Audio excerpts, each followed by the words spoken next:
morning, good morning.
All right.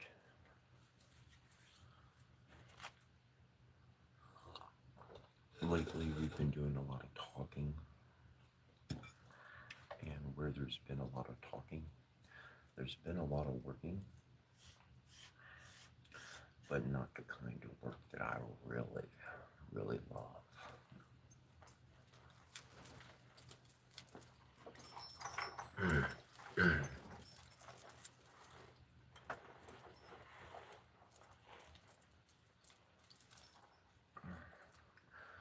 I enjoy going over the words of power. These are mantras.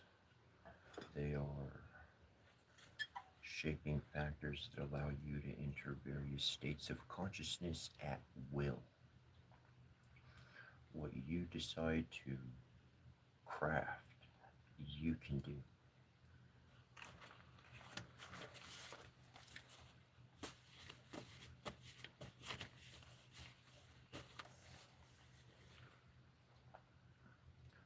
So in all reality, if you want to connect the strongest, all you got to do is close your eyes and listen.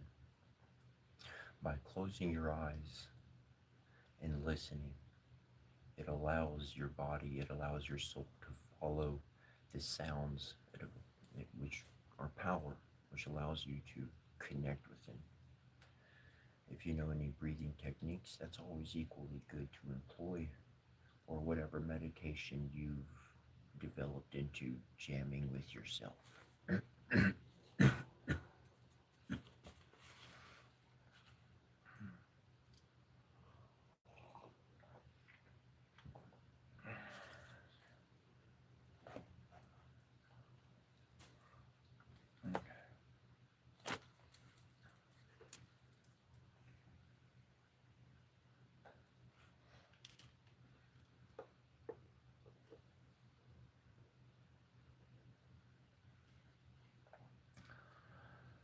Circle now, we conjure thee, that thou mayest the boundary be between the world of men we know and what the mighty one shall show.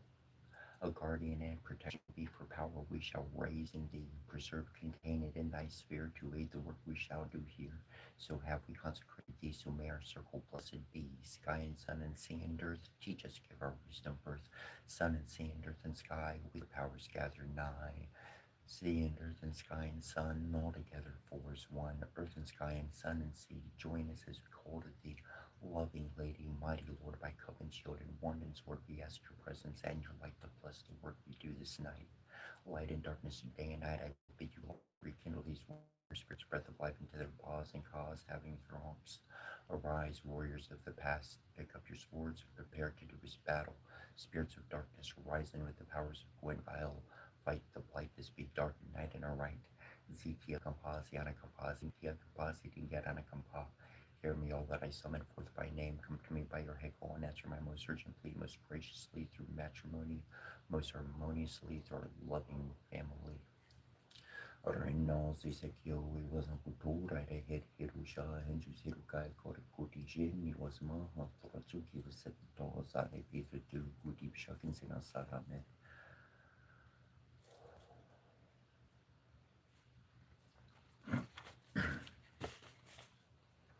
On Basharamata Yasuakum Bashamanata Yasvar Nunanina Nurananina Nunan Dum Bamong Shing Shro Monishanaya Tariasuakum Mishanaya Yantrayasva Ewu Ewu Engon Brambim Unji Sarabatan Suakum Jitrashi Atrashi Varanasva Rura de Rura de Rura de Rura Kringon Tron, Shongong Kranking Kron, Hongong Chongxing Shong, on Hayaba Sharamataya Suba, Hom Hayaba Shamanatayas Vaha, Ah Za Fremon Konging Kron, Onomakashana Mandan, Om Namahasam Matabash Harum Hum Ha, who had either who, Urayurula, Fremon Konging Kron. Unanganai mayar suwa kumanaya yarmayas va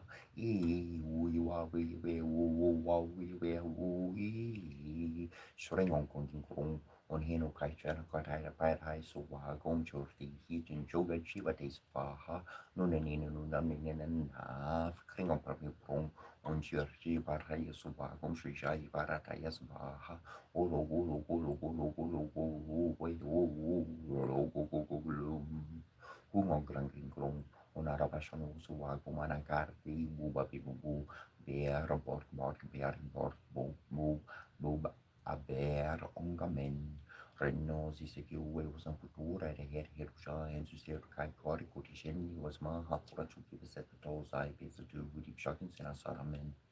Parshakushu Paru, Genma, Kavalma, Muala, Gena, Rambo, Lubalano, Martiku, a short of Stanabo, a sort of Pop when the Lulu Marshana, Poruna, you get a compound, the Lulu Google, a garbage who kill like a ball of Gilma Marshall, Guru Suluma, Babo, Moruka, Raga, who gave him Gampra, number of Bagalamu, Sultina, Kivilanu, Saju Mashinana, Saro, Limbar Maratu, Sisi, Machinana, Runa, Aramanki, Dumuduku, Rataki, Lugu, Sidor, Kilman, Gaigola, Sikornengo, and Beru get carrying out Telaku, Panuku, Kakumaskar, Sana Zakari, Mashri Sharu, Malapa, Kakadaglu, Gador, Marata, Gorbor, Marutukora, Corius, Sorulu, Maskin to do Daddy Gugi, Lugat at Makia, Baruku, Nada, Lugat at Makia, Parno Pishu, Sarudi, Munamat, Banatatu, Sari Mashakaranu, Zulumana, Tarmo, Kibir Palina, Tarmadu, Dagatuku, Mashri, Sorin, Mashanoko, so Gori, Masharos, Serapariku, Babara, Suzukan, Palugalab, the Bo, Ragnigo, Erkingu Barari, Moaru, Kakuramo, Minuan, Gashti. We are also no whom is found perfect before the Nethanumidakamayo Shednu. We have said these are the elements of our body, perfected through suffering, glorified through trial. The scent of the dying rose is as the repressed sigh of our suffering, and the flame red fire is the energy of our undaunted will. And the cup of wine is the pouring out of the blood of our heart, sacrificed unto regeneration, unto the newer life. And the bread and salt are as the foundations of our body, which we destroy in order that they may be renewed. For we are also triumphant, even also Logos, the justified one. We are he who is clothed with a body of flesh, yet in whom flames the spirit of the eternal Nathanim Devkamiel Shenju. We are the Lord of life, we are triumphant over death, and whosoever partaketh with us shall arise. We are the manifester and matter of those whose abode is the invisible. We are the purified. We stand upon the multiverse. We are its reconciliator with the eternal Nathanim Devkamiel Shemyu.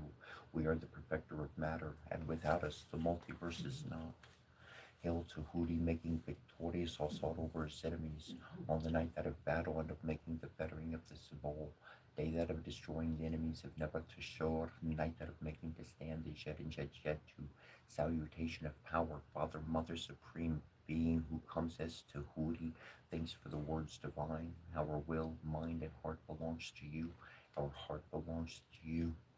As the Hooty Samakaro, also Rakeftakat, Hui, and all.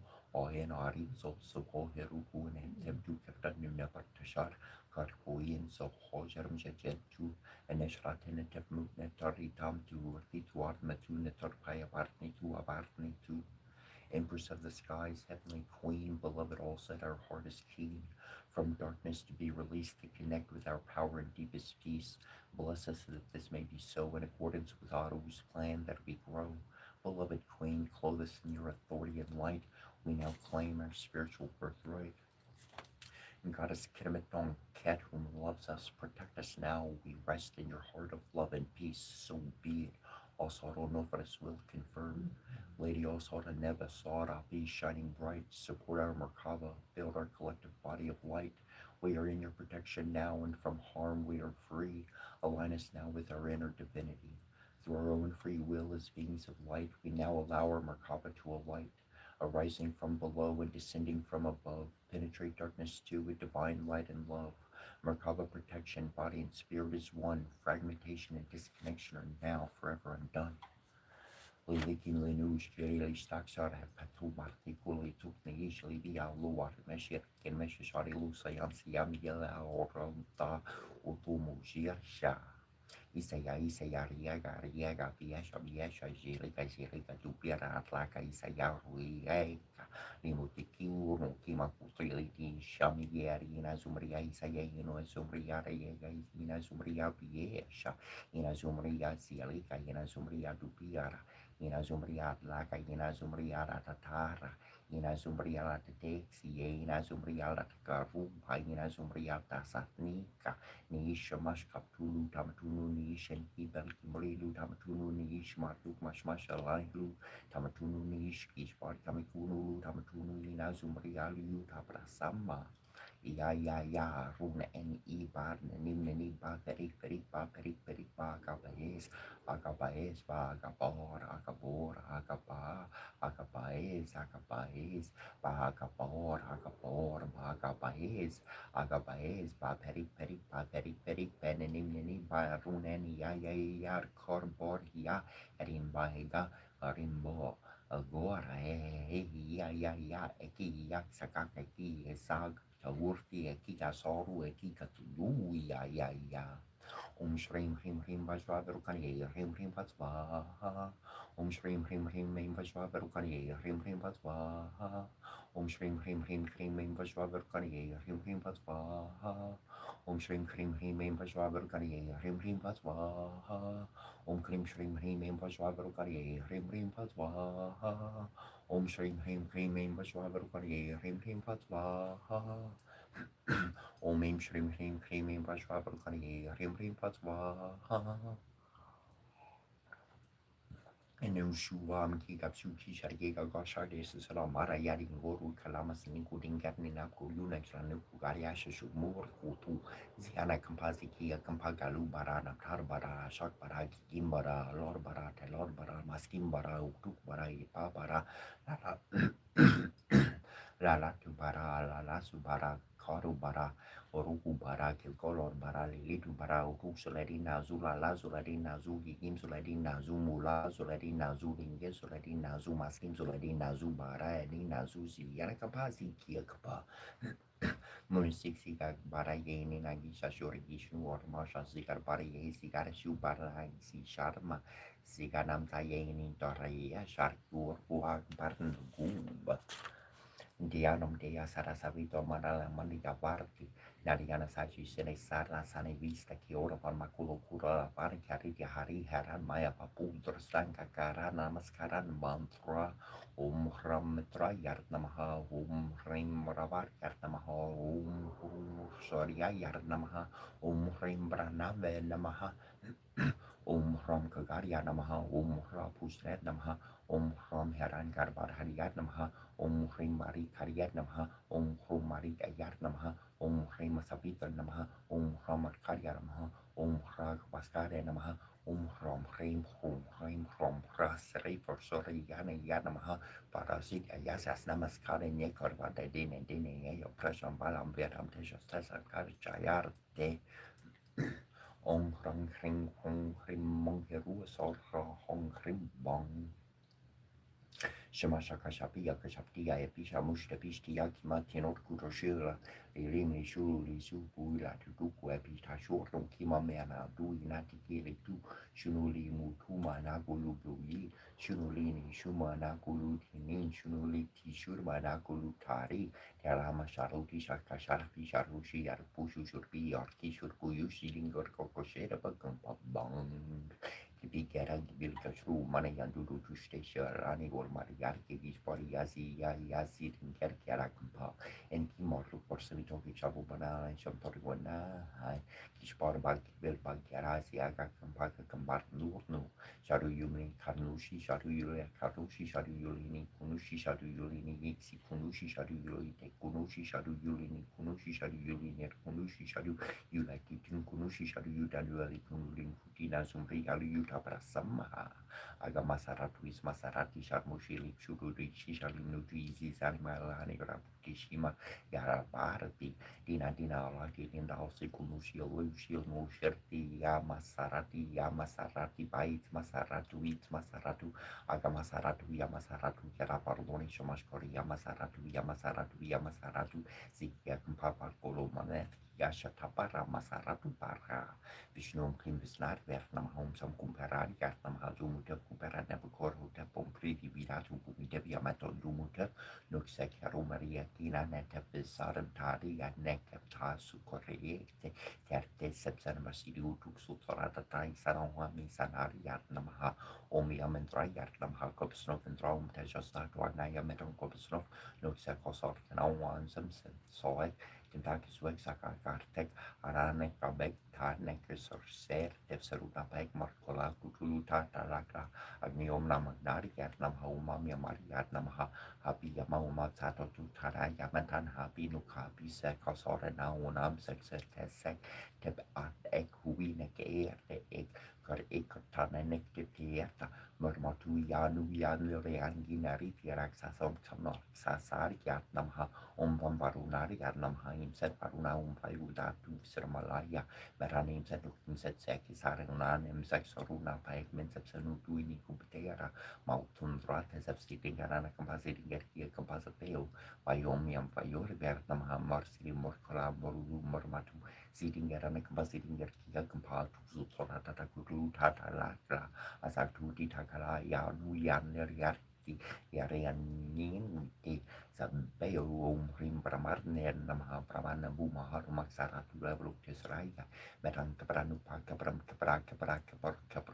kepru evem kepra shek permera marulu azag duti takala eneshrat nabu mahal jashata usar masfat amio ketetapse certain tunemera root tefnesu per netter Om Hrim Om Sayar Yart Namaha Om Hrim Shrim Chandra Yart Namaha Om Hrim Om Aim Hrim Shrim Mangar Yart Namaha Om Aim Shrim Bambur Yart Namaha Om Aim Brahm Braspati Yart Namaha Om Hrim Shrim Shukra Yart Namaha Om Hrim Shrim Samshanachari Yart Namaha Om Aim Hrim Robert Namaha Om Aim Hrim Ketu Yart Namaha Chabusumu Sankar Shamkesh Yarapay Yarmaha Dairi Kim Tamorim Sarva Papagnam Prana Twising Dipakaram Dari Shankar Tushar Bar Keshur Hortana Pasam Papam Nam Hami Shisharnam Somam Shambor Mukur Tabu Sharnam Darani Karpasam Putam Vetu Karti Samaprabham Kumaram Shakti Hastam Tamagalam Pranamyam Preyangu Harika Sharmam Perna Pratimam Burham Somyam Kuro Petam Tamburham Pranamam Devanam Chakra Sharnam Chagorum Kanchana Sani Pamburi Butam Prilo Kisham Tam Namami Prias Patim Himakunta Pranina Lapam Yarnam Paramam Kuram Sarvasastra Pravataram Bargavam Pranamamiam Nialanjana Samapasam Ravi Putram Yamam Kuraja Chachari Yamatarna Samputam Tam Namami Shasharnam Martariam Karyam Mahavyariam Chandrati Gapi Martaram Samikil Karpasam Putam Tam Rahum Pranamamiam Palasha Pushpasam Karsham Taraka Grahamastakam Rom Protamakam Kuram Tam Ketum Pranamamiam Pramamo Triporan Kari Panusha Shipumi Suta Purasha Kurusha Shukra Shani Oreu Ketu Saravagraha Mama Suprapartam Korume Shanti Om Porobor For Hom Tanza Vitor Variam Barkot Varsiatina Mahitil no Pratulaya Don Tata Swaha Hariam Tata Swaha Nanasin Yana Brasiti Asini Yana Basaman Kana Sai Hakia Kampa Magvati Yana Kampa Mashrita Nanasia Kampa Yagmagia Sakastena Kia Ashtakalish Nabu Guru Nabu Guru Nabu Guru Nabu Korios Mokorios Yastrotu Yankaku Yazinabu Mazarsi Fornius Kanpasalas Hakas Shintalas Kanpa Nabosa Taratus Kanpa Yagash Yasasha Kukulamani Yashia Markari Strari Bari Yagusheri Yayanana Yarnani Yashtaba Barchacha Karini Yaramilo Yachi Strari Kanpa Ilana Ziarma Kampa Bizarma Kampa Yaya Beji Sarat Lur Kish Mashuru Yadur Yaya Resoluci Sakramari Yaya Azarechi Partalakatar Marni Yarkanpa Zirin Garudur Yakampa Zirin Garustu Yarkampa Zishta Zira Ragushi Berlodukanpa Yashtakampa Yana Gormas Baru Nargomas Baru Nargomas Baru Yanargoria Yarzi and Garkampa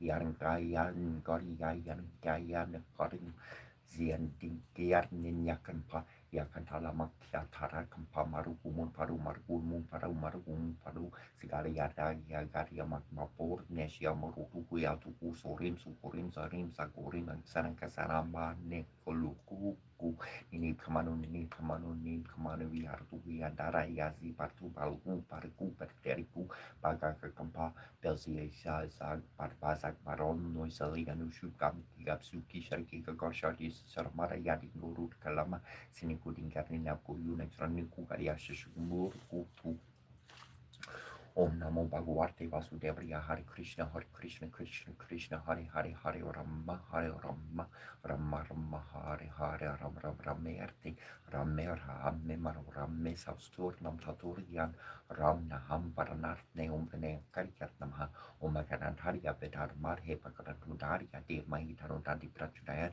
Pakratunda Makaria Soria Korti Samakrava Neor Kornam Kurume Devasarva Koryeshu Sarvara Om Maharaga Vajrosi Savaraj Sarva Jahum Vamhu Ganeshwaranam Charingi Varinyam Hum Namahafu Om Mim Krim Shrim Mim Krum Mim Namo Bhagavati Varthari Variki Varhumuki Adartini Namahu Deruntini Nama Jabini Nama Mohe Mohini Nama Sabestabini Nama Sarvedusta Pradusanam Sarvesam Sarvava Aksyak Sierra Sakchor Mukati Jawa Sambanam Kurkurs Kuram Vasyamem Klum Taha Mastra Yaspahat Swaha Ani Mani Mama Neshra Sharita Shami Shavita Salamukuta Mukutabi Shavia Shabi Sobi Shaya Yenis Shavita Rani Uroke Bashani Nebita Ventara Nebita Tantra Shudayo Kuri Mukuri Arade Shuyasha Sami Pori Bekari Chigarte Tarumahari Shigarte Sogene Kushara Pasha Shudai Matara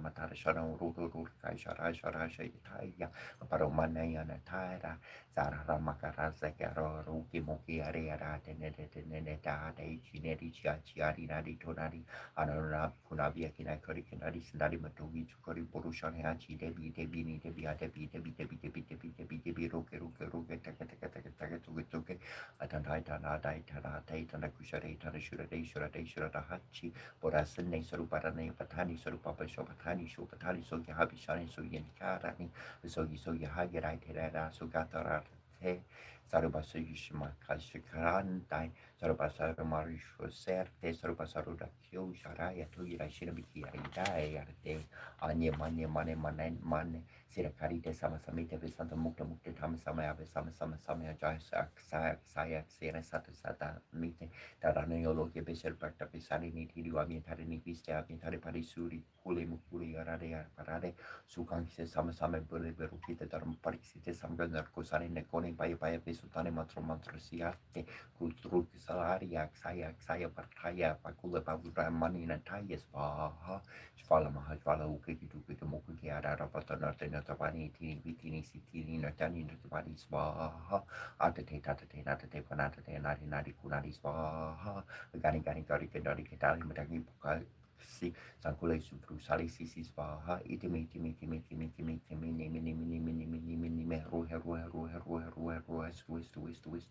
Svaha Dan Pati Dan Patani Dan Kusali Dan Sarada Pari Pura Pasan Sawadani Abatani Sama Parisita Samkane Kotani Rama Parisita Sabra Sadu Kusalani Garte Sime Bicuriti Down Party Partani Svaha Sasakam Sahu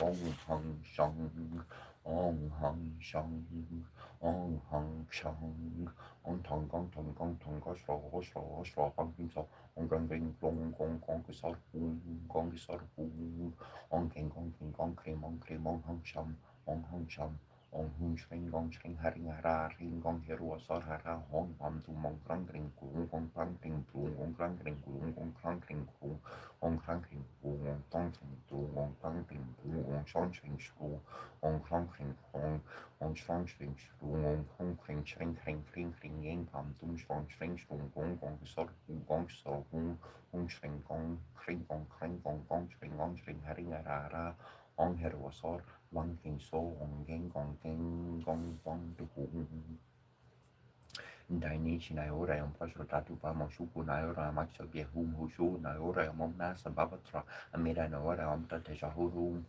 Fuku shu no ora huru mo gesira yo kushi no ora huru kanale matagi spa ha bochu den bosu mo namo pak borne usni sai rukus furu svala tiso solo kana sor war sar harni spa ha shor kanji sai bosu su omlo lik spa ha de zishi bosu su sam jam tas spa ha tara bosu su nama samanta haram koruna bur pabe tara tatini spa ha senju sengen kanji sai bosu su pasha darmat hi batu kanji sai bosu su Omantrum Baba Humpats Baha Georgi Menkanji Sai Bosus Omaha Kurun Kanjis Baha Juntai Kanjis Sai Bosus Karakoli Kolis Baha Norin Kanjis Sai Bosus Parmestra Malis Bala Hum Konkol Sato Pashrasta Satvaha Hanya Bosus Dishi Shurta Pishanis Baha Fortune Bosu Champion Swam Monjo Bosu Maramakane Maruk Bosu Matres Baha Jiso Bosu Haha Smanis Baha Kokor bosusu namo kasen korbari omari kamare moris baha nikor bosusu omri dotis baha kokor bosusu kamtrapari baha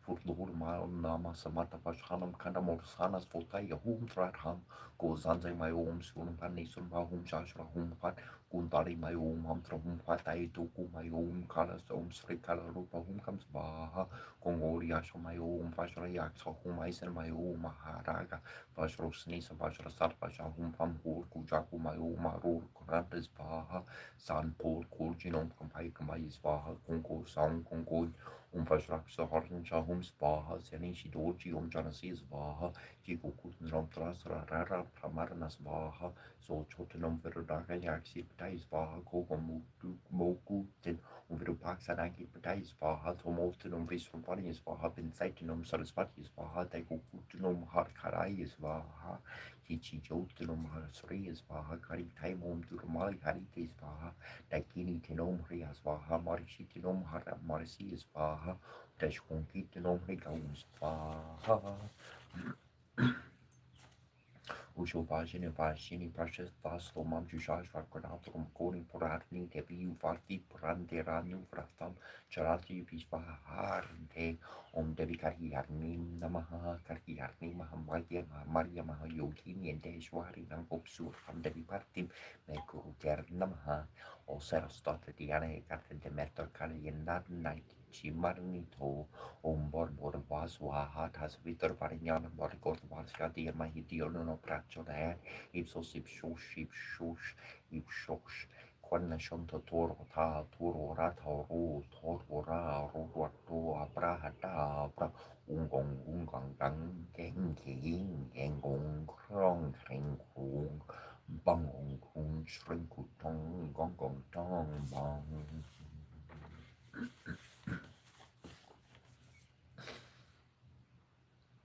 Malabaka Ketaguga Marata Kobaru Kakudamo Vadu Kakudamo Sari Masakaranu Erkingu Bararimu Erkaru Bararimu Sari Masakaranu Waru Kakudamu Lugarar Marata Korban Malabaka Ketagaru Kakudamo Sari Masakaranu Erkingu Bararimu Wadu Kakudamo Lugarar Marata Korban Malabaka Ketagu Nariyarna Vermahe Vasudevarya Dermahitano Vishnu Prachurayat Devakanandanarya Vermahe Vasudevarya Dermahitana Krishna Prachurayat Tarposhori Yari Vermai yar vivsasrakshari yad mahatebari yader mahitanu rura prachorad umaganantari ye vermai he mavakratundari yader mahitanu tanti prachorad karya yarniyai vermai he bakam yakor moriyai der mahitanu dorkau prachorad veder biyai char vermai he kamarajari yader mahitanu devi prachorad Umadere Yari Charvit Mai He Vishnu Parnya Char Deri Mahi Tano Lakshmi Prachorat San King Jo Jo Lang Dan Jun San King Jo Jo Lang Tin Jun Om Mam Bram Bramar Nam Serhari Brahmim Fatum Varamanari Avenmahe Haranya Karvaria Der Mahitano Brahma Prachuret Chatur Mukari Vidmahe Hamasru Daria Der Mahitano Brahma Prachuret Mim Shrim Shrim Kalim Sosa Chagamam Brahma Brahma Jajanam Pratharmam Purusar Vihi Mata Purusho Vinavaha Guru Brahma Guru Vishnu Guru Shiva Guru Devo Mahaswara Guru Sakshar Param Brahma Tashme Shri Gurve Namaha Usak Neptep Cat Vintiam Kaibina Horrorati of him cat Neboset Kudu to Nezur Korki Half Paski Taro Tuyu Nem Step or Nem Besek Nemahat Tanemu Sortiu to Armenti Martu Hororu Karniu Shekerun Kerun Kermenti Anantepep Sera Kerun Neveru Shekriu Nebabu Never Tem Subu Ariam above I hew Chakarhi Neheb Kol Never Chesar Tabanef Hechabu Troan Prem Tor Sibu Siflor Ridi Vengetur Vinger Normotar Mikey Chef Berdig Althor Nor Itorman Heromot Skeledons Kjor Berbiar Gordolf Svin Fredle 14 Verkeerde Friweg Weterkies Vierte Herrenges Sikar Zwem Derg Berg Derg Boltor Brand Filtikar Roti Frovin Winkel Wiskar Pier Sigi Verer Bosumskior Fredlev Skjortings Kertviserning Jaring Skertfjun Father Haran Nikorn Kusrin Kuroski Jormi Biflindi Svirtas Vitriar Jorgi Hefkel Meus Vol Kuntra Fion Fimbotur Slitier Hidsrig Ville Pierkio Mosper Nifol Heimer Verkal Korinko Galp Jelmer Odulma Bori Bon Pestre Orkin Ville Vesur Mon Camper Calmir Osri Vestri Nutri Sutri Midkora Satur Norfi Nate Sleipner Nagla Fari Oro Nori Jord Dering Oser Deski Infaxi Mundi Feri Lune Solo Vokos Vinspir Jorki Hier Serik Simur Virfen Skjol Hati Vormitson Jaren Vidior Idar Vorgleit Schimfing Golf Mosors Neodorin Neinier Nutri Sudri Ostri Vestia Triof Volin Nord Neiner Bintein Bifur Pofur Bompor Nori Ori Unor Oin Morvik Ner Vi Kondo Vindof Dorin Viri Kili Fundi Valley Troy Tek Vitor Nrada Rek Radsvin Drobne Dogs Vari Horhags Vari Harfarin Koroin Dori Van Vari Hefti Viri Horsier Erveria Rufo Skerbi Vir Skarfin Ei Orf Erkin Skerti For Frosty Finki Nor Jagdrezer Uerskverten Diskur Britar Prikri Ner Him Jog Verescape Herscape Gemre Oflim Adring Vidplay Rasverk Svarslik Vindguni Vidsvo Vasaras Njur Otil Fri Loki.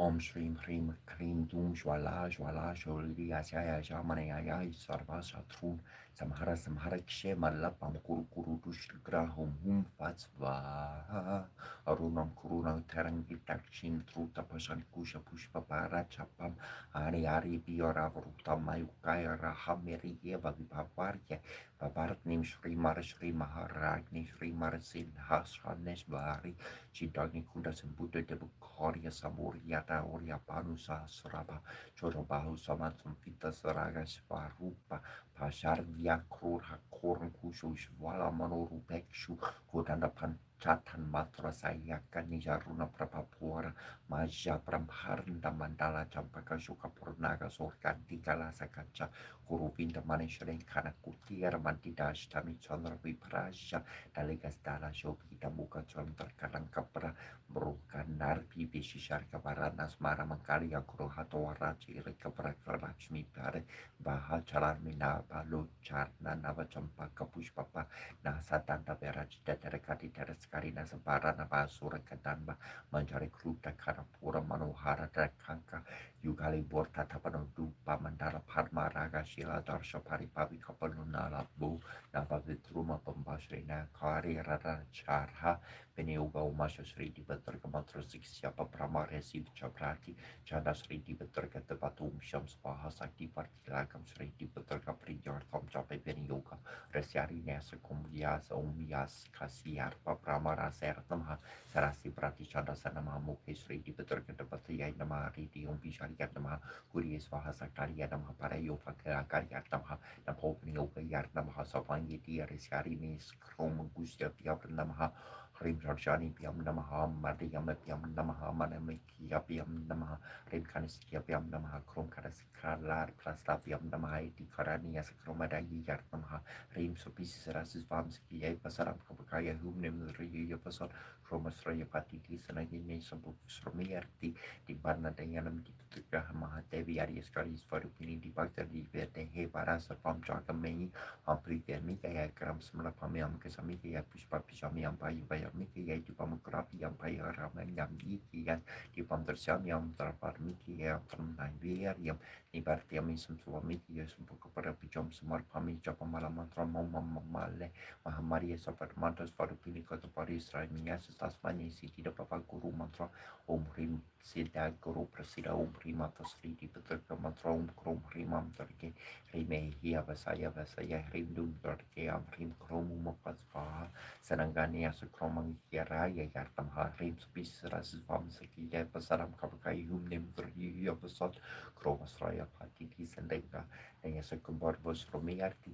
de gimukatayanam deep trema deviaris caris for opinion debacta dive de he parasarvam jagamai kampuja yamaika yakram smarpamiam kasamiki yapus papsiamiam by papmika yetupam krapi yamirama yamiki yetupam yami pamatapmiki yam Nivam Samam Svarmiki Yasvokara Pujam Samar Pami Samar Panam Huyatikio, 3 Vam Krans Makrapam Japam City Babatu Metevi Trap Sarama Istra Japamataram Alamatramam Vamale Savata Mampriti Subhapa Subham Kurusi Vipatra Yasoviram Katehi Meum Prim City I Namha Ingen Salkan Hogo Nasa Guru Zalpio Mormor Ocho Otot as orti ortalkaiska nutomeo F Materski papira Egypts Bakalor Herkel Kender Meri och mening Holgor Himdaila Verdu Vivurmo Albertor Shock Films Biosofia Bors for Moskov Mark Ekman Jokno Orhov Borna Post for Tim Mikvorda Herview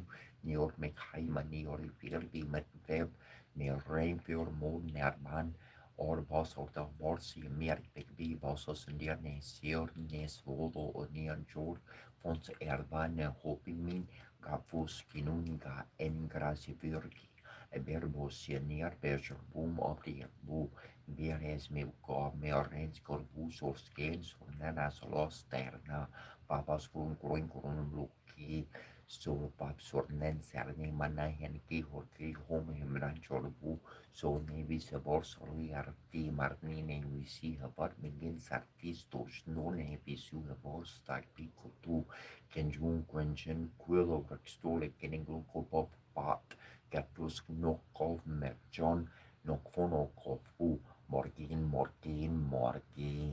hertoomning bejan dankan door nog kaptaan, korum terjoye tosa sela bervi, beer hokum hor hatum prumbo evla logbu, obsime brubo, at etelvo matain keskopo torko bru, tirfudui tornit tirfilvo kuru, vor beim veterkis von torkoli ons bra vort mo borsa major. Morkor, Mort, Old Jordan, Heimom, Genshin, Bridgin, Quillo, Rextola, Geninglo, Gobo, Kav, Bart, Utsuk, Heverskedi, Vorgura, Trotovski, Joe, or Brains, Bogby, or Old Blains, Leishum, Borbos, Mosors, near Matsor, or Orbin, Vorgo, or in Dorin, Nor, Bearman, Licken, Mork, Om, Gorgru, Ver, Gor, Jorgu, Sam, Dorin, Salbi, Hon vol vel korir bo vikinga niol es bosiatir mors vero or horki beter bochmok no blungu hepa in noregi nolo kolum.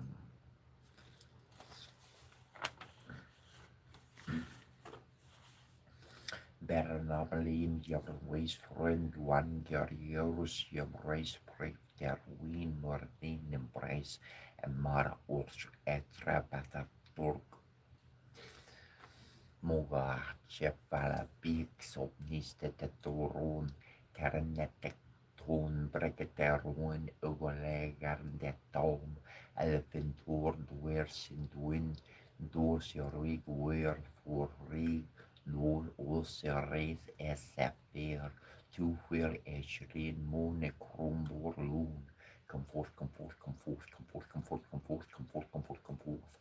Al monekrum blula lefen tod versendin dorserig wherefore nor oseret esh safir tu ferio eshlin monekrum bordum Arus wai arus well aris orwig orwig luat where prayed arwer arosi aros com sin difficile aturus tranquorum prenois nasit Penetus cor is via ena desoletulus, ipse cornien domines serpens alvis est narvis coris non difficilia ser, impossibile vas investigare dominentus omnipotens, rex regium et dominos dominentium, in quis manoa nis victoria constitet omne bellum contritur copruis mer visio virum femins tame opos ertelo, Antetois magnificentis, cum hel advarin, cum hel advarin mac, cum saxorum in versum martum oparum da, in artibodum in quarantum draconis, nirti mortum dur Timon kasharta ena shartor moko sharmok sama usara shama usayo neonotro urvas betultos filtin ve Sindingara kampa sindingar ki kampa sindingar oru ki kampa sindingar nambu kampa sindingar ishtar kampa sindingar shamashu du kampa sindingar nangor kampa sindingar madu kampa sindingar nini gadar kampa sindingar ki kampa sindingar anunaki kampa sindingar nilio lalu war korai kai kampa sindingar nilio lalu korai kampa sindingar nini bibila isharage kampa Sininganinin kakarage kagishi in papaparage kampa siningananur natin kerkalkalene kampa kakamu utugzul alazur kitim sul mulazur tingir zul maskim sul siar kampa sikia kampa sidin keren lalu kal korkorage kampa sininganin lil na nin korkorage kampa sininganini bibila share kai kampa Sidingker nin korkorage kampa sidingker anur na dinker kokole erne kampa sidingker ana kampa sidingker kia kampa paparararte martarta paparararte keker nerne azagarras albimurnar terrantar garras erbimurna Teolugzul kurbimur nerte alazur kalbimur nerte kirtimzu erbimur narte ter calazul carpimur nerterin gesur carpimur tatari bernal biarner hash biar par the biarish kashar biarti marnu kashar kashar kriu tarni Omanantariyat namahom Marsariyat namahom Karayat namahom Karayat namahom Mani Vikaramariyat namahom Manami Sitariyat namahom Marapatariyat namaha Om Vinokorapariyat namahom Vishnu Priyayat namahom Varasudayat namahom Vitamariyat namaha Om Visadarayat namahom Cesariyat namahom Saturustariyat namaha Om Asaparamaditariat namahom Maraparat Gunatiyin namaha Om Amitikarariyat namahom Makarabasapaniyat namaha Om Amarais Pastudyayat namahom Magoruro Pariyat namaha Om Varayayat namahom Vasukhariyat namahom Varaparayakhariyat namaha Om Varakariyat namahom Vasuparaniyat namaha Om Vasaparasarniyat namaha Om Varavisitariyat namahom Varavisitariyat namaha Om Tapatikamaniyat namaha Om Tamorupariyat namahom Tapikarayat namahom Tamintarariyat namaha Om Kasaparamajayat namahom Kalurupariyat namahom Yugidapariyat namaha Om Ikadarayat namahom Rasvamantariyat namahom Ramekatrayat namaha Om Keshapriyayat namahom Vishvamparayat namahom Sakaparanayat namaha Om Sakaparayat namahom Sambupriyayat namahom Saranariyat namaha Om Pamakasaresat namahom Pamanasariyat namaha Om Pramadariyat namahom Prakadariyat namahom Pakipasyayat namaha Om Pakipaskariyat namahom Palhusarasat namaha Om Pagavartaniyat namahom Papipisvarariyat namahom Taksakariyat namaha Om Nakarisariyat namahom Sivariyat namahom Varadiyayat namaha Om Panariyat namahom Punyayat namahom Punyakariyat namahom Parasariyat namaha Om Parakariyat namahom Niskarariyat namahom Paraparayat namaha Om Karikukariyat namahom Sasariyat namahom Satariyat namahom Tatariyat namaha Om Parayamandariyat namaha Om Savapujayat namahom Savakarayat namahom Nerasiyayat namahom Neranjanayat namaha Om Evatariyat namahom Saranyayat namahom Savarayakhariyat namaha Om Jananjariyat namaha Om Avitariyat namahom Vayatarupariyat namahom Tamohvarayat namaha Om Yogishvarayat namahom Karariyat namahom Valariyat namahom Parakarine namaha Om Sakanadakarayat namahom Jitukurahayat namaha Om Jivariyat namahom Jayadariyat namahom Javapriyayat namahom Vishvarupariyat namaha Om Virustariyat namahom Virusrumstariyat namahom Sarayoparayat namahom Pranadariyat namaha Om Vishnutapariyat namahom Guptariyat namahom Guptarayat namahom Nartavastariyat namaha Om Narpusariyat namahom Vajukarayat namaha Om Vayurupariyat namahom Sarisupariyat namaha Om Sakarupariyat namahom Karukishmutariyat namahom Aravapitakariat namahom Surasumnaparamakariyat namaha Om Fariravi Busariyat namahom Nagadrayat namaha Om Trambakam Yajame Sugam Dimpusti Varharam Varvaru Kami Vaparatmu Yormukusheri Yater Namaha Hrim Hrim Hum Hum Chok Shom Krum Krum Avuchirike Shom Krum Hrim Shrim Shrim Shrim Shrim Shrim Shrim Hum Hum Hrim Hrim Shrim Shrim Shom Krum Krum Kuchika Krum Chok Shom Hum Hum Amare Agri Forara Kurasi Kenhaleum Shukrayat Namaha Om Shum Shrim Hrim Hrim Om Vasram Nadeyu Sukrayas Vaha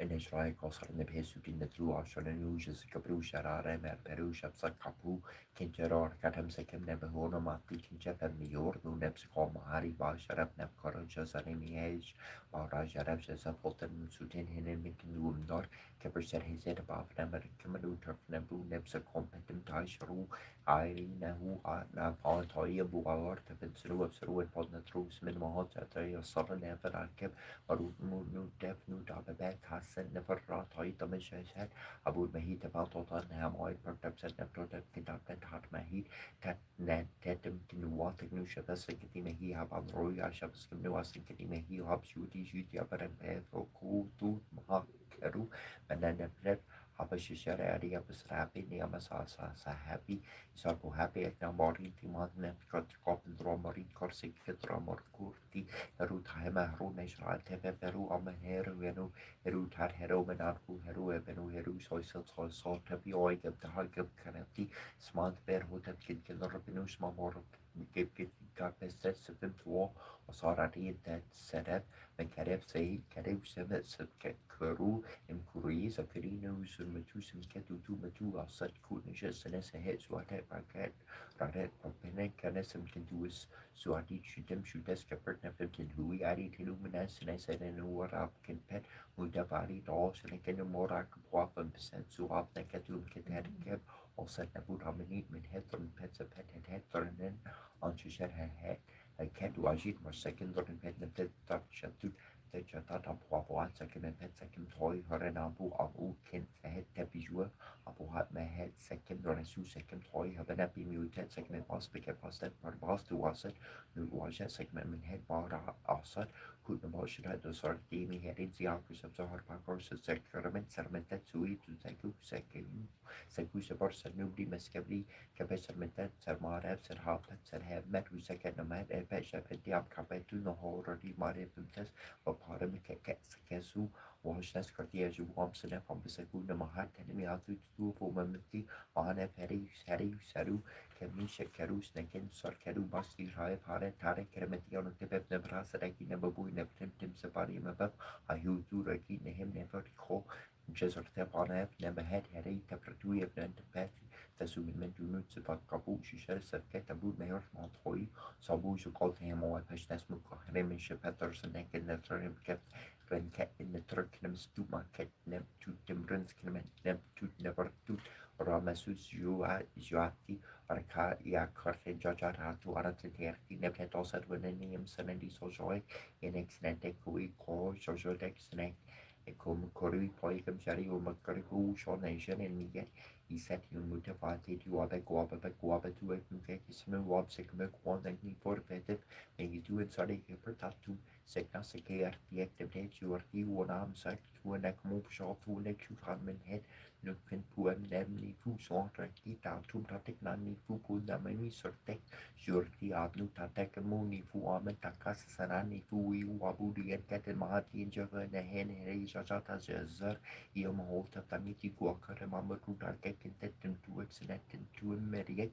So you cannot have never argue on me to one but you bet mahat rami that def never at woman he total set the def night. Can Newton his you or Newton in the red petty and chips as where you will come hold up never on that or ships them on some come or make and are you nooks or haze who operate him can take message to never them neck a burkinty and manu Razak never tap him and try and white about ships never took I come out to says Jack Toyams out to a command never do a key also per team hold up the also per team hold up in potty mess you potty to view you want to try Shem to mutek neutral number nukuna param numutapu nukshini or param kunetari uni amap sambra ami poima noit and capernam ten mortotori hold up tot capram potam jaret unamiun wakamusa kuchmohadek so you particularly or how you partam them scriptum takiswak sakatek nutek where param nutek water on pike or to waek unutam on q cause the snef waj nectoy. En kemu warchu tuatu napri alsoma tinu en pet moi hrude maname si parken su petrese sneken na tri tapte pensoi kapranu kuta pikro ontram sarana keti kwa makai wene kapranu mesa su tinu dwight parim ket mutap den abu on the dirty em kasudi senek yo webenek set henek kamo homo hoig na tri team second mimi pet na termen hen na su en hen nup shusek heki shuri en seven skeda no kai my jet who in that you all who tattoo messages or to a picture I had and new and neck jet you get prompt war drawn off or to a meet Masaru do a certain temeriu never the nation corational cookie ideas come on in fact a brute of him to move the move to the throws hold the throne the morek on crown the boop is it I name me a shake of neck the true nebu joy taran nem she shepherd got up and correct Nemekketem abuse good captacle to now shot up down never away in injury wash at yours or tap never wash up wash as washer and my subjects are mine learn Petronas and a second oiling also couldn't also would I serpent have voice rapid voice running said 1 hour I'm sick new book up capri capru never cake brush caparum tramias una Ankraten banten kabierte unaten banten biere to tosa to sosa be kuketare kapni hebi mi tu ariu tu tarari tantara sabi watu naen Kave, Seba Parsiona Konana Yara Fortuna Priseta Prisoto Mosjebu Episcan Pensuti Sebo Korin Vremum you Sekarki of Tika Yakartin Jajara to Amu Petem Toy Netter Kredata Hamakeru Amauna Centrum Yakatina Buraso Erosion to Amuamadem Sikade Amanakinamaru Amun Epson through Nebiak Samraf Sekanaku Wabek Wakai Wabek or Amsikamak Kikarin Wabek Amnet through some of Sekanakora Pekar Krush Punek Shia Gorsati Kabir Kemikanabak Unoatem by Kinkapi Magnathroa Nashana Bishop Shipati Keti Hetne Ketnek Keku Small New Hampshire Meti Keku Heads up since Karnashami to Anamakiku Sahana Kabina Menor Dusan and Bukaisan and any Sepatum Keti Nakamaka Kua Takadu Shuru Warekwa Borakwa Paramakana Pen and Satnur Sweki Pumeki Mangariko Kazok Tabak Tech in Shum Nutaf to any at Piatini Penedi Wapanapani Netru Mesera Sector Placate and Netu Nudi of Smuni Woman Sekef Salantamapus and Jaranjara Piscarapis Otapus Sorapis Arena Capri wasn't to any Kabai Capamota from Rapurushan Nutaf to any Bethany of Natharantu Emes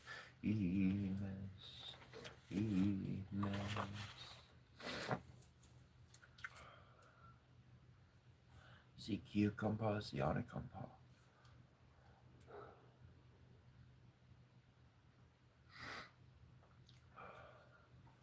Newt, Geb, Newt. Kebra. Ra, Tuma, Kansu. Or semitoki shabu banalism truvila, or semitoki shabu banalism truvila, or semitoki shabu banalism truvila, abra.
In order to have the freedom of your own life, you have to create your own pulse. It's your own beacon of energy. And it's reoccurring and it's regular. When you get into the habit of doing something on a regular basis, something that's going to support your mind, your consciousness,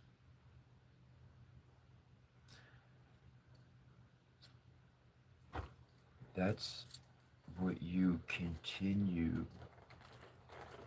to allow to pulse like a lighthouse. Individuals in the world, their souls, yeah, they can pick up on that energy, on that frequency going out. But I'm not talking about recruiting. I'm not talking about getting fall. I'm not talking about that. Your continued resilience in whatever you've dedicated your life to, in meditation, in peace, your family, and so forth. as you continually reinforce this element in your life on a regular, reoccurring basis, there's actually quantum information to support how this actually solidifies long term stability. And individuals are unable to disturb your direction of life. Why? Because they're coming from something less. It's not so long embedded, it hasn't been so regular, and you've stayed focused. You've stayed on your regular pulse of that energy. And because of that, your environment changes and the world becomes a playground. And that's what you want it to be. You want it to be a playground. And on any playground, there's going to be good kids and there's going to be bad kids. And that's why you want to learn through meditation, through creating a regular discipline of whatever activity that discipline is for you to get involved with.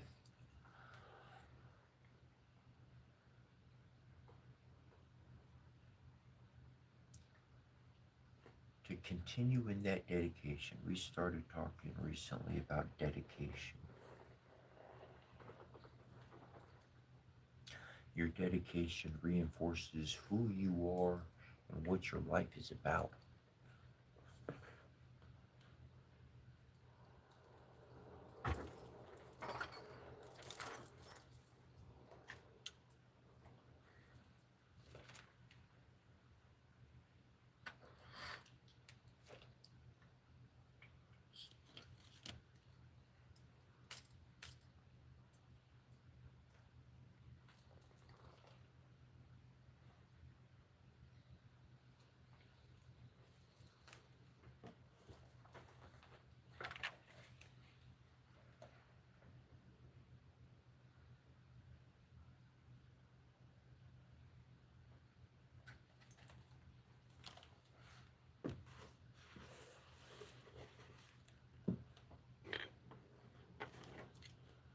I have this construct in life that everybody is everything. People are angels, people are demons, people are good, and people are bad. So I know what my heart's dedicated to. But I like to learn. It's an interesting world. And I like to take in, I like to see. And to accept somebody for who they are is a very hard thing to do. We want to think the best of somebody. We want to elevate another individual so that they're doing good, ultimately deep down within. Because if they're doing good, well, that's going to make a positive world for all of us.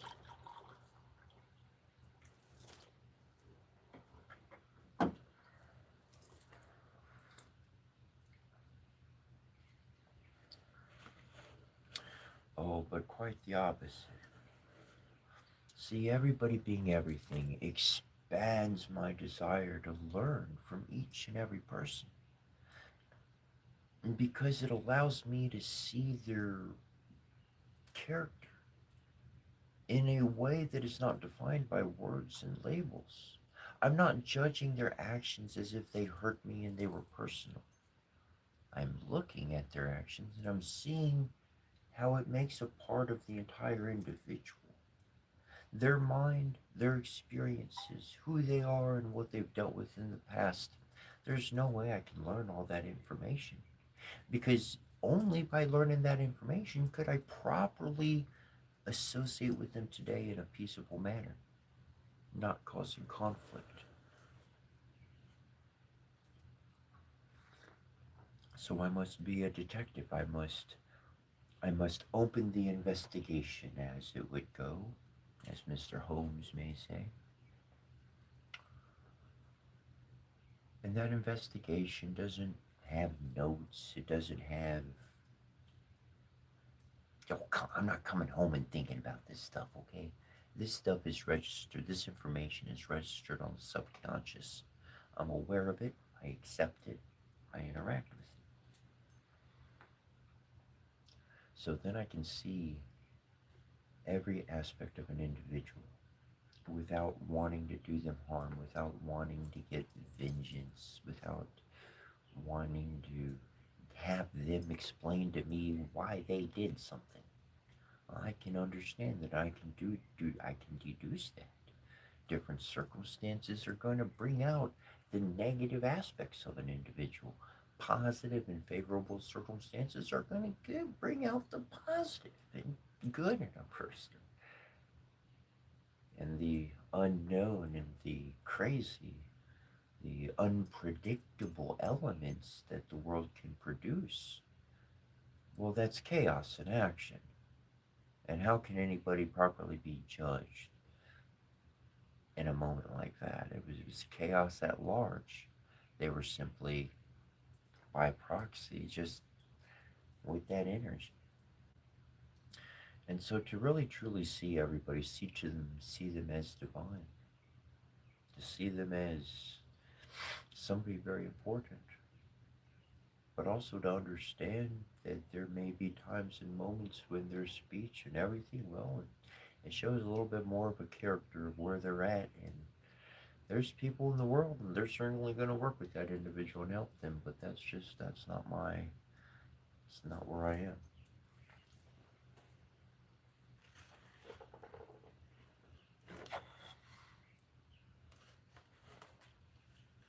And that's why I continually see love within everybody.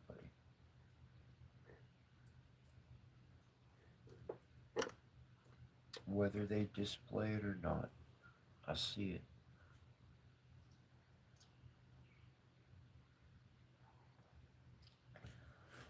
Only somebody who loved someone else and trusted them, and then that other person used it against them. That's why they don't trust anybody no more. That's why I don't love anybody no more. To understand where somebody else is in life is paramount.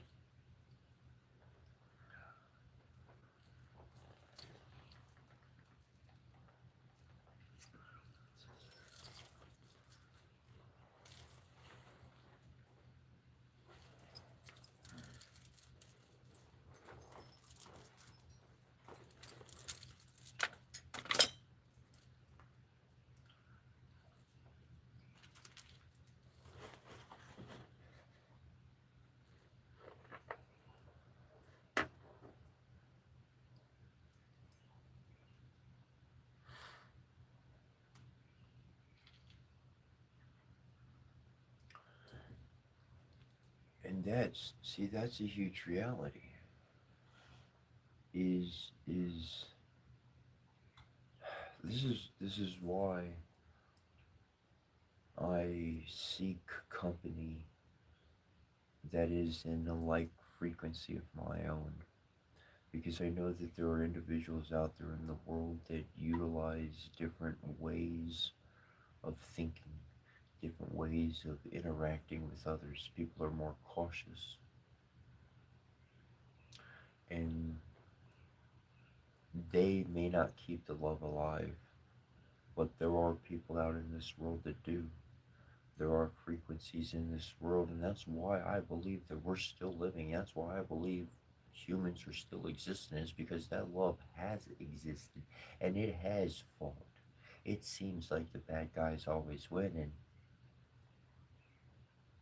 but they haven't overtaken the day yet. And more and more their schemes keep becoming exposed in various ways all around the world. You want to hear something funny? I'll share something kind of funny, kind of changing a little here. I read that the Earth, okay, we got that layer protects us from the sun and the clouds and all that. And then we got the whole going green, right? Everybody was like, go green, right? Save the planet, right? Don't use so much whatever. Whatever you got to make that green product with, you were using that you said you weren't going to like use anymore. So I don't. Anyways, so they did this study, this big study, and come to find out, a big contribution to the world rapidly heating up is because there's not so many aerosols in the atmosphere reflecting the light from the sun. So, because that light is not being reflected because of the aerosols that we were dispersing into the atmosphere by being hurtful to the planet, and we cleaned up a bunch of those aerosols out of the air, now the planet's heating up because that heat is coming straight through and there's nothing to reflect the heat.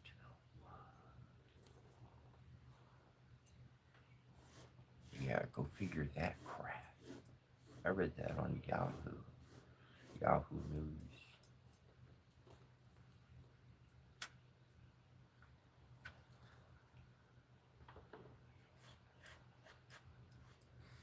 And that's why you should follow your heart, not what some group tells you to do, not some person. Follow your heart. Follow what you're connected to and follow what you're inspired to do. See, in the past, and even in the present, what the mentality has been is become big dog, big rich, big celeb, big I got everything kind of person. And then you get a bunch of followers, and then those followers are like worker bees. Okay? That let's be honest, that's what it's been. That's not the way. That's not the way. That, I'll tell you what the way is. The way is to become who you are, explode in positivity into life of who you are, and then those who are inspired by you will naturally gravitate in your direction. Now, you're not leading anything, you're inspiring.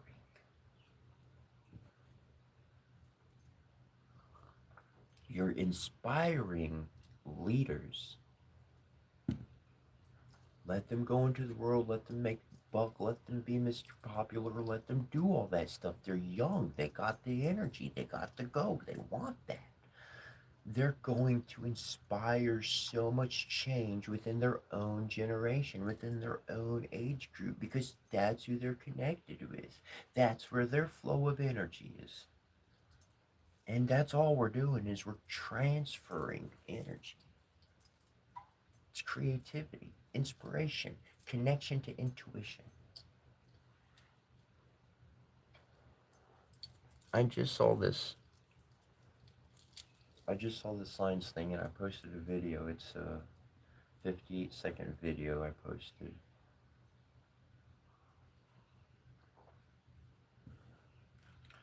And it talks about how there were tests done and an individual was not connecting with extraterrestrials. They did not mention extraterrestrials, but I will. The dude was connecting with extraterrestrials, you know, and they had scientific data to see that this was, he had his head hooked up to an EKG machine that was portable. And the dude stopped thinking. There is no thought process. There's no, you could, this brain scan, if you look on the scan on the video, the brain activity when the occurrence is happening, like when it starts happening, his brain is lit up, but then it goes to nothing, it goes blank. All the red, all the activity goes to nothing. There's no thought going on. It's all intuition. It's emotional connection. And that is where you truly are going to resonate your direction in life. And that is a guiding post. You become a lighthouse to other individuals, a lighthouse of inspiration. You're a walking mountain. You're a walking temple. Think about it. The mount, if you have faith is small, you could say to this mountain, move from here to there. Okay? So a mountain deconstructed can be shaped into a pyramid or a temple or these ancient monolith structures that are all over the world. Okay? Boom, boom. And then we get to the classic, more to our time connection that you are the temple. Your body is the temple of which God resides in. So, therefore, you are that temple and you can move. You are the holy mountain, and people's faith move you. They move you to say things and to read things and to interact and to find out and to connect. And that's why it's the duty of the lighthouse attendant to make sure that it's always shining, to make sure that that fire is always projecting as far as it can. You think somebody going by on the boat will believe, oh, that stupid lighthouse? No, not a single one. Not a single boat will say, oh, that stupid lighthouse. No. Thank you for being there. I know there's rocks there. I know that there's waves there. I know land is near. I know I'm where I want to be. Or I know to steer clear away. You're a lighthouse, a guardian.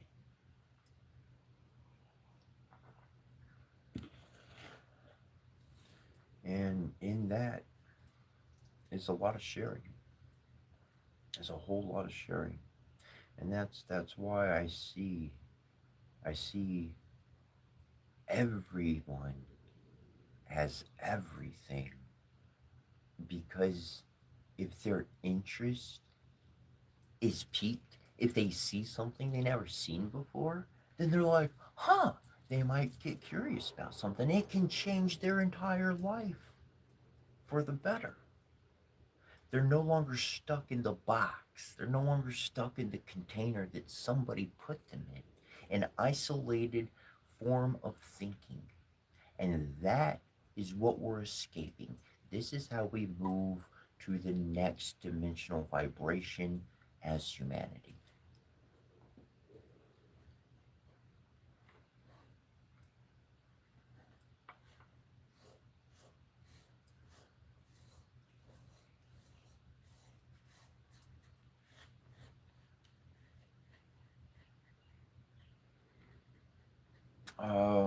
What inspired me to turn from knight to shaman? So, I had my armor and all of that. I got my sword, um, but I rebought my sword, I should say. But before, I I was getting into medieval history. I knew nothing about tarot. I was a Jehovah's Witness back then. So the types of interests that I got into were rather, um, I had to choose carefully what my interests were, or else I could be excommunicado from the religion and create a bunch of problems for my mother and family that didn't ever need to happen. So I found an interest in medieval history and acquired the armor, got into all of that. And one event in particular came up in my life, and I was able to go. I had the option to go for a second year to be involved in some nightly uh, fighting, armored combat at a place called Liss on the Lake in Austin, Texas. And at that moment, my life was diverging in two directions.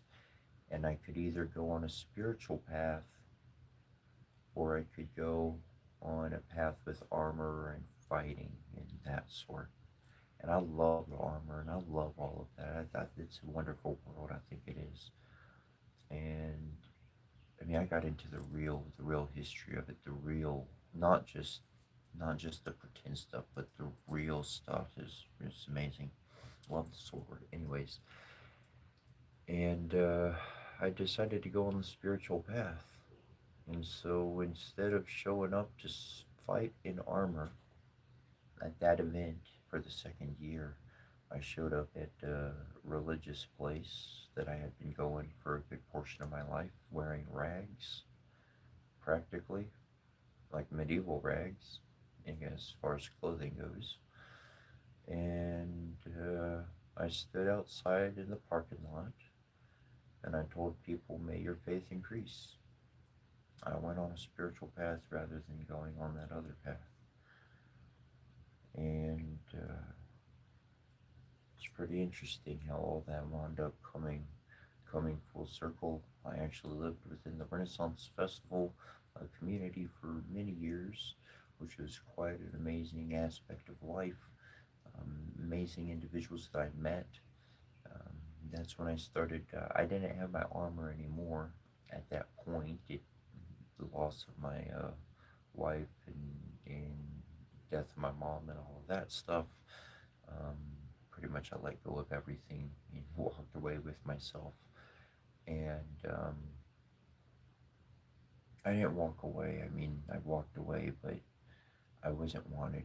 I wasn't wanted around. So I know what it's like to fight in a place where you're not wanted. And I rather just do what I read in a good old book said: dust your feet off and move on. So that's what I did. And but yeah, I wound up getting back into the Renaissance world. I wound up actually meeting a bunch of people that I had seen and remembered me and my mom, and that was really interesting. That was really amazing to be within that world. And that's where I started learning about tarot, and I had written my own book, uh, published this book.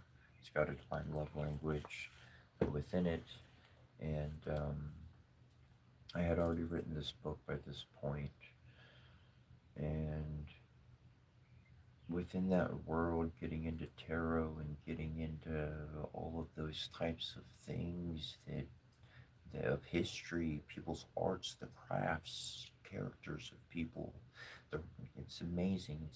It's truly an amazing group of individuals that make up that world, and it I was someone who, this is my life and this is what I'm going to do every day.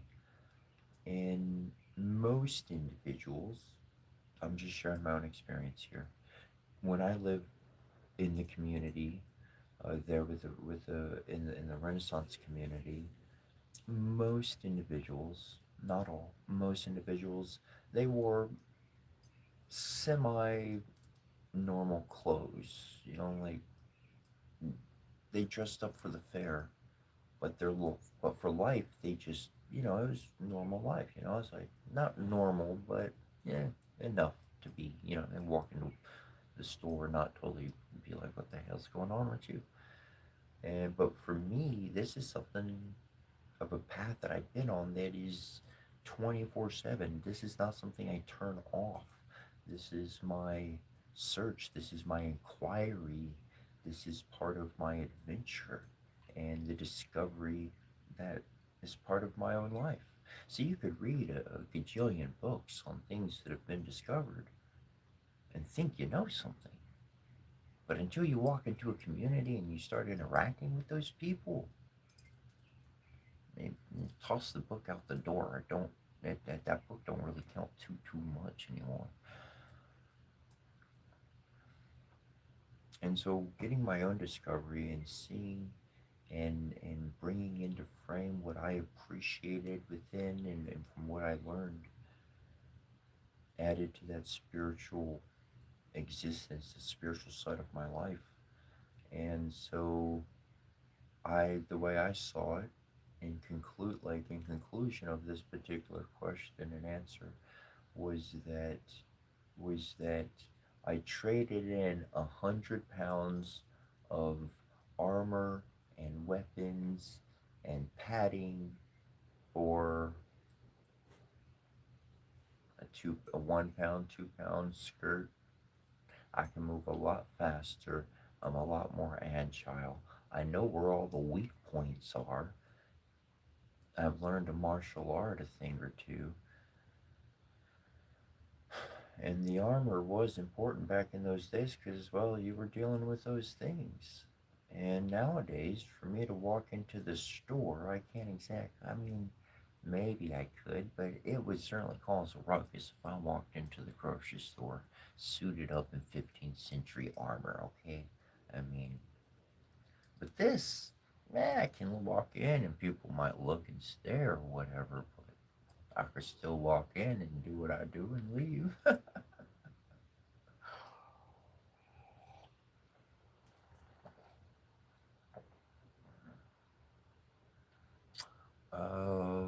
What from spirituality do I practice? Good question, good question. I'll take what from and what form. I have learned from Indian, Hindu. I've learned from like other Indian. I've learned from Christian. I've learned from Fae, like the Norse folk and the individuals connected to the Fae world. I've learned from a vast amount of individuals and communities, and I have seen the success of their prayers. I have seen the success of their connection with nature, with the divine, with God, whatever you want to call it. I saw that what they did worked, and I saw what they were doing was full of love and goodness. The love and goodness matches me, and hey, we got something that works. I'm gonna use it. It's been shared with me. I'm gonna use it. So, as I went on, I've done what I've done in my spiritual form, or what I have utilized from spiritual methods, spiritual practices, and workings of a various multitude. When I say the word yoga, I don't think of stretching anymore. I think of breathing techniques. Of course, you do have the yoga form, the more known Western yoga form of just stretching. It's all just stretching and thinking. And there's mantras, there's chants, there's a formula, and I'll share that formula with you. It's really, there's four main points to it, but I always kind of see it in a group of three. Anyways, you want to make something really happen, you want to make a miracle, you want to make something in life really go and happen, I'll give you the formula right here, right now. Okay, so number one, just keep it in mind, you gotta have emotional fuel. You gotta be upset, you gotta be happy, you got some type of emotion. I'm not saying to be upset. If you're happy, that's much better emotion to work with. But you gotta have emotion like in the body, like cries coming or like wanting to shout but not shouting. You gotta have that emotion flaring, okay? So emotional presence. Secondly, we want to be able to enter a state where we are not thinking about anything. Okay? Or I'll just say next, before going into all of this, have envisioned in your mind as a picture, as a still image, what you want in your future to be. Now, if you go all grandiose and say, I want 5 Ferraris and a big mansion, you're gonna do damage to yourself. When you make a wish or you yearn for a miraculous event and it's way outside of your reach, you're gonna do yourself damage. So make sure it's within reason. Make sure it's something tangible. Don't go wild, but fix your problems. What's going on in your life? What's hurting your life? What's blocking you from being happy? What's making you upset every day? What's causing that distraction? Whatever it is. Paint the image. Wife, kids, house, land, food, whatever it is. Paint the image in your mind, okay? So, here's what we're going to do. We've got these ingredients at hand. And And we're going to control our breathing. We're going to take some nice deep breaths. And one is going to close their eyes. They're going to have that emotion flaring. Okay, that emotion could be justice, and all these. It's not to hurt anybody, but justice so that you're living in a where you want to be in that state of being. And in that emotional excitement, you see that vision, see that image, impress that. You have your eyes closed, but that's what you're seeing. You have all the emotion flaring, and that's what you're seeing, a good image of your future. Then, as soon as that moment is over, open your eyes and literally have something scheduled to do. Go do something. Go get a burger. Go see a movie. Go read a book. Go watch a movie. Forget about what you just did. Completely forget about it. Done. I'm done. I asked for it. I sent the prayer off. I'm done with it. I ain't thinking about it. I don't know what the image was anymore. I totally forgot about it. And you go on with your life. I'm going to tell you what happens. As one is still, we throw up the energy, literally toss the energy up. It reaches the heavens. We don't have control over it. And we're just walking in our life. And it's reformulated by the divines, by the spirits, by the cosmos, by whatever, however you want to see it. But it's reformulated in the heavens. And then it's sent back, and then one day it just lands in front of us in our lap, and we're like, oh, I remember this. Yes. And it'll work. That's the formula. It's really a 3-step process, but the last step is walking away and forgetting. So 3, 4, anyways. It works. Give it a try. But by utilizing all those systems of spiritual form, I've been able to see where things match up from different systems, where one may leave off or not have a complete understanding from their records that have survived through thousands of years. So being able to put those together and in a practical application for us today.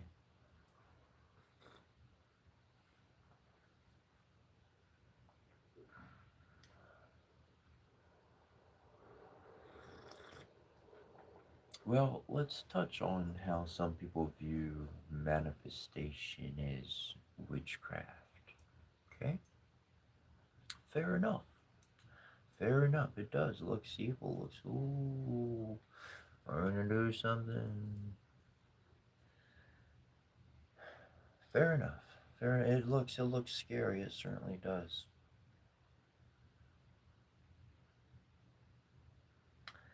In the beginning, the Word was God. The Word. The Word. You speak words every single day of your life. The existence of a word containing power, the power of life itself, the power of conscious life in a very word. God Himself, by definition, is your witchcraft. And last I checked, in my book, God is not evil. So God did not put a commandment upon man to seal their mouth and never speak a word. Last I checked, He said, go, please speak more freely amongst yourselves. This will be a sign that you are my children, that you're my fam. Because you can talk amongst yourselves and you don't see each other as wicked or evil.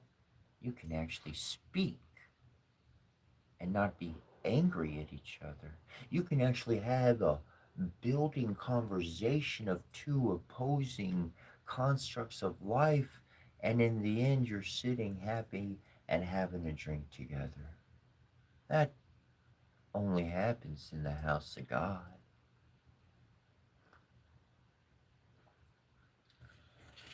Because the evil that's truly controlled this world, they showed division and they sowed in judgment.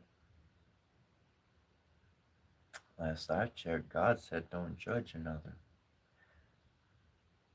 And this whole damn world, along with all their religions, say judge them. If they're not us and got our name, then they don't get through the pearly gates. What the fuck is who? I read the book 3 times. Did you?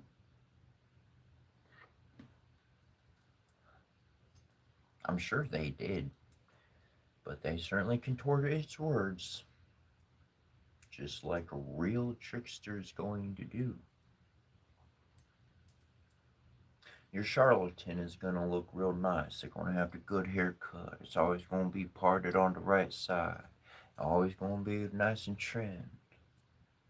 Always going to sound real good. They're going to have nice people around them. Going to have a nice car. That's what you're supposed to want to be like.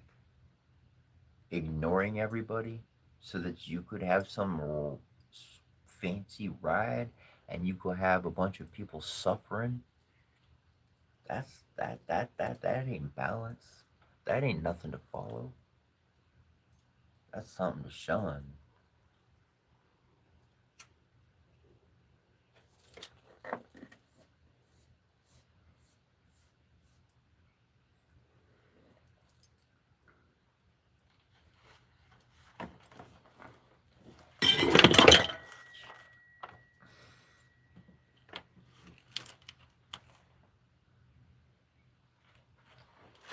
Don't forget to eat.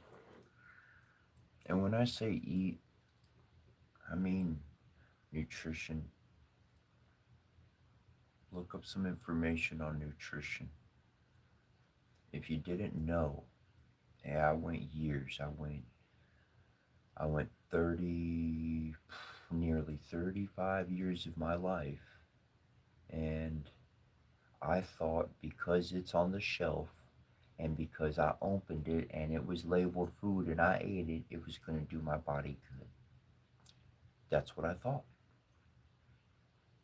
And I learned quite the opposite world exists when you really look into food.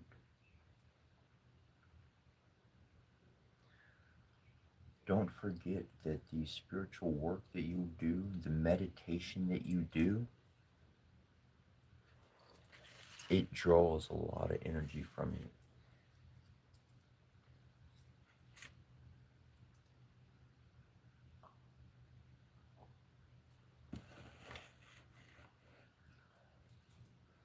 And so remember to sustain yourself. In America, in the western part of the world, we're quite accustomed to walking into a restaurant and all the tables are separate. Everybody eats with their own people or their own group. However, someone walks in, or alone. Though in many other parts of the world, they just have long tables, and everybody sits at the same table. Everybody eats together. No difference, no separation, no needing for separate tables. We're all going to eat together.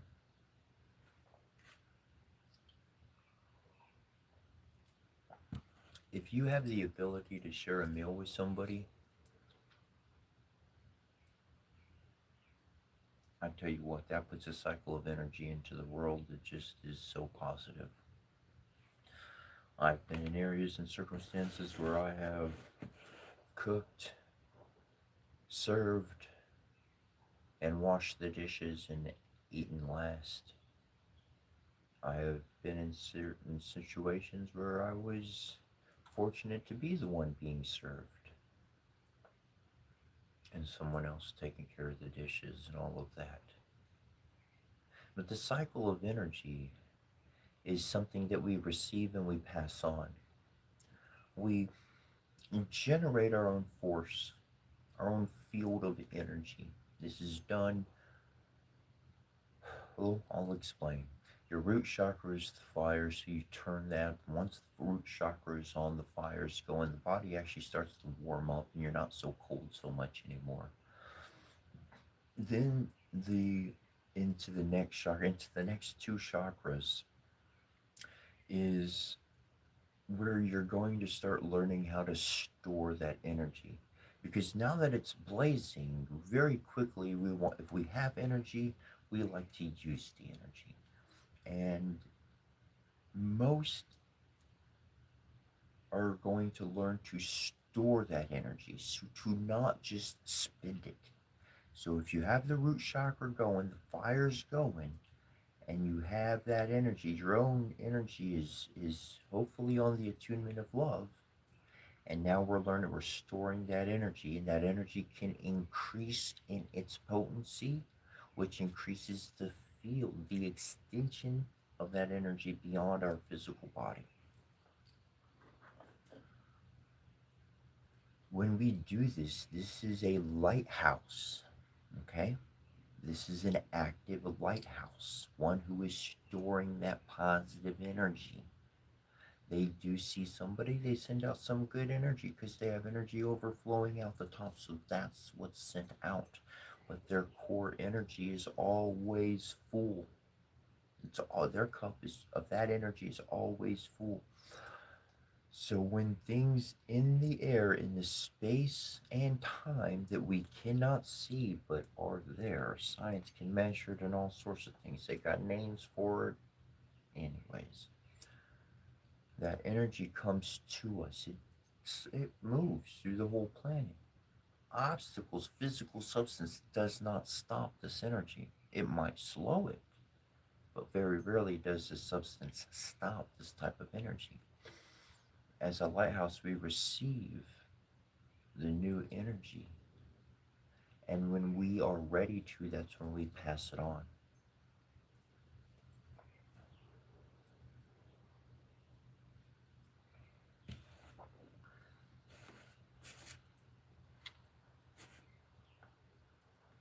To be a part of the cycle of energy, to receive and descend, is to be part of the collective conscious.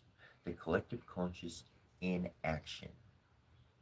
Tapped into the collective conscious, united, allowing the cycle of energy to flow around the entire world and more expansive. This is a sight, this is a goal, this is a dream that's actually happening.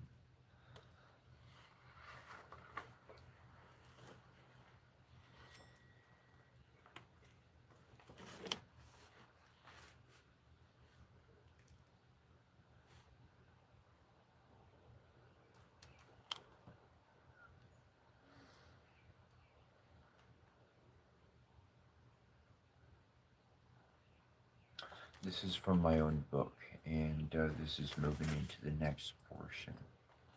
Lord, we're getting into essentially ultimate self-sacrifice. That's what we're talking about. It is truly a sacrifice that we are helping others. And I just want to read this one little paragraph. It says, when we use these three aspects of love, discipline, creation, and preservation, we are able to conduct our actions without any distraction. Partial judgment is one of many distractions that impairs one's capability to perform love's deeds for others. Injustice caused unto oneself demands rectification, though love negates that statement through its ability of extreme long suffering. Patience will help a teacher endure through the antics of an adolescent student of any sort.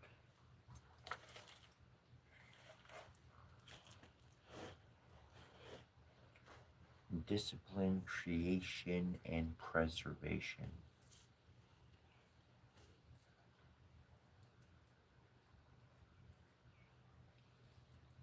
We can look back at our past and we know there are times that we have struggled against what we know was a teacher, was a lesson from the universe, a lesson from a person, and we were not taking in that lesson appropriately. We were fighting against it actually. We eventually learned our lesson, but boy, we that was a hard one to stomach down. And that's what our teachers, that's what our masters, that's what those who were helping us understood. They understood the value of their preservation of our life and their teaching to us.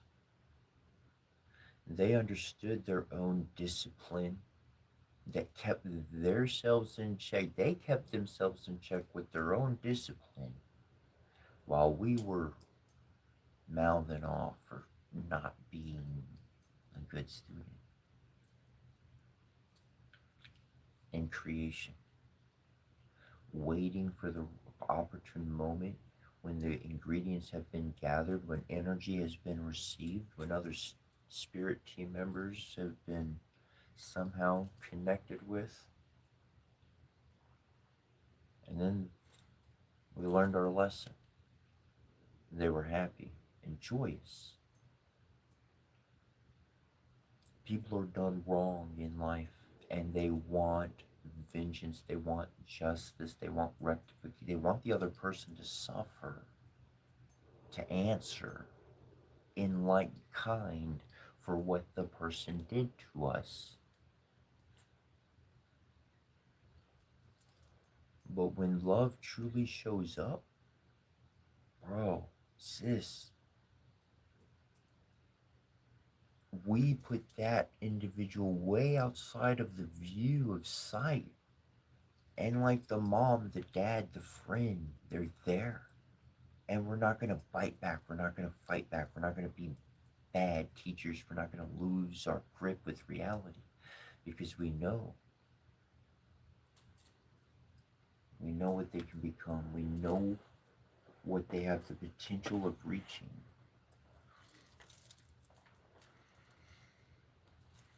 And truly, there are individuals that survive in situations way longer than they needed to. And they were doing it for the sake to help somebody learn, to teach them. That's that's that is a very huge sacrifice of somebody's character. And know that if you've done this in your past or are doing it, know that you are a strong individual. Just know that. Know that your strength is in your resilience to not fold. Oh, you say, oh, I shouted in that one moment. I was really mean and angry there. That one moment? Was that every single day? No. Was that how you returned to acting like that next moment you interacted? No. Your heart of love conquered and reclaimed that moment. That moment's in the past. And that's for me is it's about getting beyond the individual who poked at us, and it's finding the person who was hurt to help them of who suffered such a thing.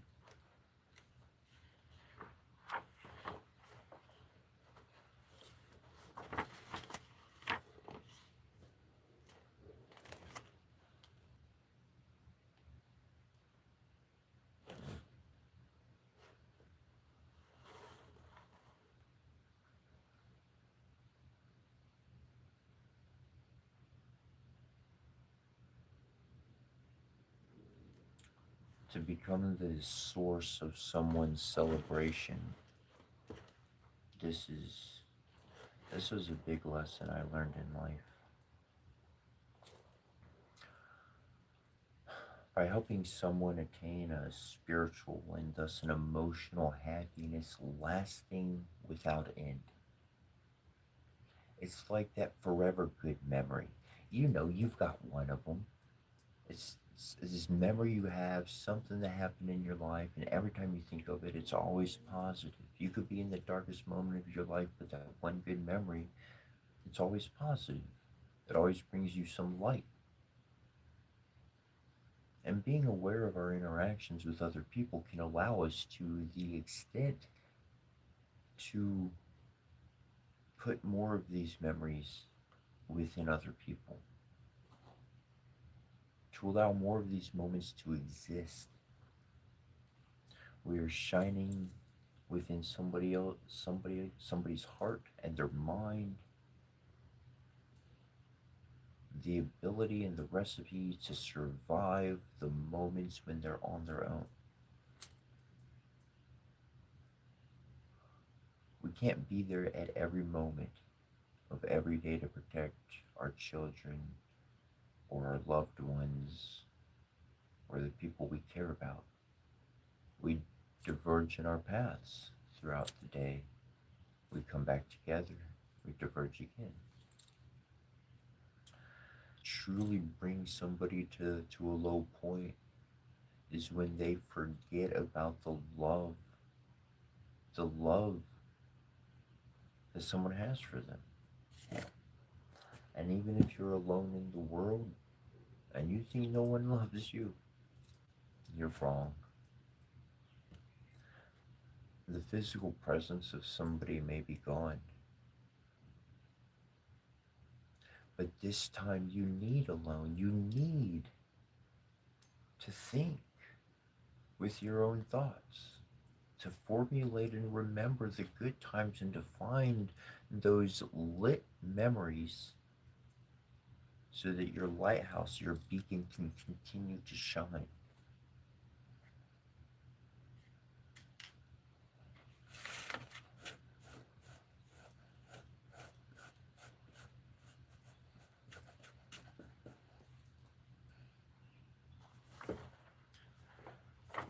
And that's why I implore you to use strengthening actions with other people that you wind up interacting with society, the world. Use strengthening actions instead of actions and words that tear down, that cause doubt. Pick somebody up. You may be down, but because you pick somebody else up, when they could pick you up too.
In your spiritual journey, if one continues in their course, be aware that you are seeking for a spiritual name. You're seeking for a name, and that name is your name. I became aware of this aspect on my spiritual journey, and it's mentioned in the Bible, and it's mentioned in other sacred texts from around the world of how each person has a very unique name. And when I received mine, it became like a key, it became like the stamp on my prayers. So whenever I spoke my name, my prayers were heard a little bit faster, and I saw the results happen a lot faster. Be aware that you do have a celestial name and seek for that name. And when I say seek for that name, that comes from a yearning of the heart, that comes from a continuance in your spiritual path, in that preservation, in that dedication.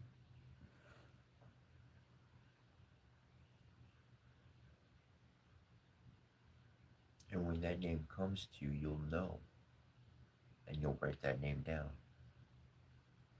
And that name will be very fulfilling to everything you have to say and transmit to the divine.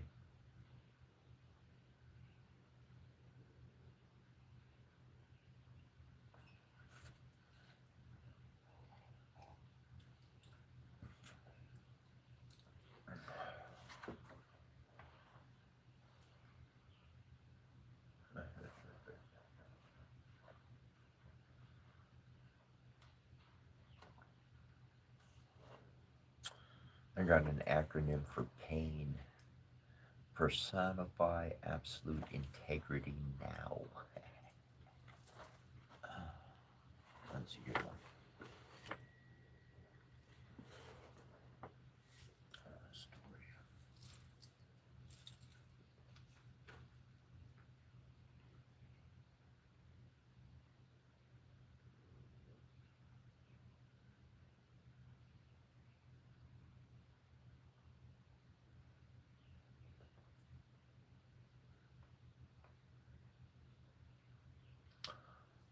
Somebody asked, what does Cetra mean? Fair enough. Okay, so Cetra has two, has Cetra is set for your dark. Set is chaos, essentially. Set, that aspect of the desert. Ra is light, Ra is order, and your chi in the middle. Your chi is you, your energy, your life force. And so we have dark, we have chaos, and we have light, we have order within each of us at every moment.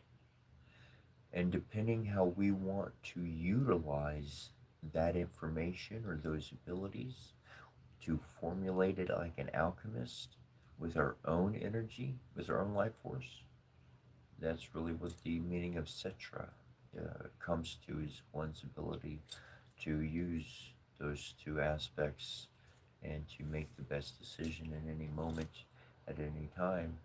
But many times in the world, there is somebody doing some bad stuff. And all that good order is predictable. Order has a pattern. Order can be broken. But chaos, you don't know where that tornado's going to touch down. You could have all your sensors on that storm, but you don't know exactly what it's going to do because it got chaos in it. There ain't no pattern to predict it. You could just try to guess its most likely path, but it could go. It's happened.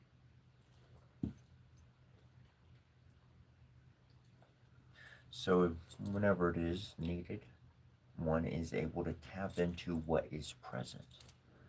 That subconscious, the dark void, the area where people don't like to think because it causes too much pain or too many problems for themselves. They think about that stuff too much, and then they start talking to people and problems start happening. You see, they're hiding from the darkness that they themselves have. They want to present themselves as all light, all justice, all righteous. Oh, he's wrong, so I gotta go fight him and call him all the bad names. That just told me that's an individual who don't calculate, don't think. They judge a book by the cover and they have no clue what they get into. I don't even feel sorry for them.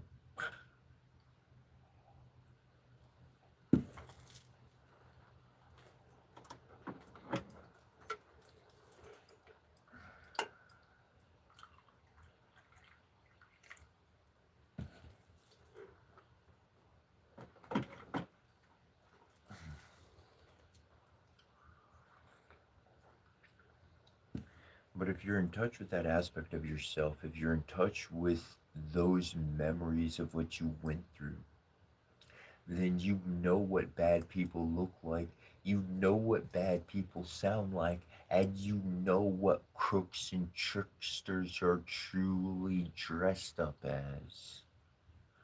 That nice person in the van with the ice cream cone. Here you go, little kiddo. But that's what they're doing to you as an adult.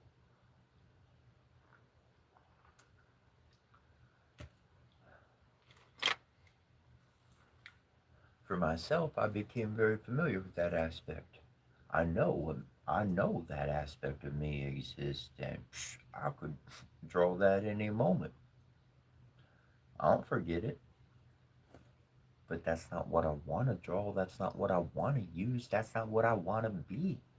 I want to be light. I want to be order. I want to have good. I like the peace. So, a righteous king, no matter what body they may be, can walk independently.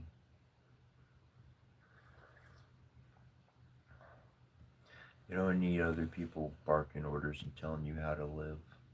You know what's clean and you know what's dirty.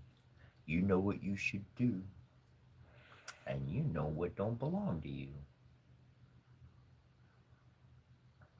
Sometimes other people's issues, problems, situations, they don't belong to you. You have no business getting involved. But help me! You're supposed to help me! Last I checked, you got into the problem, not me. If you helped me out sometime in the past and were nice to me, that might be a different story. But you just say bad things to me and yell at me and tell stories about me behind my back. You know what? I ain't even gonna say none of that.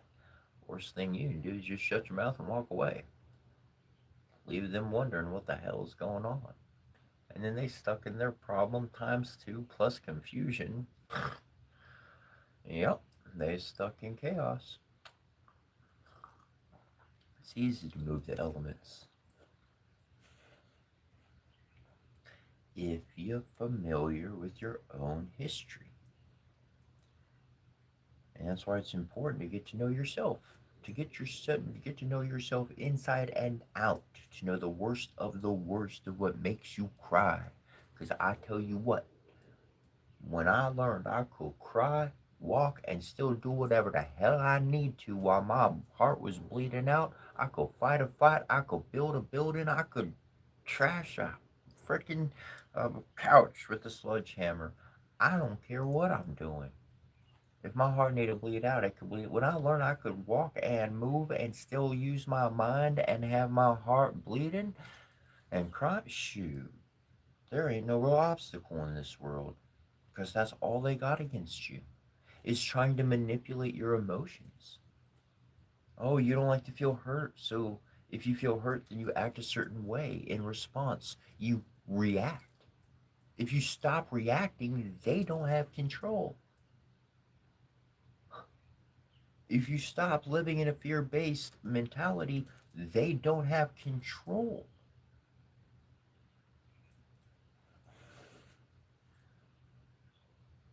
The giants maintain control through their little bitty bullies running around as people that you would otherwise think and call an NPC. They're just automated characters. Nobody's really controlling that stuff. So it doesn't matter. I ain't saying to do anything bad. Don't do nothing bad. But it don't matter to engage in them. The storyline don't go nowhere. That was like a false exit of the path that you've been on.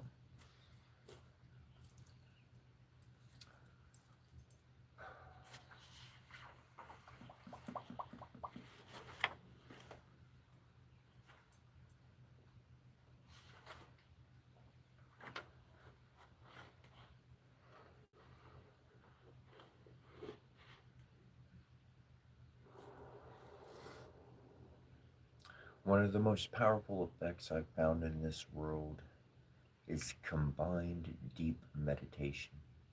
When a multitude of individuals are in a state of meditation and they are unified in heart, unified in presence, whether that presence is distance or proximate or on location, that combined meditation really gives a large amount of processing power to the collective consciousness. All right, seeing the collective consciousness, it's like our brain. If we put it into a certain state of being, such as theta, alpha, so forth and so on, if we shift the state that our brain is in, then we have different computing power within our brain. Our body is also capable of achieving different things while the brain is in one of these states. Now see the collective consciousness exactly the same way. And that's what our ability is to increase its productivity, increase its capacity to increase or even change and shift the state that it is in, so as to allow the world to move forward in the correct direction that it needs to.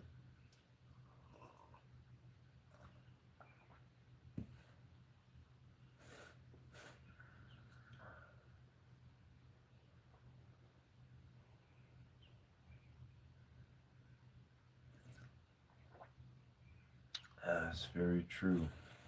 The strongest don't get a chance to see. That is very true. Where one puts their focus of energy, they are likely to be blind to other things in existence. And so, at least for myself, I appreciate learning and I appreciate expanding my mind and my experience in those regards versus simply being stronger. The flesh is important to keep up with and is important to keep it strong and so forth. But one can easily lose their focus. For those who don't focus on the body, man, there's some bodybuilders and they got them huge bodies and all their muscles, yo, damn, they're focused. And I ain't saying they're not spiritual. I'm not saying they're not connected. Some very may well be. Though that is a general reality.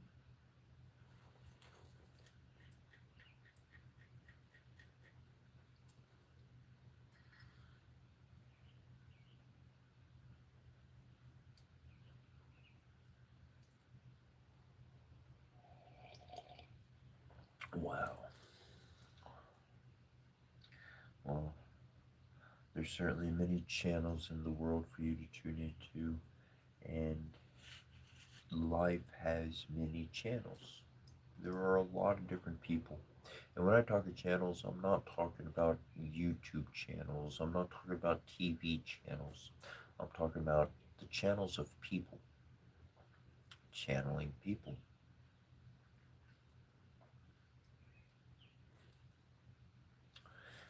Is there information something we want to tune into? Is it a vibration that we want to stay in? Finding the purpose of your life. Finding that inquiry is all about that.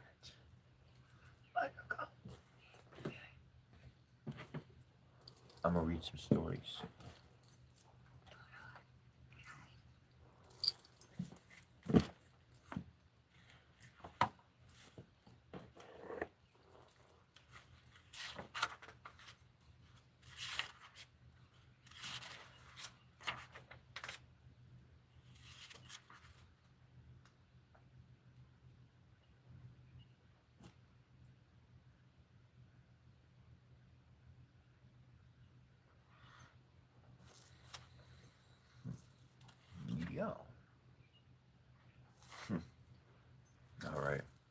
Let's do some short stories.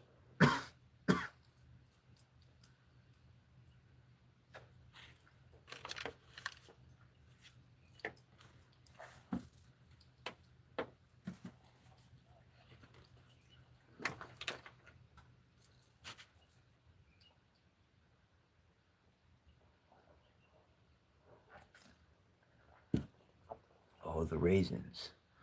Yes, I have them right here in front of me. Where'd they go? Ah, there they are. See, look.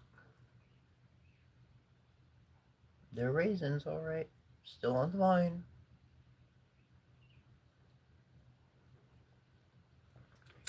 Pretty cool, huh?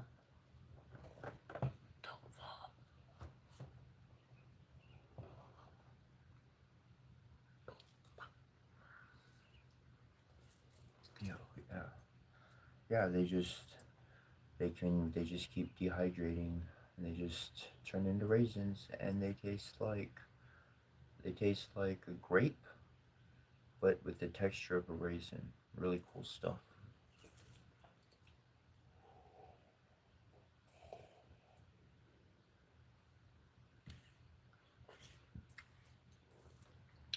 This one is called the riddle. There was once a king's son who was seized with the desire to travel about the world and took no one with him but a faithful servant. One day he came to a great forest, and when darkness overtook him, he could find no shelter and knew not where to pass the night. Then he saw a girl who was going towards a small house, and when he came near, he saw that the maiden was young and beautiful. He spoke to her and said, "Dear child, can I and my servant find shelter for the night in the little house?" "Oh, yes," said the girl in a sad voice, "that you certainly can, but I do not advise you to venture it. Do not go in." "Why not?" asked the king's son. The maiden sighed and said, "My stepmother practices wicked arts, and she is ill disposed towards strangers." Then he saw very well that he had come to the house of a witch, but as it was dark and he could go no farther, and also was not afraid, he entered. The old woman was sitting in an armchair by the fire and looked at the stranger with her red eyes. "Good evening," growled she, and pretended to be quite friendly. "Take a seat and rest yourself." She blew up the fire in which she was cooking something in a small pot. The daughter warned the two to be prudent, to eat nothing and drink nothing, for the old woman brewed evil drinks. They slept quietly until early morning, when they were making ready for their departure, and the king's son was already seated on his horse. The old woman said, "Stop a moment. I will first hand you a parting draught." While she fetched it, the king's son rode away, and the servant who had to buckle his saddle tight was the only one present when the wicked witch came with the drink. "Take that to your master," said she. But at that instant the glass broke, and the poison spitted on the horse, and it was so strong that the animal immediately fell down dead. And the servant ran after his master and told him what had happened, but would not leave his saddle behind him, and ran back to fetch it. When, however, he came to the dead horse, a raven was already sitting on it and devouring it. "Who knows whether we shall find anything better today?" said the servant. So he killed the raven and took it with him. And now they journeyed onwards into the forest the whole day, but could not get out of it. By nightfall they found an inn and entered it. The servant gave the raven to the innkeeper to make ready for supper. They had, however, stumbled on a den of murderers, and during the darkness 12 of these came, intending to kill the strangers and rob them. Before they set about this work, they sat down to supper, and the innkeeper and the witch sat down with them. And together they ate a dish of soup in which was cut up the flesh of the raven. Hardly, however, had they swallowed a couple of mouthfuls before they all fell down dead, for the raven had communicated to them the poison from the horse flesh. There was no one else left in the house but the innkeeper's daughter, who was honest, and had taken no part in their godless deeds. She opened all doors to the stranger and showed him the heap up treasures. But the king's son said she might keep everything. He would have none of it, and rode onwards with his servant. After they had traveled about for a long time, they came to a town in which was a beautiful but proud princess, who had caused it to be proclaimed that whosoever should set her a riddle which she should not guess, that man should be her husband. But if she guessed it, his head must be cut off. She had 3 days to guess it, and but was so clever that she always found the answer to the riddle given her before the appointed time. 9 suitors had already perished in this manner. When the king's son arrived, and blinded by her great beauty, was willing to stake his life for it, then he went to her and laid his riddle before her. "What is this?" said she. "One slew none, and yet slew 12." She did not know what that was. She thought and thought, but she could not find out. She opened her riddle books, but it was not in them. In short, her wisdom was at an end. As she did not know how to help herself, she ordered her maid to creep into the Lord's sleeping chamber and listen to his dreams, and thought that he would perhaps speak in his sleep and discover the riddle. But the clever servant had placed himself in the bed instead of his master, and when the maid came, he tore off from her the mantle in which she had wrapped herself, and chased her out of with rods. The second night the king's daughter sent her maid in waiting, who was to see if she could succeed better in listening. But the servant took her mantle also away from her, and hunted her out with rods. Now the master believed himself safe for the third night, and lay down in his own bed. Then came the princess herself, and she had put on a misty gray mantle, and she seated herself near him. And when she thought that he was asleep and dreaming, she spoke to him, and hoped that he would answer in his sleep, as many do.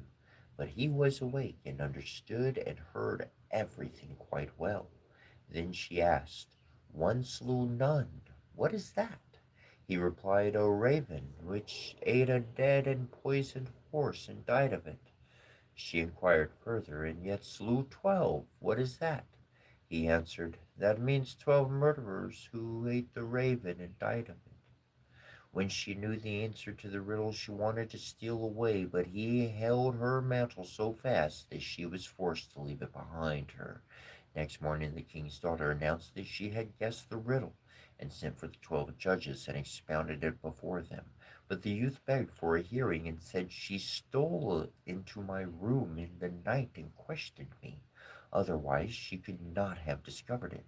The judges said, "Bring us a proof of this."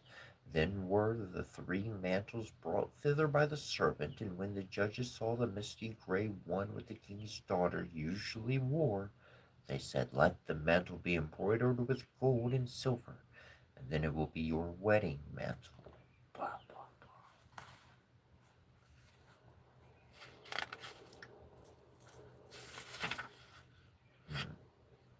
The mouse, the bird, and the sausage. Once upon a time, a mouse, a bird, and a sausage became companions, and kept house together, lived well and happily with each other, and wonderfully increased their possessions. The bird's work was to fly every day into the forest and bring back wood. The mouse had to carry water, light the fire, and lay the table, but the sausage had to cook. He who is too well off is always longing for something new.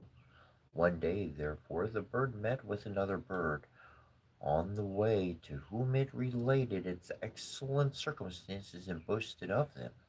The other bird, however, called it poor simpleton for his hard work, but said that the two at home had good times.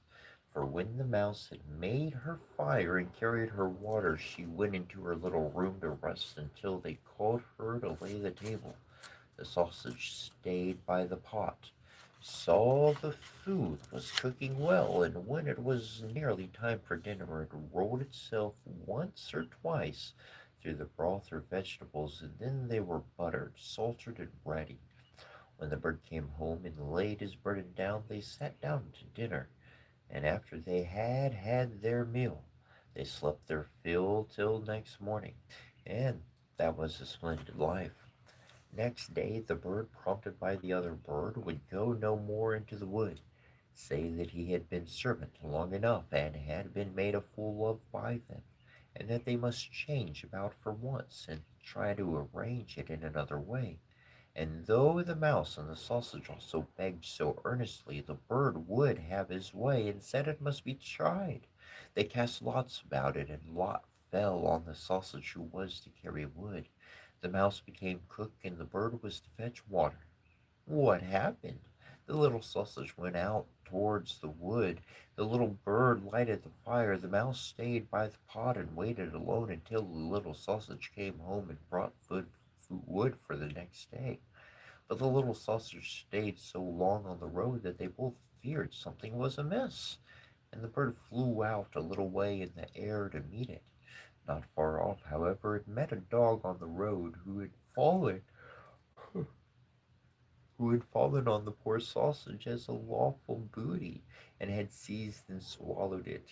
The bird charged the dog with an act of barefaced robbery, but it was in vain to speak, for the dog said he had found forged letters on the sausage, on which account its life was forfeited to him.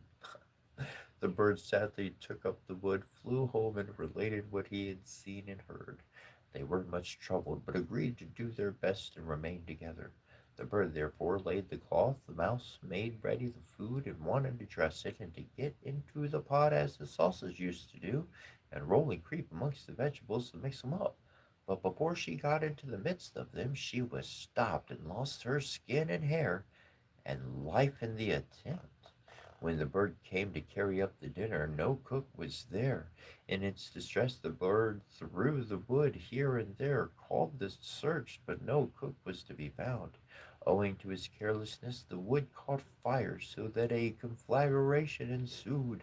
The bird hastened to fetch the water, and then the bucket dropped from his claws into the well, and he fell down with it and could not recover himself, but had to drown there.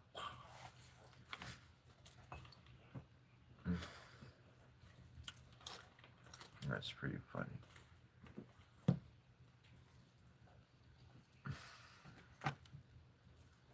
They let a sausage go out into the world and didn't make it back. Thanks, bro.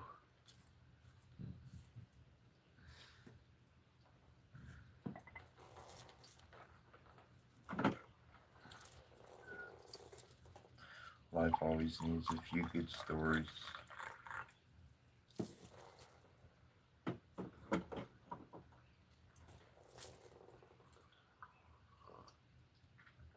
Oh, without stories, where would we be?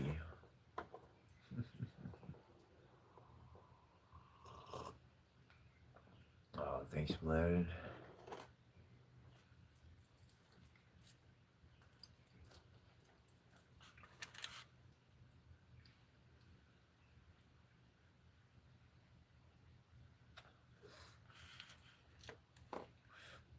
Yeah, right. How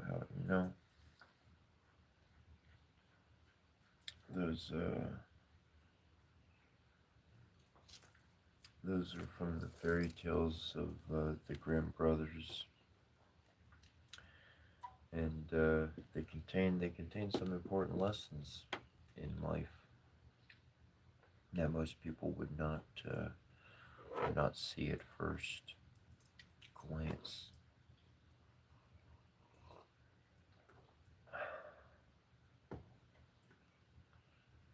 I thought it was funny. The mouse wanted to jump in the pot just like the sausage would do.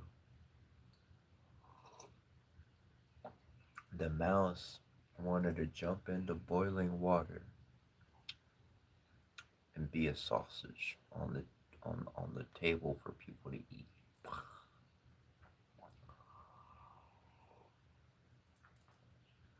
People are not generally astute or aware of what they're truly taking in to their life, of what they're repeatedly bringing in to their future.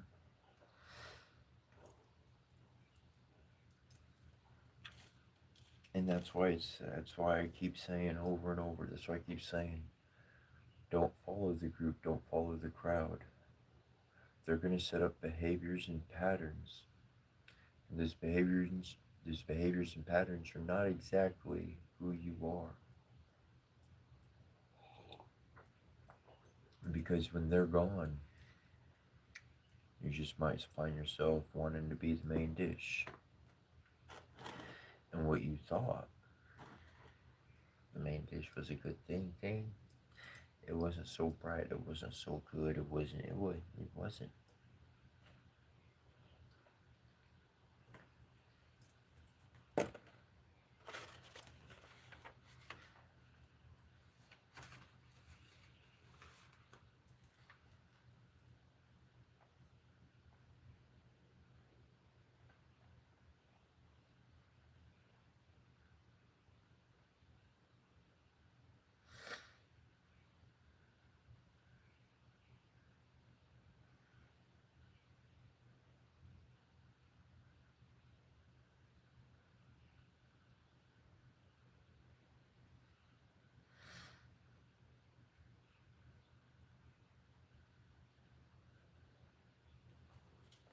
Sometimes I interact with the chat. Sometimes I do.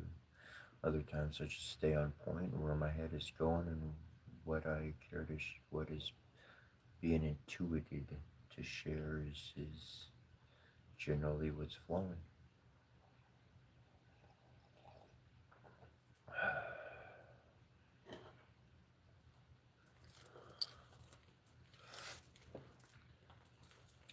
This is very powerful for you in your life. It took me many years to really learn my lessons on this.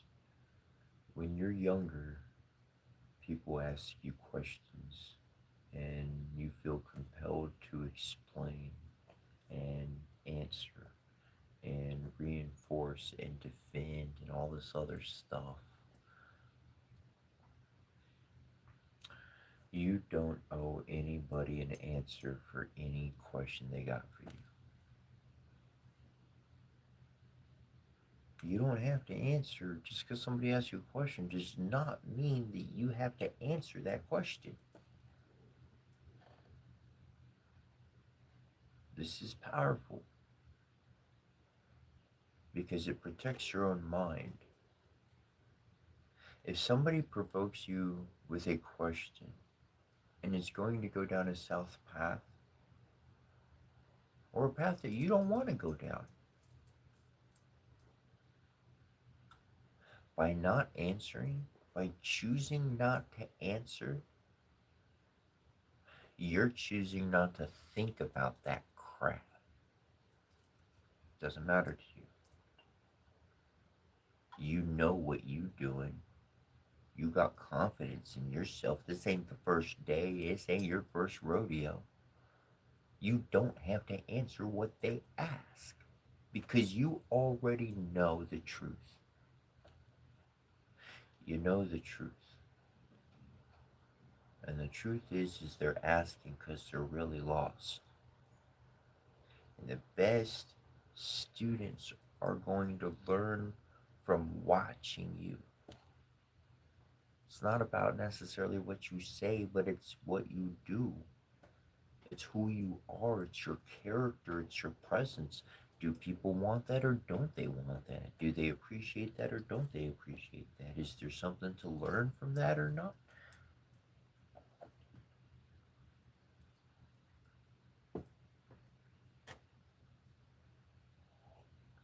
The choice of what you think about is in your control. And if it's not in your control, it can be in your control. You don't have to think about all that shit you don't want to think about. You don't need to take no drug. You don't need to buy no pill. You don't need to sign up with no prescription or monthly subscription. It's called meditation. And meditation is essentially teaching your mind how to not think about anything whenever you choose to not think about anything. Of course you're going to think about stuff. Of course the mind's going to work and play video games and do this and work on that and do that. But to be able to choose to not think about anything and turn all those thoughts off,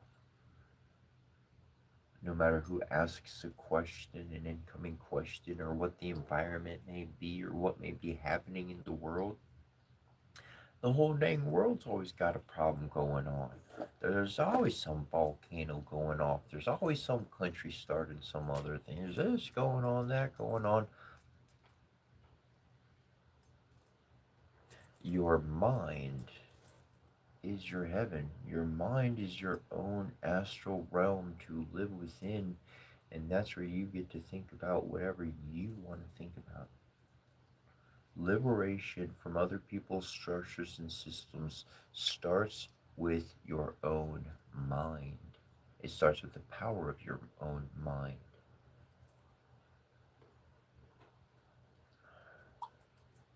That's that's where I found learning from other systems, learning from other people, learning from other cultures, learning from other faiths became so advantageous in life because now I had more abilities, I had more applications to work with to affect my environment. And that whole collective consciousness, a lot of these groups strongly connected because they have different words and proper things and so forth in their ceremonies, but essentially they are a unified group combining their energies into that meditative state in a coherent field to allow positive vibrations, hopefully positive vibrations, to exist and flow through the world to create a better future for all of us. Because, and this is the thing, how how can one truly rise to the top and be okay to be there alone? How have people been able to do this for so many years in our past? My personal perspective is if I help everybody rise, they'll pick me up. Because if everybody else moves on up, then I'm going to move on up because there's not going to be no more bottom like there is now. We all going to be up. If everybody else is doing good, I'm going to be doing good. Because one thing I found in humanity is that people do care and people do want to help each other. But generally speaking, due to the lack of resources and on, we people don't have the excess to be able to help people. Well, that's understandable. So, by helping my fellow neighbor, by loving humanity, by helping humanity thrive, if humanity gets better, then I'll get better, which will mean everybody at this level will get better too.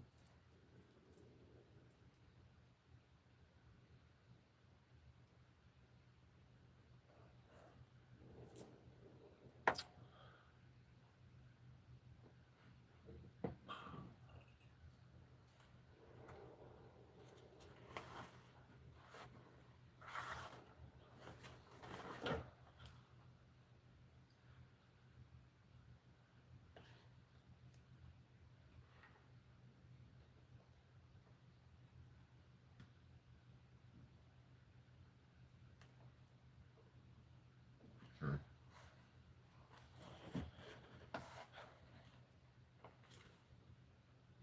I said it before and I'll say it again because I want to remind you. You could be anything you want to be. You can be anything you want to be. And hopefully, what you want to be is something spectacular, something awesome, something amazing. Learn about things that are out there in the world. I read in the Bible, God is love. So I said, well, if I pursue love throughout my life, then that's been my journey. I wanted to be an archaeologist. I want to be digging up like dinosaur bones and stuff, paleontologist, stuff like that. That'd be cool. That'd be really cool. I have pulled up some some fossil, a fossil. I'll say I pulled up a. I do have a fossil. It's pretty cool. But just because your discoveries are not in some magazine or in some book or whatever the case doesn't invalidate your experience for life, or what you gather is what you get to pass down to your children, to your friends, to your neighbors, and everybody in the spiritual network of the collective consciousness. In this whole journey I learned a thing or two about altars, the importance of stones, of their vibrations. And that's why, and I've got videos documenting it for a while, and then I just kind of took a big break off of it. But my grapes, see, I put them on my altar in my room, and grapes turn to raisins. See,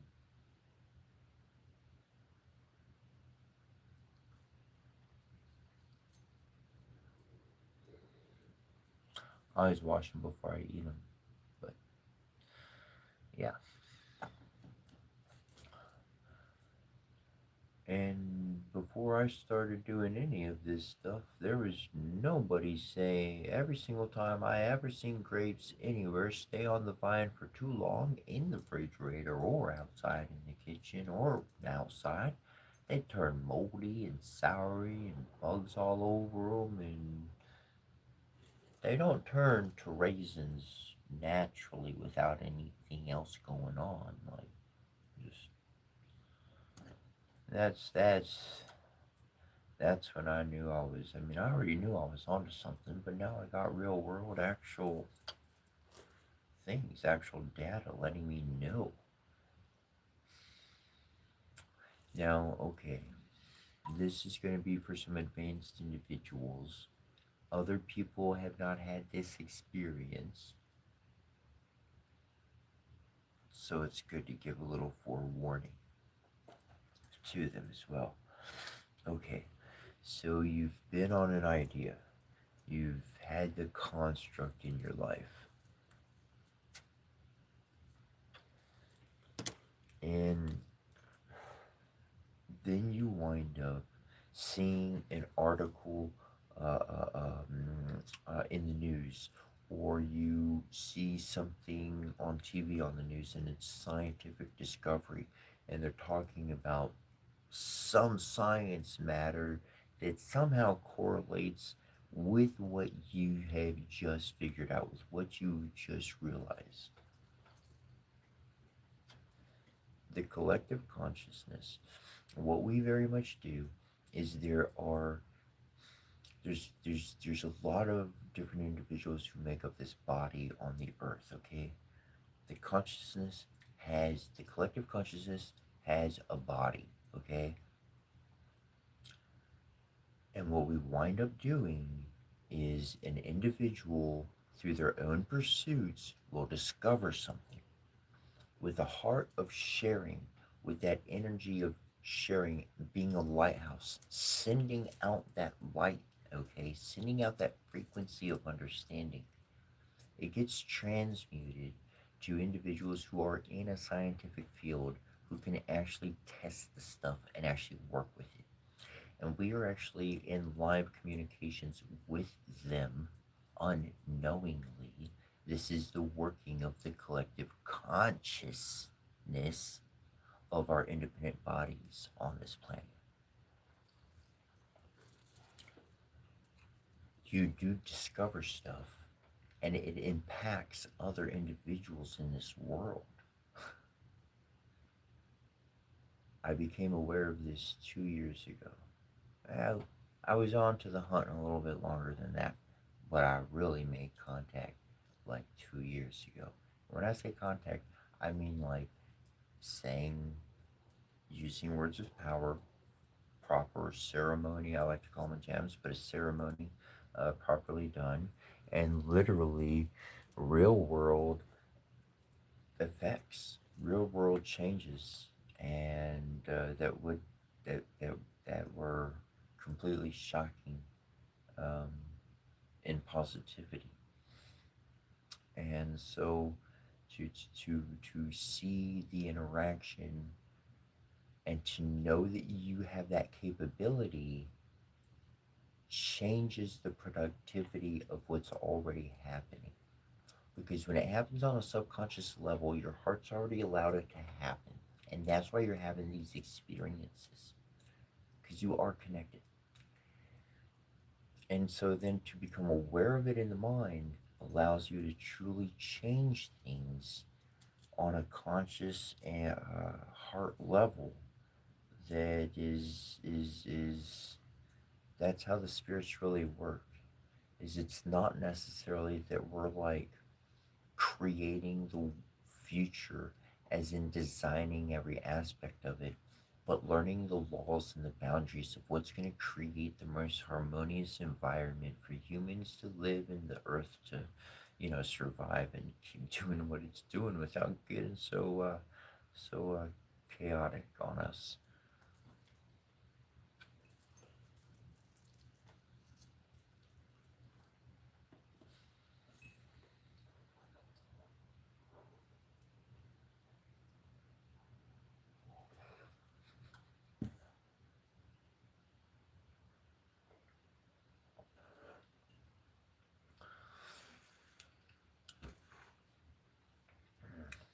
Actually,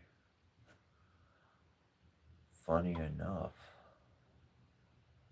I was uh, I was in two mental hospitals. I went into one. It was an inpatient facility. At the end of my stay, 4 months. At the end of 4 months, no medication.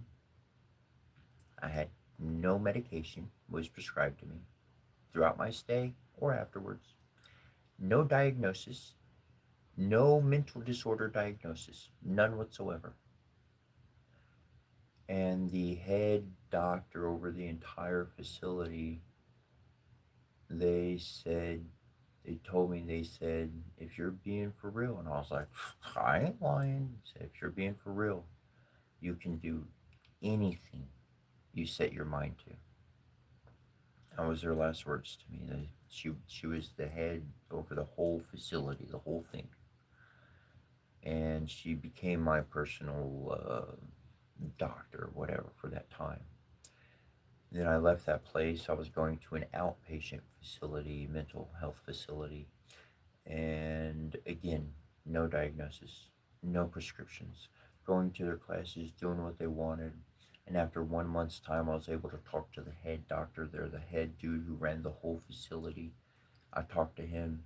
I said, nah, doc, they haven't prescribed me not a single thing. They asked me if I wanted anything to tell them they give me anything. I said, no, I don't want none of that junk. So I'm good without all that. He said, well, then how do you deal with this situation? He asked something specific, and I responded and told him all how I would do this, and I would do that, and that, and that, and that. And then he asked me another question, very specific. Well, what would you do in this situation? I was like, well, then I would do that, and then that, and then I explained my mental processes of how I would work through whatever it is situation he was presenting. After the second one, the doctor starts writing like fast. Just he picked up his book, he's just lightning fast. And I was like, oh dang, I'm screwed now. And the doctor, while he's writing, he says, don't you come back here. I said, I have to. They said I'll get in trouble if I don't. He said, you don't belong here. Don't come back here. Don't ever come back here. So, um, as far as that comment goes, I actually got kicked out of the mental facilities because, like, I don't belong there.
It's pretty awesome place when we find friends in this world. It's kind of the taking the next step and setting the new dream and the new mark. I tell you what, I've had some dreams in life, and I thought it would take me a lot more. I thought it would take me a lot money to achieve those dreams, and I had some events happen in my life, and I was literally shown firsthand that my dreams had been achieved, and I was like, whoa! I thought this was going to take me like I didn't think it was possible. And essentially, what the dream was and is a network of healers, a network of interconnected souls that are operating on a frequency where unity can truly exist. The dream of that was talking about way back in the days when call him Jesus or Yeshua the dude, when Buddha walked and Krishna and all them great people of the old times that we have stories about. These are the days when there are thousands of them walking, and they're all over the planet. I've been on this journey, and time again, there's been people, and they're like, man, I never meet nobody like this. Like you, like they agree with what I'm talking about or whatever I'm saying. They have the same mind. They've been through the same lessons, and I'm like, know that we're not alone. There's a lot of us out there in the world, and I truly do believe that each of us are connected far beyond the flesh.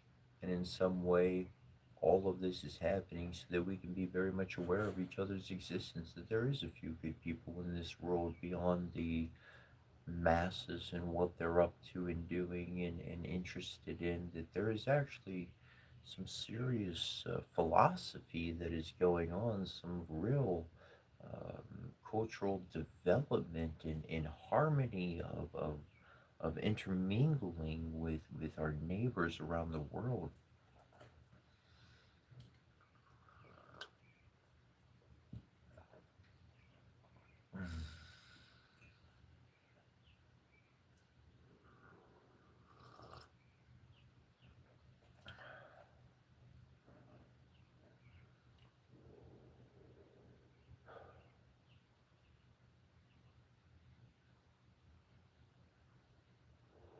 Truly, indeed, it is the peace. I mentioned the peace over and over. Egyptians' Kemetic ways, the word is hetept, and it is peace, nirvana on the eastern side. And finding that state of peace really allows you to connect with the consciousness in this world, intelligent consciousness, because truly it is not thoughts. When we think of telepathic communication, we think of mind to mind transfer of information. But when I think of telepathic communication, I'm seeing the field of the heart, the energy from the heart sending that information, not the mind. It's the heart that's formulating what's being sent. Because the mind has to really figure that out for this environment and what's happening. But the heart truly says as it is without sugarcoating it, without lying about it. Here's how it is. Can the other person deal with it? Can they accept the reality that's being presented, or are they going to run from it because they're dealing with whatever it is they're dealing with? Continue in sending out the positive vibes. Continue in this. It's well more than an exercise.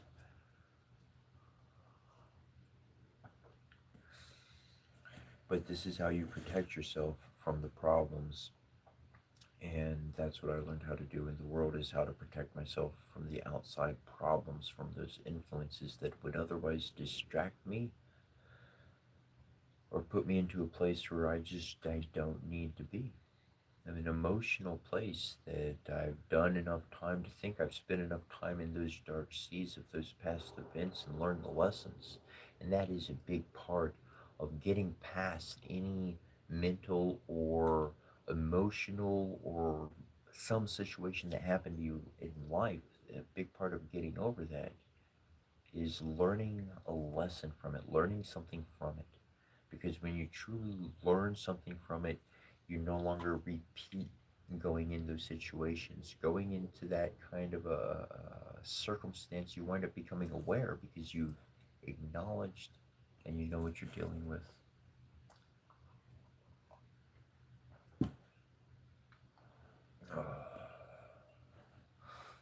Thank you, Seattle. Thank you, Paladin. Paladin. It's funny I say things in a multitude of ways.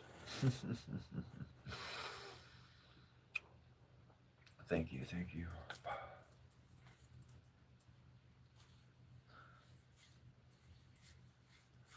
Let's see.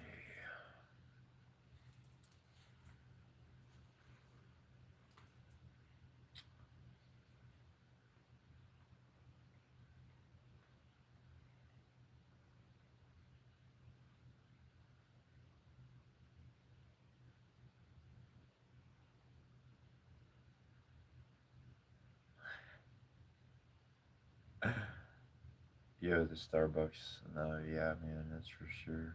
I see it as like an aspect of the Divine Mother. I mean, you do some research into it. That's someone. And I got some pretty good memories at going to Starbucks. Oh man, I remember one time I used to be a Jehovah's Witness, so you're not supposed to smoke cigarettes and stuff. And I was on my break from McDonald's, and I was sitting outside of Starbucks, and I was just smoking a cigarette. And my mom, she drove up. Damn, I got in so much trouble. It's like anybody could have seen you. That's what organizations, that's what religion does, is they confine you to to not be who you are. So you have to restrict it. You have to play super safe because, ooh, I'm going to offend this person. Ooh, I'm going to offend that person. God damn. Like, I care who I offend anymore? Shoot. That's not my job. I dressed up for the party. Did they not realize a party was happening? Well, that's on them because they were feeling bad. Just because they were feeling bad and the party was going on didn't mean I had to feel bad with them. You done that in life? You know how somebody feels bad and you feel bad? Oh, yeah, listen, sorry you feel that way. Fuck that shit. Fuck that. No, I did that. I did that for 20 plus years. And you know where it got me? People stepping on the back of my skull. That's where it got me. Fuck that. Raise your vibration. Be who you're gonna be. And if somebody don't want to accept your hand up, then go on and feel bad. You want to feel bad because I'm gonna keep staying the way I am. And try to bring people up, and some of them don't want to be there, and that's okay. That's where I keep stepping, or dancing, or skipping, or you know, doing whatever I do.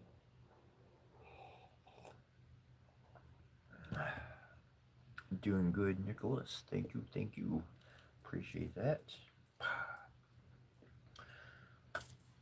Let's see.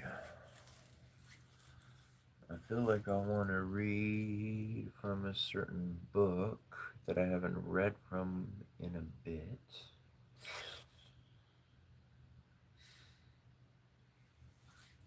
We'll see. We'll see. We're going to fill it out. We're going to fill this out. Who are you and what is this?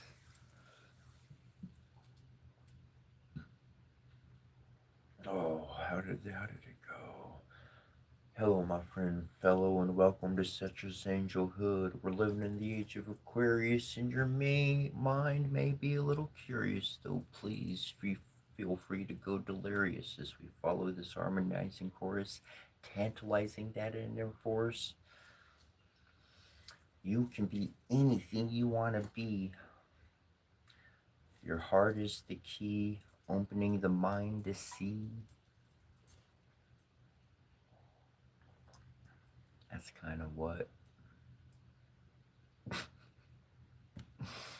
haven't said that one in a while. I came up with that a while back. It's like I'm gonna have this show, and I'm gonna do this, and I got an intro, and I got a song, and I got all this stuff. And I did a lot of prep work, and I did a lot of effort years ago, waiting for this moment. And then I went on this whole other kind of spiritual path, and I forgot about the internet, and I forgot about YouTube and TikTok and I this, me, you, whatever. And I like got back from my spiritual journey, and then like YouTube and TikTok and all this stuff is like, hey, you could go live, tell us about your journey in a funny kind of a way.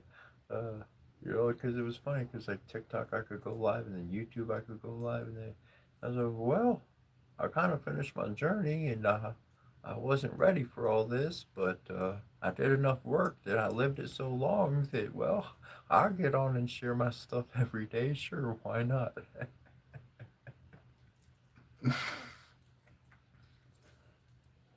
Yo. Uh, what do I see? Aurora Radio. What do I see when I look beyond the veils of reality?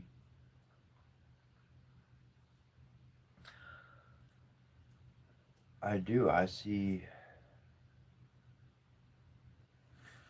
humanity getting along.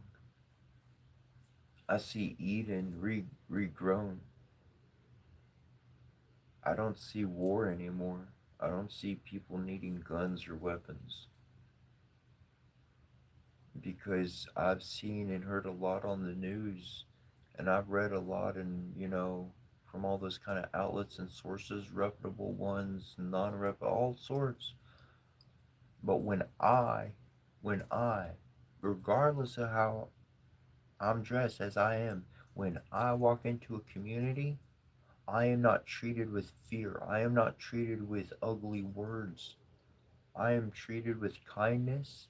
If anything, people are so respectable, like they don't want to, I don't know, they don't want to get too close, or like, trip me up or something. I don't know, but people are very nice. They're very kind, and like they will come up and talk to me, and they're like, they will ask real questions, not dogging me down, but they'll be human with me.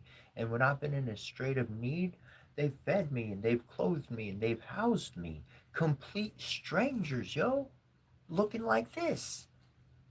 So, what I see beyond the veil, when I see reality, is that humanity is very kindly.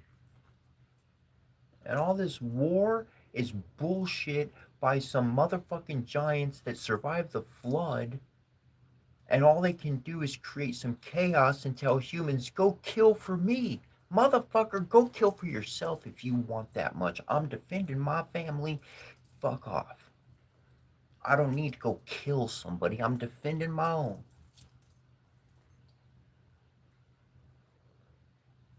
People want to run and do so many bad things, but I don't think that's the truth. I think that's a poison from some giants that hide in the shadows. Because if you really saw the giant for what they look like, everybody would band together and light their bitch asses on fire. That's what I see beyond the veil.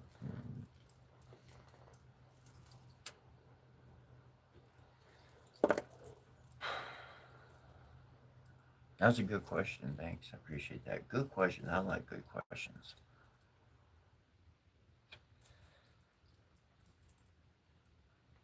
Now, I am saying on the flip side of that very comment of what I said, there are individuals out there, and they do fight. They do go on the offensive to stop some bad shit that will go down. And we need them. They are our warriors, and they know their role. They know what they do. And I got the utmost respect for them. I send them power and energy. I send them protection. And you do too, even if you don't know it. But they're part of that divine consciousness. I not those ones I'm not talking about in this group of people just going to cause an attack and just do harm. There is a close line in that understanding.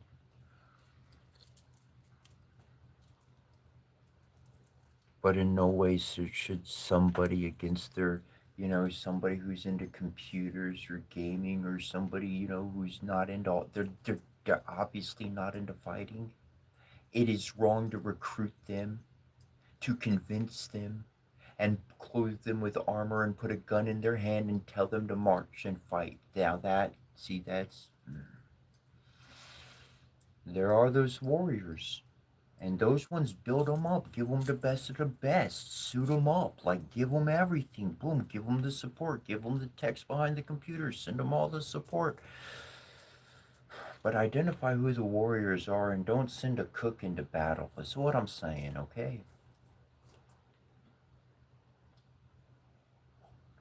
Of course, a cook's got to be at the battle, you got to cook for the warriors. Anyways,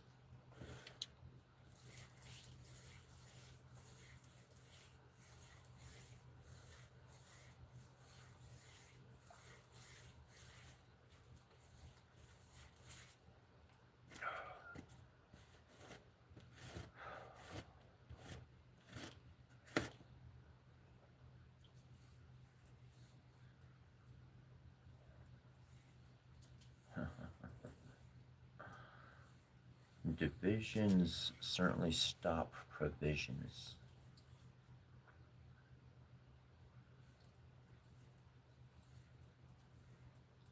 Divisions actually stop provisions.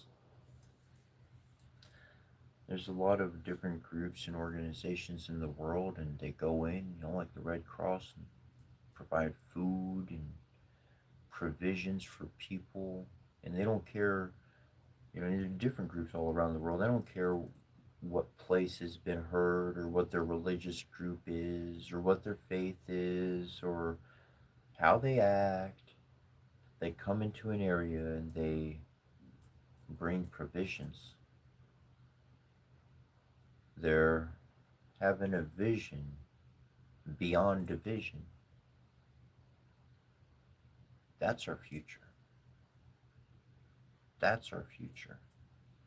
And everybody who is about division, they're very easily seen. They're very easily identified. The more and the more and the more individuals that jump onto the, I was about to say bandwagon, but more like on the more people that actually become alive as a tree of life themselves, with energy, with chi, with love, with goodness, with prosperity, with kindness, with a sight that doesn't look to the color of or clothing of or flag of, but it sees the human. Whether you know or not, I cast my cards forward. And I dress as I dress for a multitude of reasons. And one of the biggest reasons is that people may judge me based upon what they see. I invite that judgment forth. Because there's one up top that's listening to all them words. And he told me, don't be worried about all them words. Because all them people lighting up on his radar.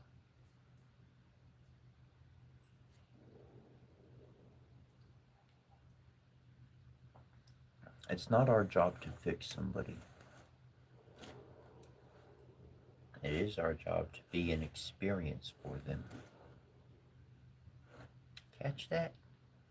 Be the experience in their life that they will remember forever. In the most positive of ways, not detrimental, not hurting, but positive, uplifting, something encouraging, something different, something that said, whoa, there was some stranger doing that. I want to do something too. And that person's going to get to thinking, and when they grow up and they're not stuck in religion or stuck in some group of division, when they walk in their own 2 feet, You can do what you want when it's your house. Guess what? It's my house. I'll do what I want now. Well, people still walking around like, oh, they still, I can't do. What's in their heart is wrong. That's sad. What's in your heart? That's the truth right there. That's the truth. And if your heart is desiring a bunch of bad things, well, reevaluation is very important before progression.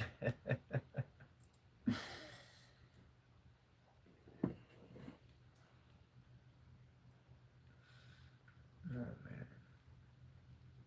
Thank you, appreciate that. Many thank yous to all the moderators and individuals contributing to a positive chat. I do very much thank you. I'm gonna use the bathroom. I'll be right back in just a few.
Okay, so bat. People ask often, like, what's up with the bat? Bats are symbolic of dragons. Dragons.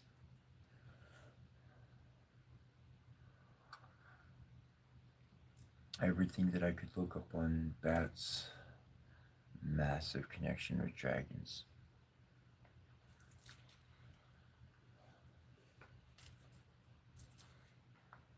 And I was down in New Mexico, and we had went to a store, and they had like two left, and the person I was with, they got one, and I got one, and it's been pretty cool because every now and then I'll see one on somebody's car, whatever. They'll see one, and they'll have one, and it's pretty cool.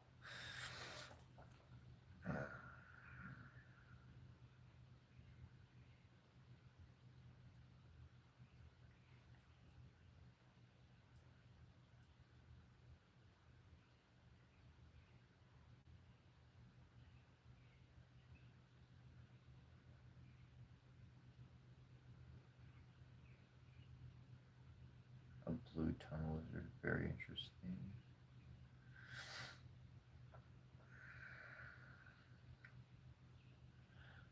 Do I have a thought for the day? A thought for the day.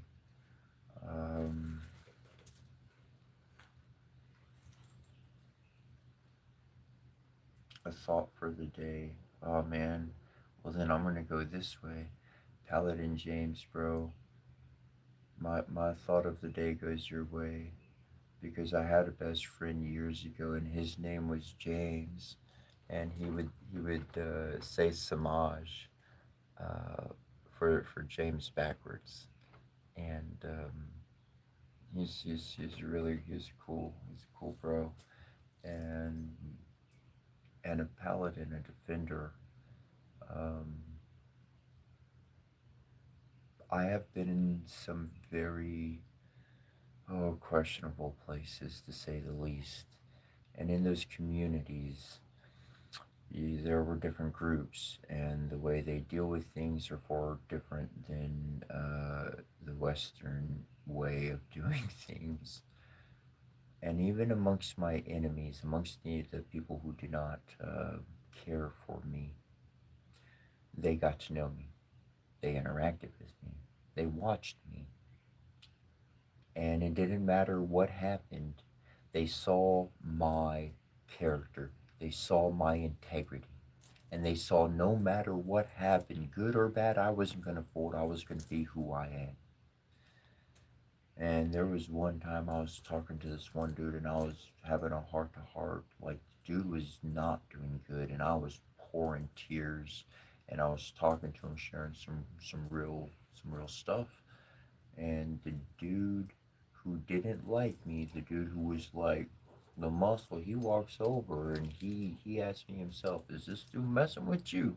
And I was like, "No, we having a chat." And he's like, "All right," and he moved on. And that's why it's important to be your character. It's important to find your purpose and be who you are to whatever degree that it is. It's not The idea is not to find followers, it's to be who you are, and the correct people are going to come be around you, and that's going to create the space that allows other people to truly rise with all of us. It changes the environment, the unity really comes together. And and he's, if you will, Paladin James may be the one I'm speaking about, but to everybody who's moderating, to everybody who's helping, to everybody who catches it every single day, Michelle and Fox and Obs and everybody else, like, I thank y'all so much. And it was funny, just at different times, I was just like, boom, I'm gonna make this person a moderator. Okay, I make this one a moderator. And, good things happen. Pay attention, pay attention. And you can see who somebody is without um, selling yourself short, without getting in too deep, without being able to get out without a scratch, kind of thing. You can look at somebody's character, you can see what they're doing, you can see them in a moment of their heart coming out, and you know that no matter what, rain or shine, good or bad, that person, that's their default setting. Their heart is their default setting. So when you see that, you know that's what's going to ultimately happen. The person might be raging raw on the anger side, but that's why you're always nice. That's why you're always respectable. That's why you're never doing anything to poke the tiger. You don't do, that's why we don't do those things. And that's, and then when the tiger has divine law and authority on their side to do a good justice of protection, boom, things are allowed. There's no bad consequences. And so really our word on the day is finding the correct people to surround yourself with heavily involves getting rid of the people that don't serve. And when I say serve, I mean build your heart. A good heart is going to build a good heart. One thing that says in the Bible or somewhere else, I don't know, I grew up with the saying of it, bad associations spoil useful habits. Told it to us every single day. Bad associations spoil useful habits. So if I'm used to doing cleaning every single day and then I hang out with somebody who never cleans anything, they only leave a mess, and I hang out with them every day, then I'm likely to leave my dishes to the side and let them be a mess and not wash my dishes because it's going to have an impact. And this is true to whoever you hang out with, they're going to have an impact upon who you are, and you're going to have an impact upon who they're going to be. So decide. This is why people usually get angry or upset at things happening between two friends. Because in all reality, while they see themselves as two friends, they're actually in it to get something out of the other. They're not trying to swindle. They're not trying to use or hurt or anything like that. It's an innocent friendship. But in these friendships, people can find, oh, I need that from them, so I'm going to keep them around, or I'm going to hold my tongue back because I can get this from them later. But when the heart flows and communication stays constant, there's never a division of just taking. There's always an awareness of where the heart is. And even in the situations where all that talk doesn't happen, because there are those relationships where talk does not happen, but there just seems to be some type of brother, sister, father, son, whatever kind of mom daughter relationship just seems to just kind of be lingering, but we don't ever talk about it. It's just there. It's nice to live in that space and to be respectful and cultivate that. But when we are involved with somebody and we're constantly getting angry at them or they're constantly getting angry at us, to become aware of what the source of all that disturbance is can really improve the relationship or allow those parties to divulge ways.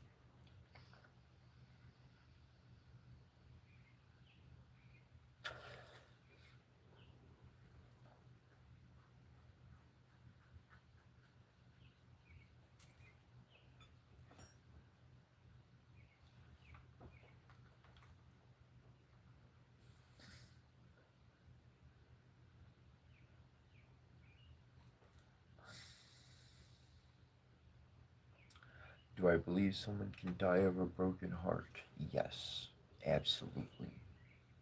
There's there's many stories of this happening. There's many realities of this happening. Accounts even going back. I want to say there's an account of royalties in England or Europe somewhere, and one had died, and then the other one not long after. This is the importance of connecting with spirituality, connecting with meditation, connecting with more than just that one person.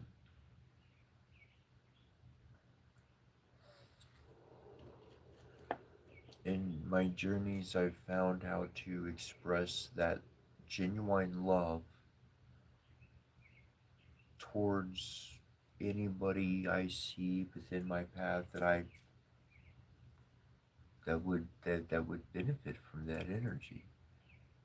Controlled, not dominating, not putting myself in some position to tell somebody what to do, nothing of that sort. But just that positive energy or that positive support.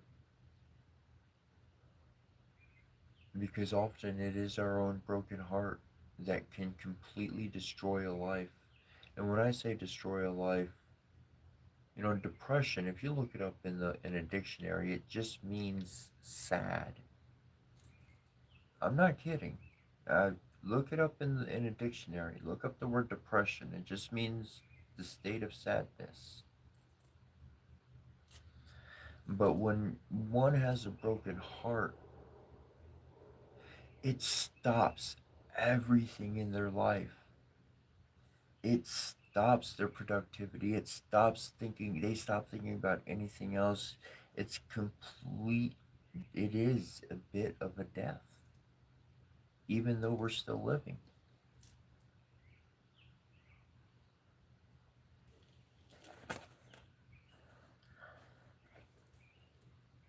Extreme sadness is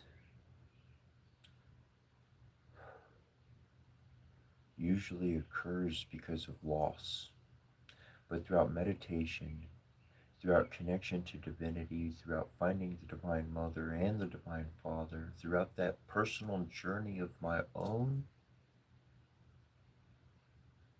I never feel alone. I don't feel as if my love has to go to only one person and or else my heart is broken and the end is met. That it used to be different. I used to be different. Every single day was complete sadness, massive sadness. And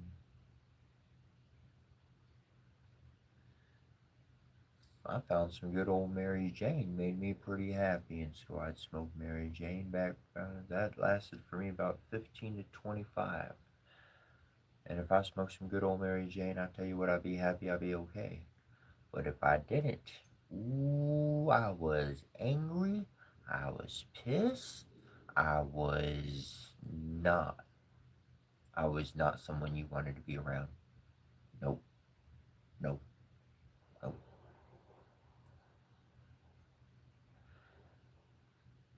And that's why this spiritual journey to me is important. This is one of the reasons, big reasons why I am on here every single day as I have been. And is because there are people out there in the world that they are at that moment, they are at that point in their life, and there is something I'm offering, something I'm talking about, something I'm speaking about, something visually that they're connecting with. That's just taking them out of that moment for a bit, giving them some other options. And this spiritual direction was so important. It started with me finding the Divine Mother. And that's when she was like, I'm going to love you. And she gave me peace of heart and peace of mind. And I'm not trying to sell you a religion or a construct or whatever, but I'm just saying there's a Divine Father and there's a Divine Mother. And when I found the Divine Mother, my life changed.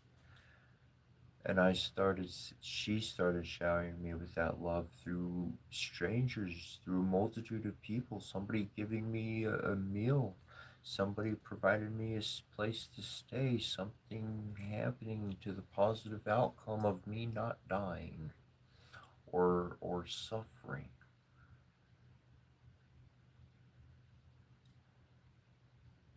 And that's when I found that love was in myself, that love that I looked for, that broken heart. My heart was broken because I tried to look for my reflection in somebody else. But guess what? I couldn't find it. I looked and I went deep and I couldn't. If I invested long term, I couldn't find it.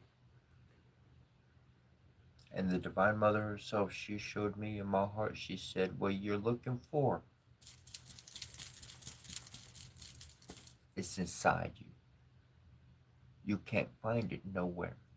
The best view you're going to get of it is a mirror. It's the best view you're going to get. That's what completes you. When I got that in my heart and in my mind and I put all that together, my heart's it wasn't broken no more. They have been put back together.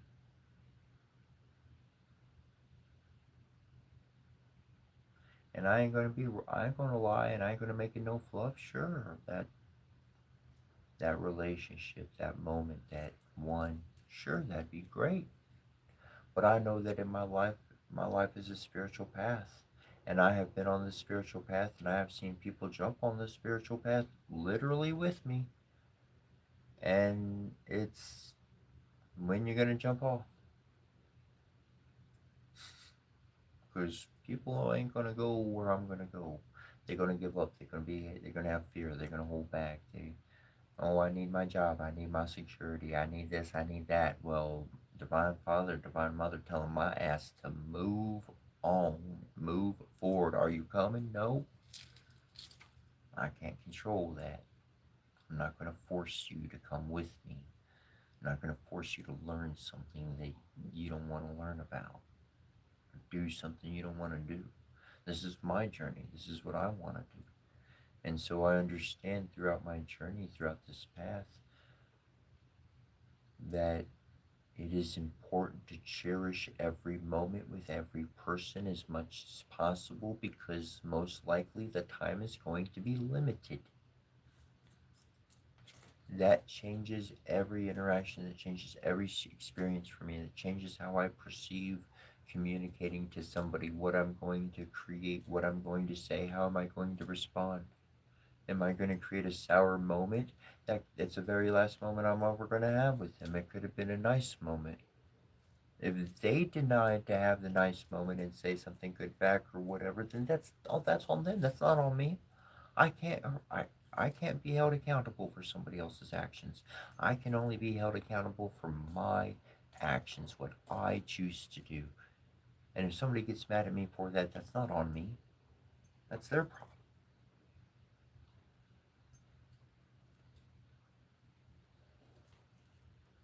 You ever been cleaning something, taking care of something, fixing something, and somebody comes up and they say, well, you should do it like this and do it like that and stop doing what you're doing, blah, blah, blah, blah, blah. Yeah? Yeah. Well, if you want to do it so much the way you want it done, let me leave and let you do the work that you so much know how to do.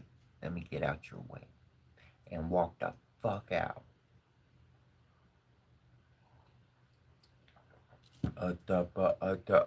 Yeah, stupid. That's what they were. They were called stupid. I don't fuck with stupid. Something my mama taught me.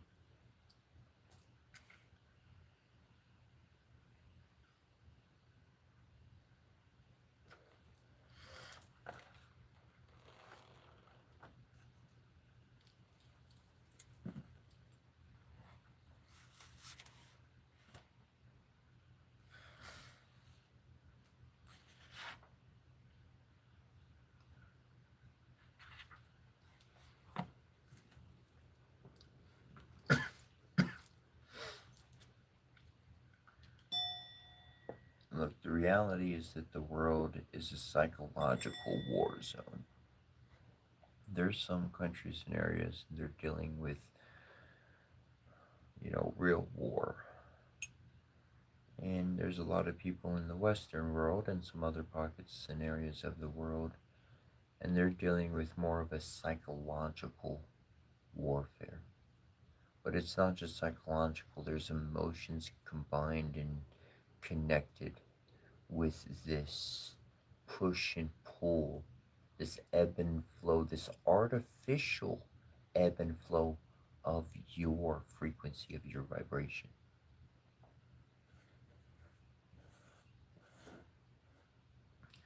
You naturally are attuned to the world's vibration. What's been happening is man, aka the giants, the remnant of the giants,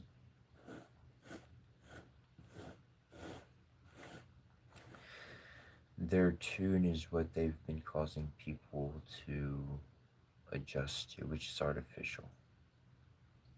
But the tunage of the planet, the tunage of humanity, is powerful right now, because the amount of individuals who truly have attuned to a master level of their apprenticeship, of a shaman, of a wise woman.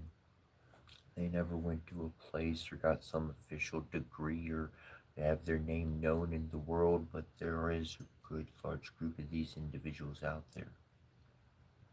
And we all hear each other's voice in one dimensional reality or another. Whether you pick up YouTube or you go look at a candle.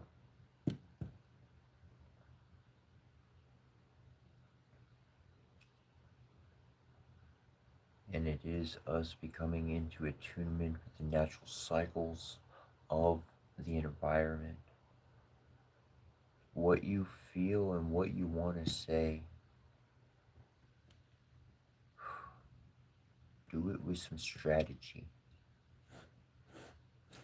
Do it with some seasoning. Where I'm from, they had they would call it Tex-Mex. But the particular place I was from, they put more seasoning in that food, more spices, than anybody else who made any other variety of Tex-Mex around. Damn, they flavored it up. Whew. I was the kind of person where I'm like eating jalapenos with my chips and salsa and whatnot, and then I'm drinking my hot cup of coffee. Ah, yeah. Next, give me another one. Ah, do it again. That's what I eat, anyways. That's the kind of season I'm talking about.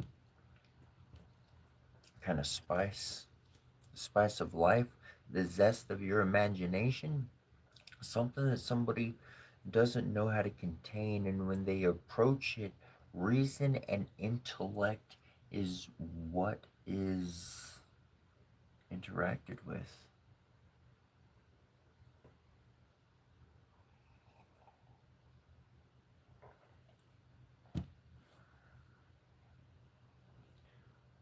What would be the definition for the word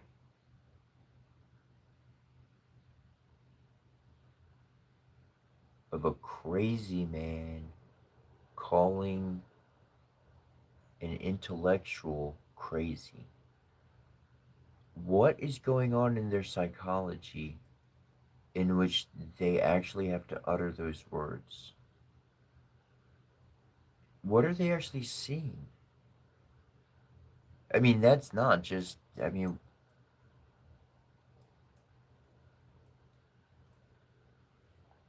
animal,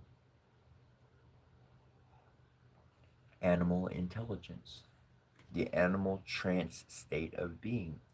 Somebody sitting at a comfortable, calm state of being,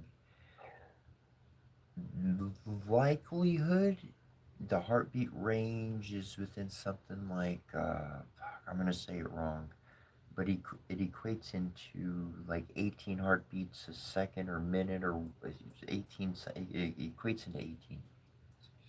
Yeah, 18. These trance states cause us to react differently to different situations. An animal, in the trance state of an animal, the responses are completely instinctive. There's not reason, there's no logic behind it. It's just instinctive. If it's unfamiliar to their environment as an animal, they're going to react because that's what instinct has taught them to do. But somebody who has reached to a higher trance state, their heartbeat rhythm has changed, their breaths per minute has changed on breathing, everything, and they're truly able to access higher forms of thought. They're able to put together things that no other individual has seen. These are all indicators of who you're talking to on a daily basis, of who you're interacting with on a daily basis: friend, family, cousin, brother, sister, uncle, mom, dad, worker, manager. This is a big reason why I cannot walk into a building and have a manager or a boss over me, because ultimately their brain is probably going to be seeing things on a completely lower vibrational level. They're not seeing energy, they're not seeing soul, they're not seeing emotion. They need to meet the productivity of a number to meet a status quo, which completely ignores everything I'm paying attention to. Values don't line up.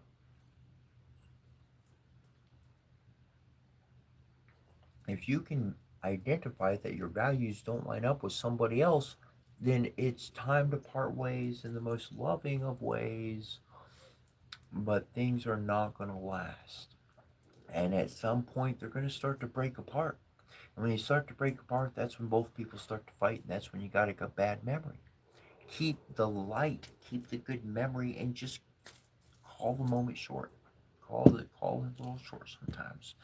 I ain't saying to throw in the towel all the time, but when things are not lining up for you in life, accepting to move on, it's a hard thing to do, but it will benefit and it will change the environment. It will give you new circumstances, new people to interact with, new ideas in the mind. Some people really do stay in one place and they really live their entire life.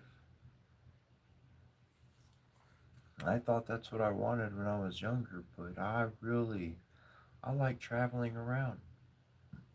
I like being in one place for a good long time, but I like moving to another place and seeing what that place is like, interacting with people over there. And to each their own, and as they like to do.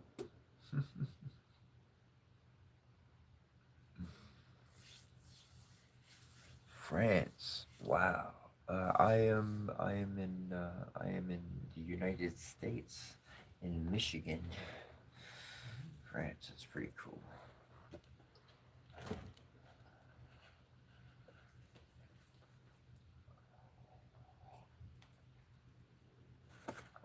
Uh,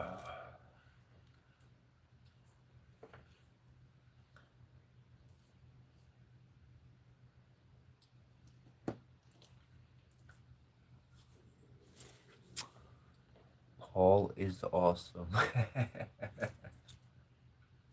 There you go. Paul is awesome. Appreciate it. Very cool. Very cool. Uh, where do we turn to next? I got a story here. Does anybody else have any thought provoking questions?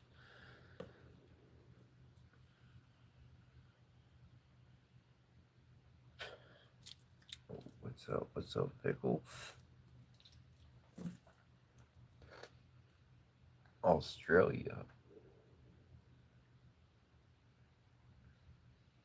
What's up, Snake Eater? Awesome. Awesome.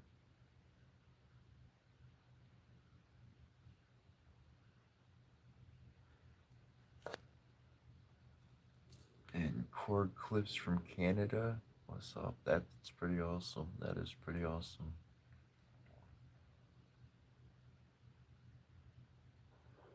Uh, uh, Currently, I don't have a workout routine, but what I personally prefer to do is pull-ups. I really like doing pull-ups, sit-ups, push-ups, and stretching in the morning, getting some really good stretch, getting the hips stretched out, and the torso and the spine elongated, like stretched out in the morning is very important. And Okay, so this would be my suggestion on like working out. I don't know a bunch about working out, but I learned a couple of things. And one of the biggest things I learned is that, like, you can do a quick rep, like doing a push up or a pull up. You can do it real quick. But if you do it fast, if you do fast reps, it's short term muscle mass. So you're going to put that muscle on very quickly, but it's not going to last indefinitely. It's going to fade away. But if you actually take your time and go slow doing that push up or that pull up, I'm always doing it backwards, but if you go slow and you really like give it the long pull, um, it winds up becoming long-term muscle mass. And so in that form, when I do things, I'm going into long-term muscle mass so that I don't have to keep doing so much working out all the time. But generally speaking, I prefer to treat a job or a gig or yard work or something like that as my workout. If I'm doing something productive, I like twofers, so I like to stack things just to work out myself is pretty lame in my own opinion. So if I can find an activity to help somebody, um, and then at the same token, I'm also like working my body out because I'm lifting correctly and not bending my back incorrectly, so forth and so on, treating things like a workout. Uh, yeah, that's pretty much what I've done. Um, Washington State, what's up, Burke? Burke.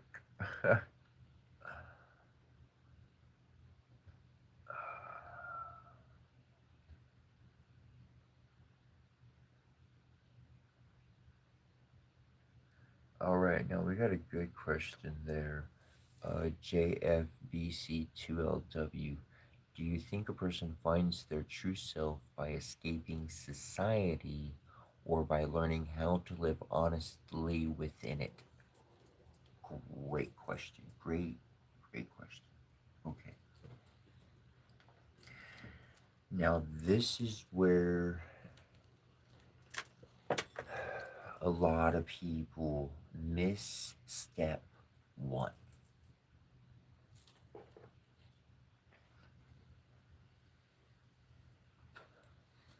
Step one is your heart.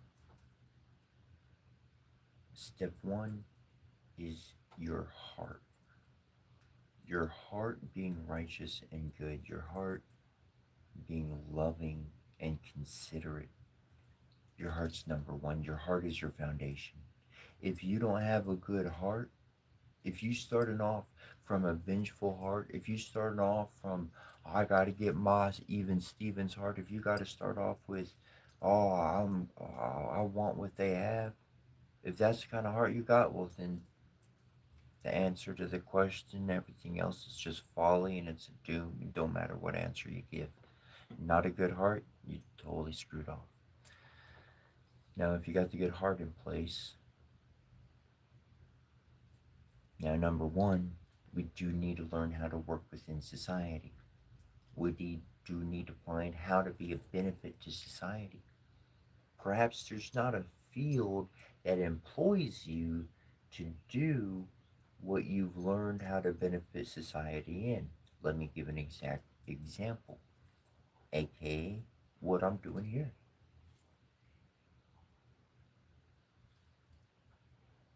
I found I found a level in society that needs something.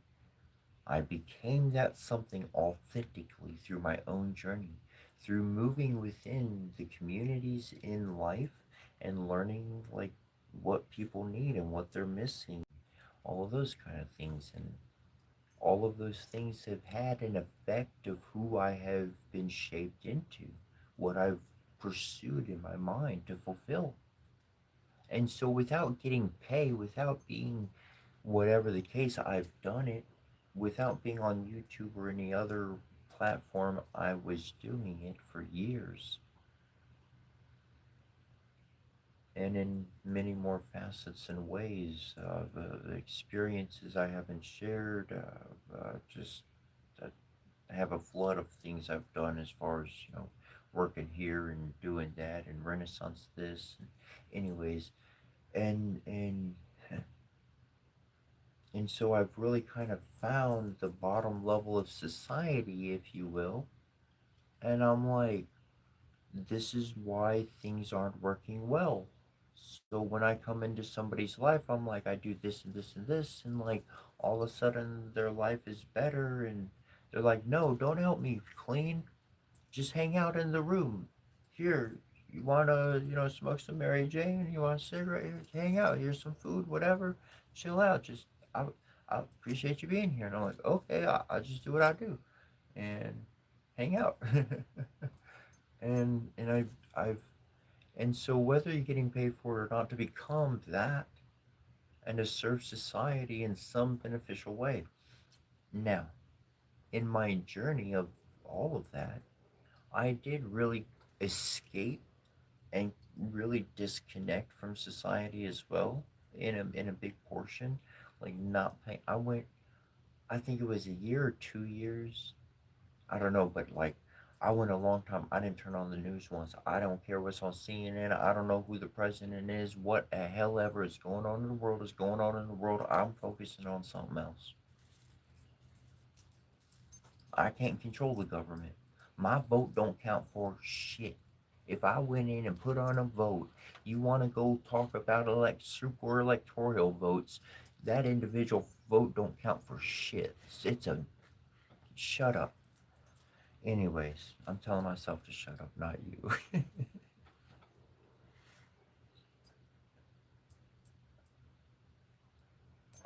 So I just focus on my project. I focus on my on what I need to do and what I see is valuable. And I've found value in it. I've found some proof in it. I don't care if I can convince anybody else. I know I've discovered some things. I turn on the TV and they talking about like they did some scientific study with all sorts of gadgets about the same stuff I'm talking about. And I'm like, whoa, holy crikey. Okay, it must be. Moving on. Proof enough for me, enough validation, whatever confirmation, whatever you want to call it. And that finding that kind of purpose, finding that kind of direction of what you want to fulfill, it does require unplugging from society. It does require finding yourself. And you can only find yourself by getting lost, which is not in society. See, in society, you got this like plan. It's got you go here and you do this and you get that paperwork and you get this ID and you do this and it's got the whole 100,000 point plan. It's a whole guided network. But to truly unplug and go on one's own spiritual path of enlightenment, that is the unknown. That is finding yourself. And when you find yourself, you find your purpose. Thus, you come back into society and you benefit society. So, it truly is a journey, to say the least.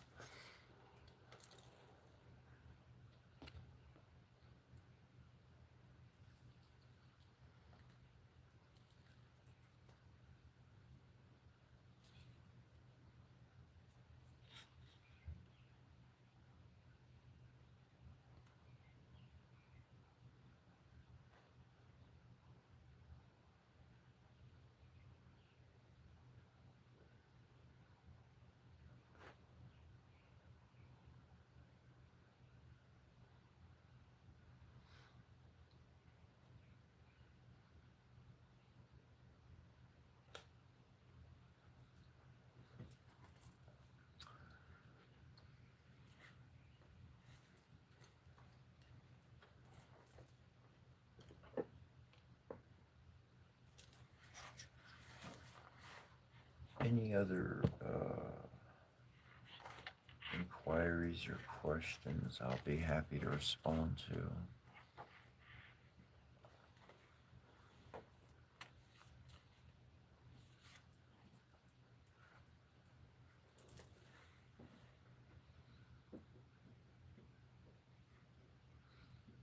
Thank you, Ryan James.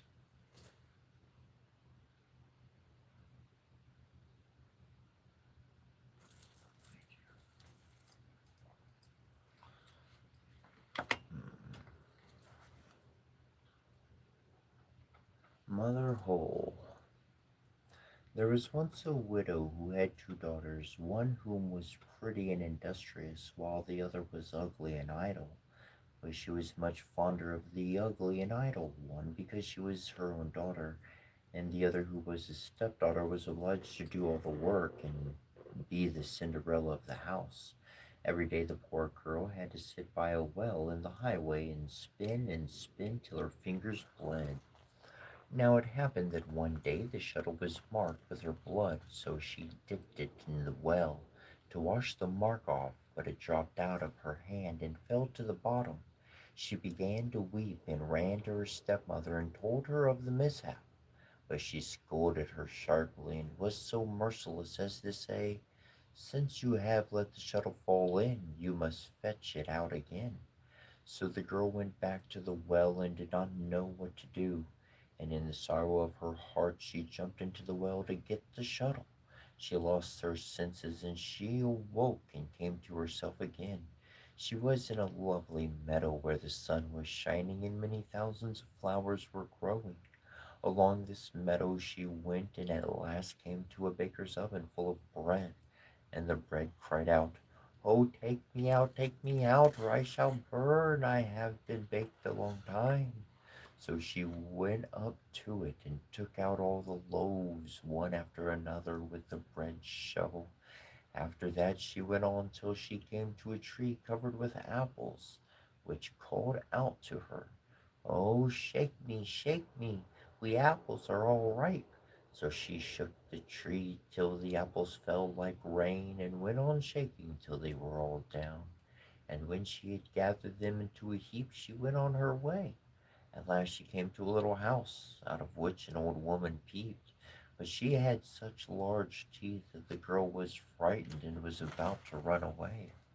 But the old woman called out to her, "What are you afraid of, dear child? Stay with me. If you will do all the work in the house properly, you shall have the better for it. Only you must take care to make my bed well, and shake it thoroughly till the feathers fly, for then there is snow on the earth. I am Mother Hull." As the old woman spoke so kindly to her, the girl took courage and gathered to enter her service. She attended to everything to the satisfaction of her mistress, and always shook her bed so vigorously that the feathers flew about like snowflakes. So she had a pleasant life with her, never an angry word, and boiled or roast meat every day. She stayed some time with Mother Hole, and then she became sad. At first she did not know what was the matter with her, but found at length that it was homesickness. Although she was many thousands times better off here than at home, still she had a longing to be there. At last she said to the old woman, "I have a longing for home, and however well off I am down here, I cannot stay any longer. I must go up again to my own people." Mother Owl said, "I am pleased that you long for your home again, and as you have served me so truly, I myself will take you up again." Thereupon she took her by the hand and led her to a large door. The door was opened, and just as the maiden was standing beneath the doorway, a heavy shower of golden rain fell, and all the gold remained sticking to her, so that she was completely covered over with it. "You shall have that because you have been so industrious," said Mother Hole, and at the same time she gave her back the shuttle which she had let fall into the well. Thereupon the door closed, and the maiden found herself up above upon the earth, not far from her mother's house. And she went into the yard, and the cock was standing by the well side and cried, "Cock-a-doodle-doo, your golden girls come back to you." So she went into her mother, and as she arrived thus covered with gold, she was well received by both her and her sister. The girl told all that had happened to her, and as soon as the mother heard how she had come by so much wealth, she was very anxious to obtain the same good luck for the ugly and lazy daughter. She had to seat herself by the well and spin, and in order that her shuttle might be stained with blood, she might stuck her hand into a thorn bush and pricked her finger. Then she threw her shuttle into the well and jumped in after it. She came like the other to the beautiful meadow and walked along the very same path. When she got to the oven and bread again, the bread again cried, "Oh, take me out, or I shall burn. I have been baked a long time." But the lazy thing answered, as if I had any wish to make myself dirty. And on she went. Soon she came to the apple tree, which cried, "Oh, shake me, we apples are all ripe." But she answered, "I like that. One of you might fall on my head." And so went on. Then she came to Mother Hole's house. She was not afraid, for she had already heard of her big teeth, and she hired herself to her immediately. The first day she forced herself to work diligently and obeyed Mother Hole when she told her to do anything, for she was thinking of all the gold that she would give her. But on the second day she began to be lazy, and on the third day still more. And then she would not get up in the morning at all. Neither did she make Mother Hole's bed as she ought, and did not shake it so as to make the feathers fly up. Mother Hole was soon tired of this and gave her notice to leave. The lazy girl was willing enough to go, and thought that now the golden rain would come. Mother Hole had led her also to the great door, but while she was standing beneath it, instead of the gold, a big kettle full of pitch was emptied over her. "That is the reward for your service," said Mother Hole, and shut the door. So the lazy girl went home, but she was quite covered with pitch, and the cock by the well side, as soon as she saw her, cried out, "Cock-a-doodle-doo, your pitchy girl's come back to you." But the pitch stuck fast to her and could not be got off as long as she lived.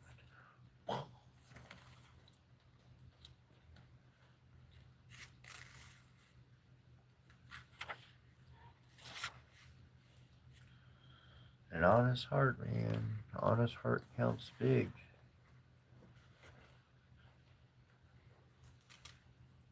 That heart condition is everything. You can go out into the world and you can learn a lot, but that heart of yours is yours, and the values that you decide to have over your span of life, that is what is going to shape you into who you are. That is going to be the morals that become your foundation of your character. And if you hang around some stupid fools, you're not going to have virtue. You're going to have other qualities. Don't judge a book by the cover. Biggest lesson of my life I could teach anybody. That's what they taught to me as a kid growing up. Don't judge a book by the cover.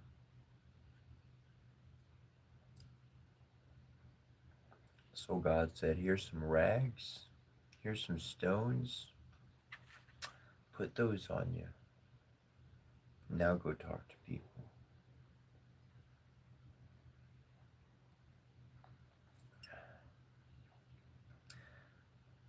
Because at least you're representing authenticity.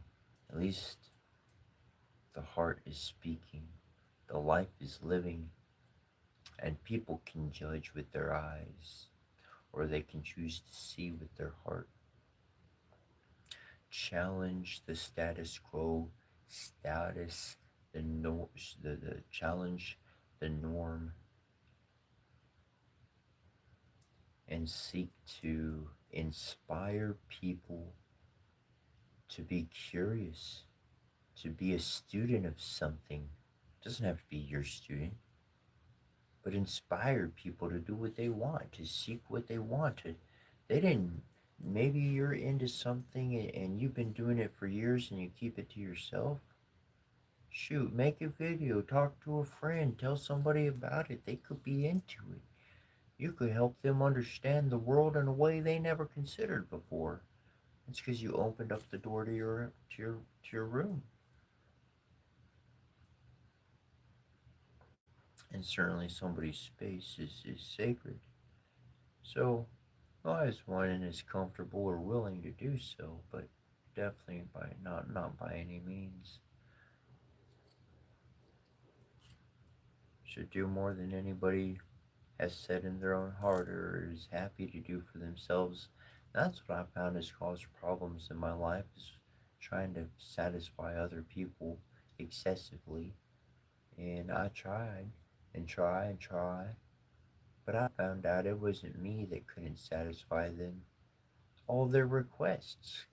even fulfilled couldn't satisfy them because they'd probably come up with another request.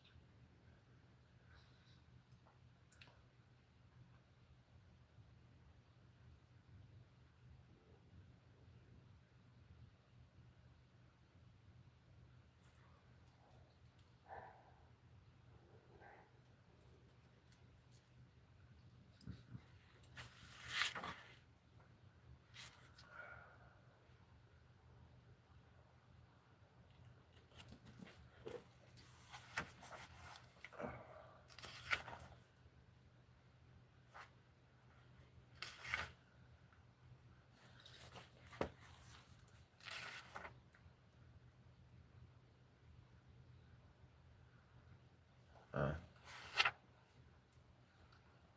that's cool. This one is called Little Red Cap.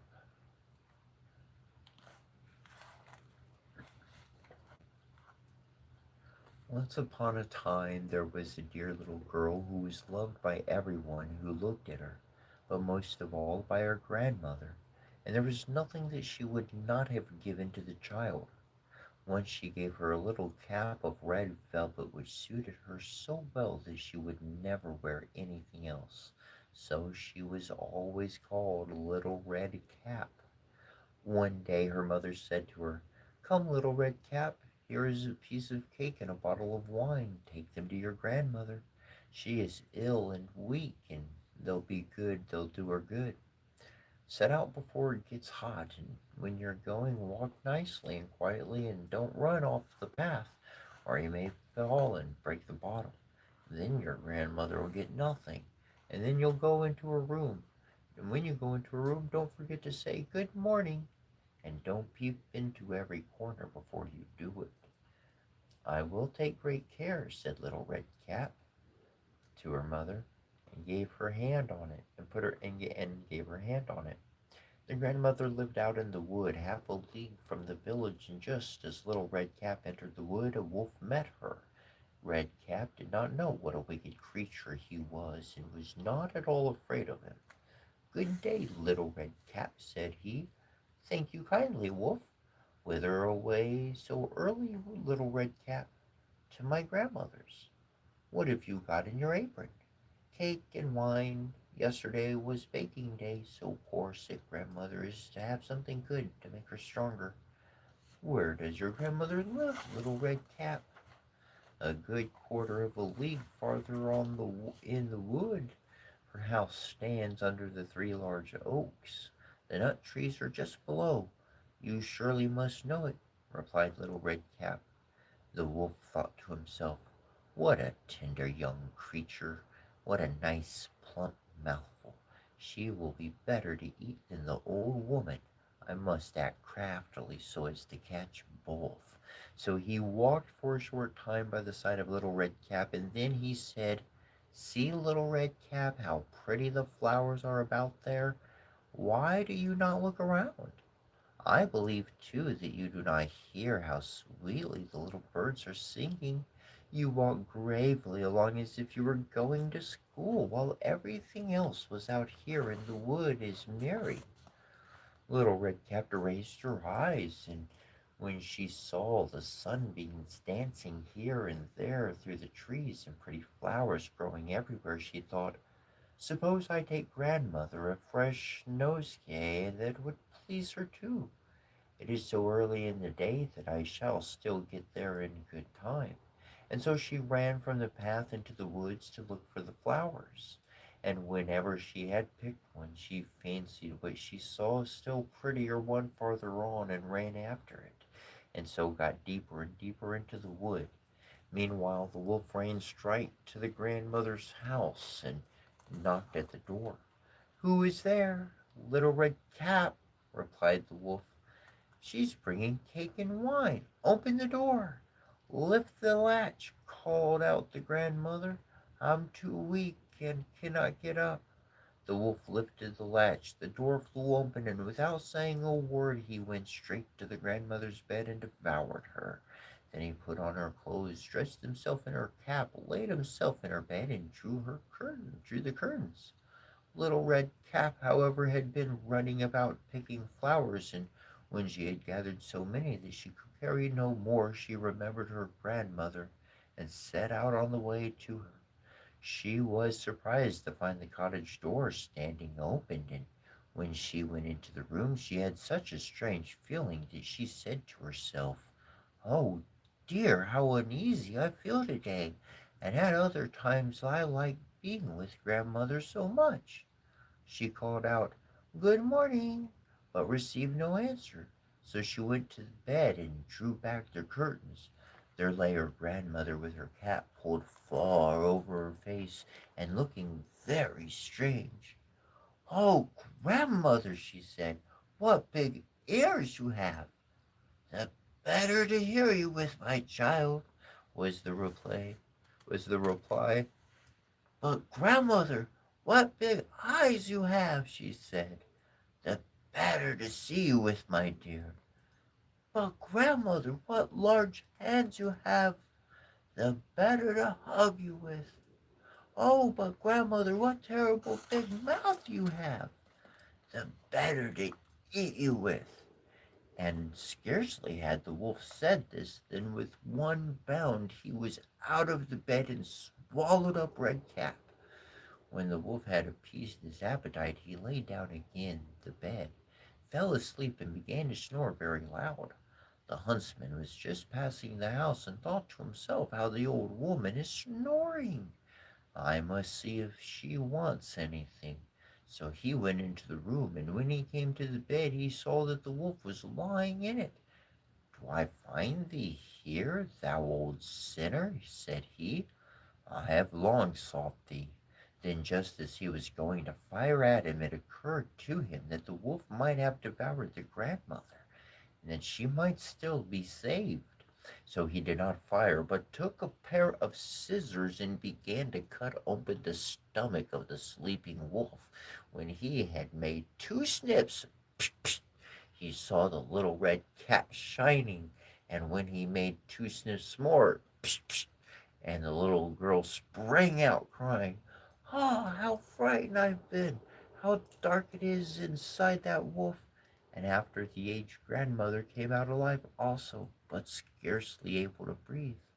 Red Cap, however, quickly fetched great stones with which they filled the wolf's body, and when he awoke, he wanted to run away, but the stones were so heavy that he fell down at once and fell dead. Then all three were delighted. The huntsman drew off the wolf's skin, and went home with it. The grandmother ate the cake and drank the wine which Red Cap had brought, and revived. But Red Cap thought to herself, "As long as I live, I will never by myself leave the path to run into the wood when my mother has forbidden me to do so." It is also related that once when Red Cap was again taking cakes to the old grandmother, another wolf spoke to her and tried to entice her from the path. Red Cap, however, was on her guard and went straight forward on her way, and told her grandmother that she had met the wolf, and that he had said good morning to her, but with such a wicked look in his eyes that if they had not been on the public road she was certain he would have eaten her up. "Well," said the grandmother, "we will shut the door that we may not come in." Soon afterwards the wolf knocked and cried, "Open the door, grandmother.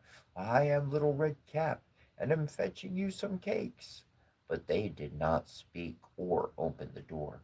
So the gray beard stole twice or thrice round the house, and at last jumped on the roof, intending to wait until Red Cap went home in the evening, and then to steal after her and devour her in the darkness. But the grandmother saw what was in his thoughts. In front of the house was a great stone trough, so she said to the child, "Take the pail, Red Cap. I made some sausages yesterday, so carry the water in which I boiled them to the trough." Red Cap carried until the great trough was quite full. Then the smell of the sausages reached the wolf, and he sniffed and peeped down, and at last stretched out his neck so far that he could no longer keep his footing, and began to slip, and slipped down from the roof straight into the great trough, and was drowned. But Redcap went joyously home, and never did anything do harm any more.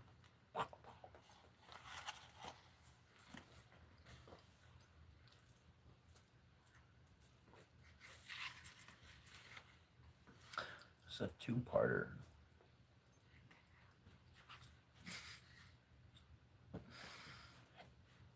Oh.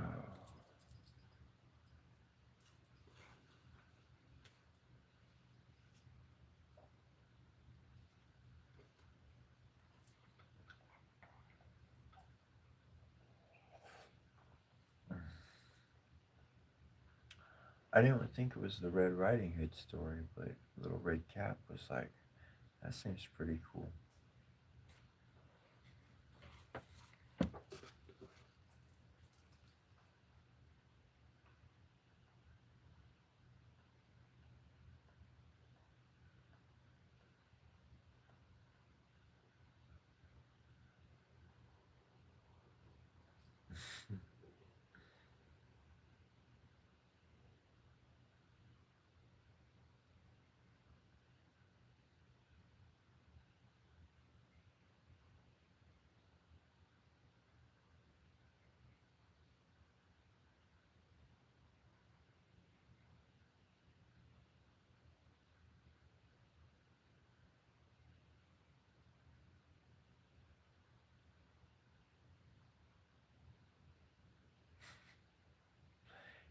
Yeah, I am definitely not the shroom watcher guy. I'm not your trip watcher guy. I'm not that guy. I am not that guy. I had one dude come over and he was like, he told me he took something. I don't know. I'm like, I don't do that stuff. Whatever. And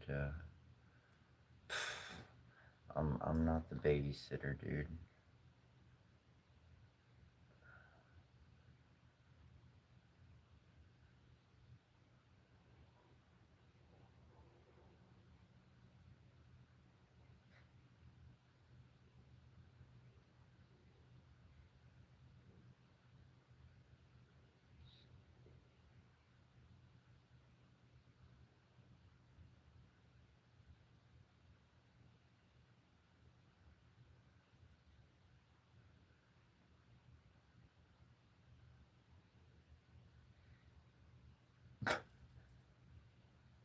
Cool. Very cool. Very cool.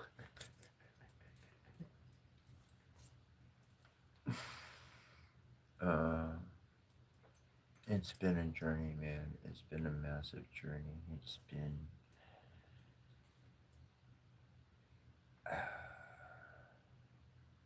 I was in religion, right? Mom died, boom, gone. I had wife, kids, all that stuff. I start getting these ideas because I'm looking at scriptures, and my mom's just giving me these divine messages, and I'm like, wait a minute, they've been saying this one thing for so long, and now I'm looking at this one scripture, and I'm like, but it says this. They change the meaning of the words of what it says by adding words. And then I'm like, hold on a second. In the very end, in Revelation, like right at the end, it says, if you change any of the words, like you're freaking damned. I'm changing that word because I don't remember it, but in some way, it's like you're royally screwed. Don't change the words of the Bible. So I was like, whoa. So I started seeing things. I started seeing things, and one of the things I saw said, love believes all things. Boom. And then it says love is patient. Boom.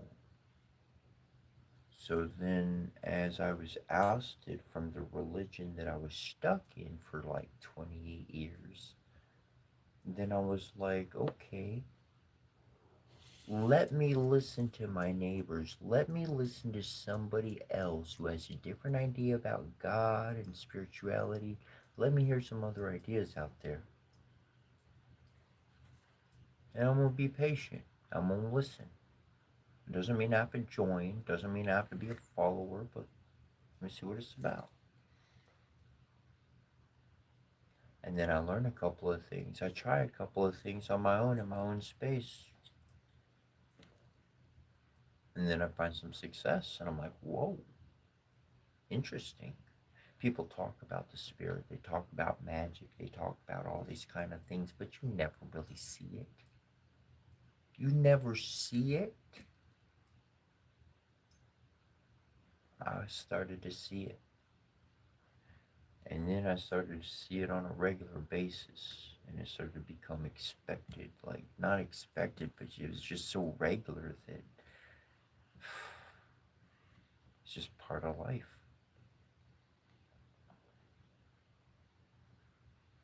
And so different aspects in the world, different stones, different cultures, different ways of other people, understandings that I've found in all types of sources.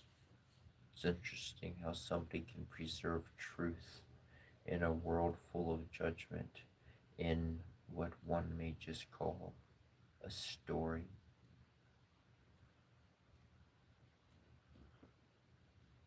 When I was young and in school, I was taught on a regular basis that whatever book we were reading, there was another story being told. There was a greater information being expressed than just the surface of events. What did we gather from this? How did it impact our lives? How do we make a new... This opens up life. This is how one interacts in the world with discovering who they are, who they want to be.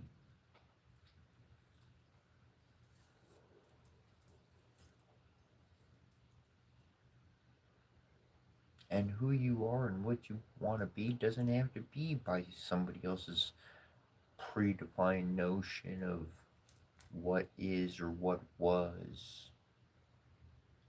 Shoot, let them write a book on you.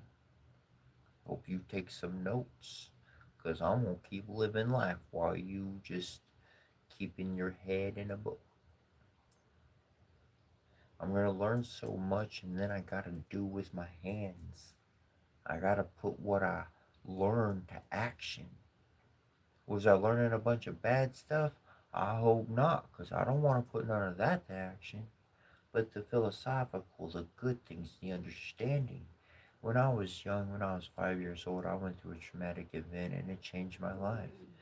And after that event in my life, every single person from the age of 5 on up, I I was aware that if I said the wrong thing,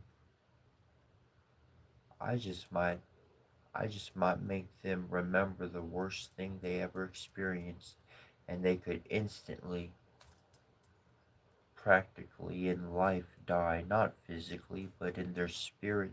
All the happiness and joy could be sucked away because I said the wrong word. And that's how I lived from the age of 5, consciously on up.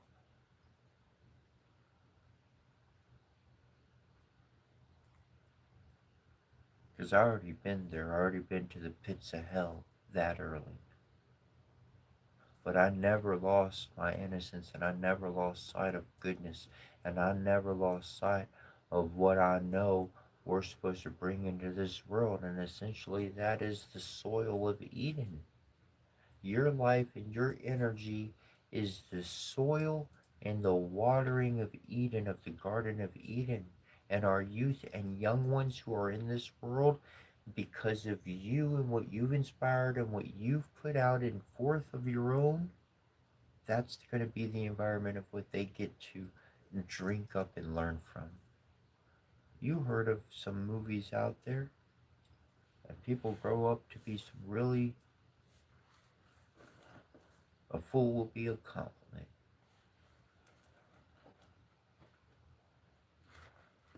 And I know why my mom fought every single day. She fought that I would know better. But she knew that no one else would. She didn't have to worry about me. She worried about everybody else the unpredictability of everybody else and what they would do. Put me in a bad situation that I couldn't see myself was getting into. If you look at who you're around and if you look at what they're doing, you will see where your future is likely headed. You can change that direction anytime you want. Yeah, we all want to have the good times. Yeah, we want to have the fun. But if we don't acknowledge the dark times, the low moments, the times of silence, the self meditation, the spiritual connection, the oneness, all of that, then it's an imbalance. And one thing I've learned in this life is balance is crucial. I'll say it plain. I've walked into some houses that were just too darn clean. I mean, everything was damn spotless. So, just my own nature, not think just I left a little mess there and a little mess there. Oops. And I've been in some places where so filthy I had to just work my tush off for weeks on end to clean it up. And then I've been in some places and, well, I'll make sure and vacuum and sweep and do the dishes, but that seems like a pretty cool, okay balance. Just the way I am balanced. I'm a person of balance. Can't forget anybody.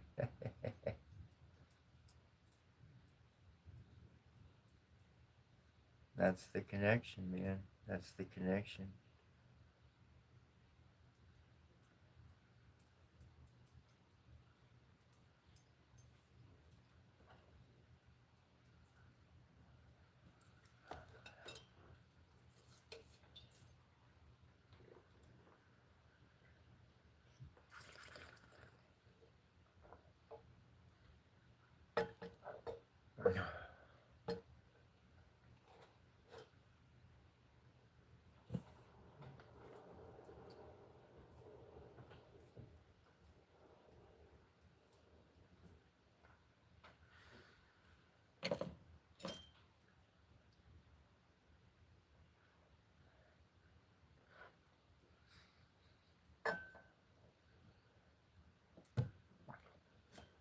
Hey, 8-bit.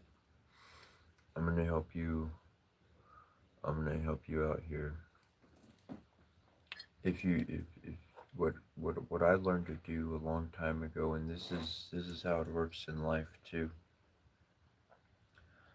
You don't have to warn anybody. Just just put the block up. Just mute them for 24 hours. Just do it. When you see something that is unjust or not correct, just do what you do. The reason why is that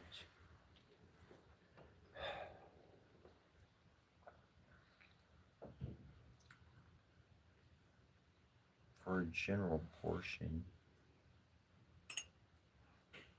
with few exceptions, if you tell somebody what you're going to do before you do it,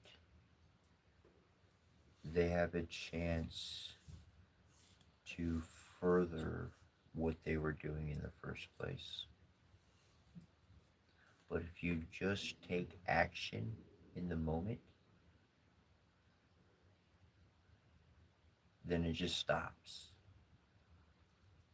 That's what I've found in walking away from people in life. And I'm not saying people that were bad people or good, or it was just people that weren't vibing on my vibe, on my frequency. And I saw that by hanging around, it just wasn't, it was going to create waves. And so, in being able to just walk away,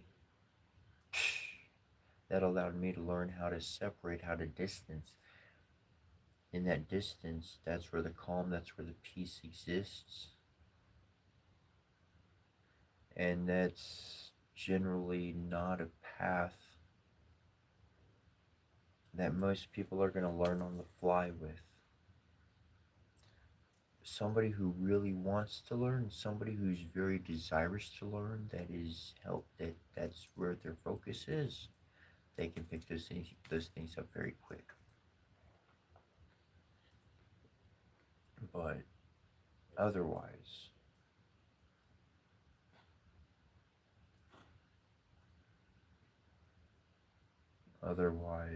making a decision in your own life and then moving forward with that decision is the most powerful thing you can do, because people want to dissuade you from what you want to do. The whole world, it seeks to dissuade you from your conviction of whatever it is in life.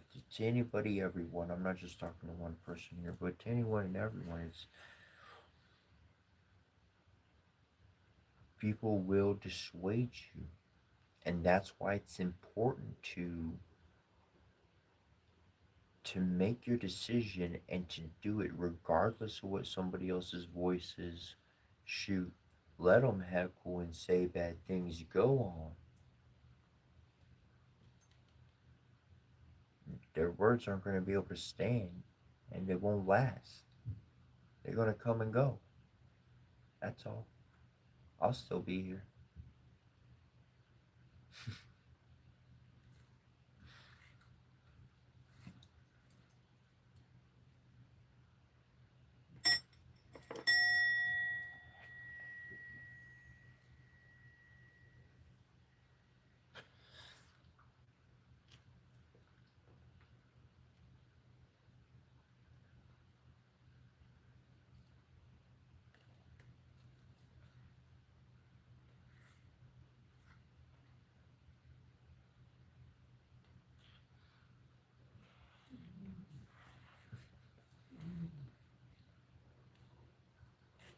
Thanks, bro.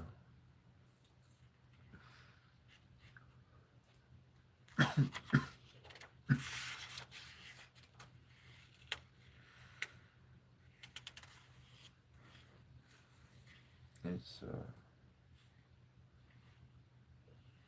This next story is called the Bremen Town Musicians. The Bremen Town Musicians.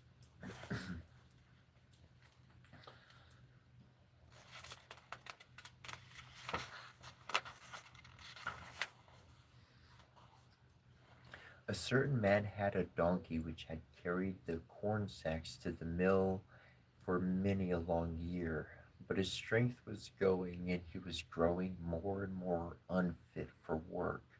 Then his master began to consider how he might best save his keep. But the donkey, seeking that no good wind was blowing, ran away and set out on the road to Bremen. There, he thought, I can surely be town musician. When he had walked some distance, he found a hound lying on the road, gasping, like one who had run till he was tired. What are you gasping so for, you big fellow? Asked the donkey. Ah, replied the hound, as I am old and daily grow weaker and no longer can hunt. My master wanted to kill me, so I took to flight. But now how am I to earn my bread? I tell you what, said the donkey, I'm going to Bremen and shall be town musician there. Go with me and engage yourself also as a musician. I'll play a lute and you shall beat the kettle drum. The hound agreed and they went on. Before long they came to a cat sitting on the path with a face like 3 rainy days. Now then, old shaver, what has gone askew with you? Asked the donkey.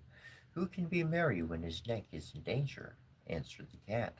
Because I am now getting old and my teeth are worn to stumps, and I prefer to sit by the fire and spin, rather than hunt about after mice. My mistress wanted me to drown, so I ran away. But now good advice is scarce. Where am I to go? Go with us to Bremen. You understand night music. You can be a town musician. The cat thought well of it and went with them. After this, the three fugitives came to a farmyard, and when the cock was sitting upon the gate, crowing with all his might, Your crow goes through and through one, said the donkey. What is the matter? I have been foretelling fine weather because it is the day on which our Lady washes the Christ child's little shirts and wants to dry them, said the cock. But guests are coming for Sunday, so the housewife has no pity and has told the cook that she intends to eat me in the soup tomorrow, and this evening I am to have my head cut off. Now I am crowing at full pitch while I can. Ah, but Red Comb, said the donkey, you had better come away with us. We are going to Bremen, and you can find something better than death everywhere. You have a good voice, and if we make music together, it must have some quality. The cock agreed to this plan, and all four went on together. They could not, however, reach the city of Bremen in one day, and in the evening they came to a forest where they meant to pass the night. The donkey and the hound laid themselves down under a large tree. The cat and the cock settled themselves in the branches, but the cock flew right up to the top, where he was most safe. Before he went to sleep, he looked round on all four sides and thought he saw in the distance a little spark burning. So he called out to his companions that there must be a house not far off, for he saw a light. The donkey said, if so, we had better get up and go on, for the shelter here is bad. The hound thought that a few bones with some meat on them would do him good too. So they made their way to the place where the light was, and soon saw it shine brighter and grow larger until they came to a well-lighted robber's house.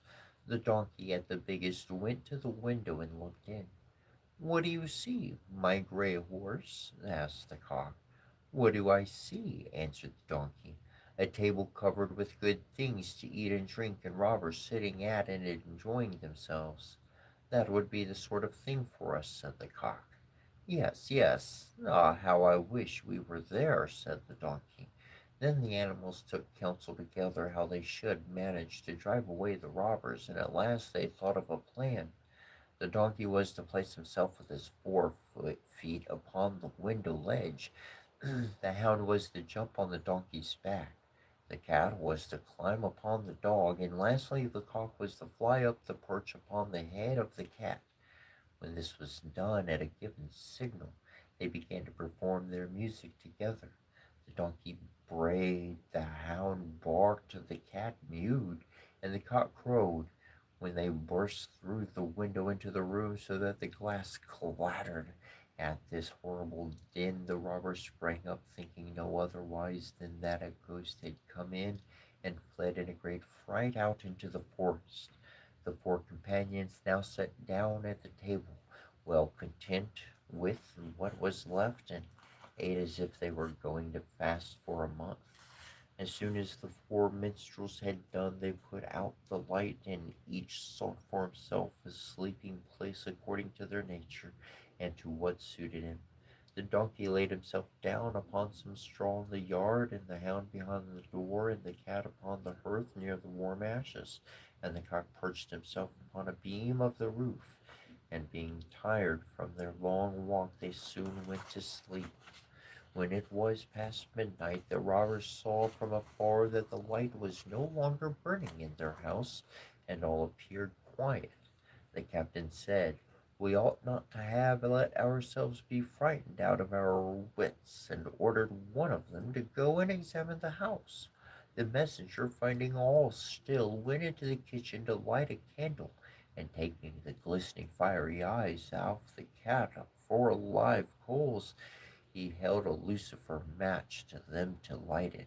But the cat did not understand the joke, and flew in his face, spitting and scratching. He was dreadfully frightened, and ran to the back door. But the dog who lay there sprang up and bit his leg, and as he ran across the yard by the straw heap, the donkey gave him a smart kick with its hind foot. The cock, too, who had been awakened by the noise, had become lively, cried down from the beam, cock-a-doodle-doo.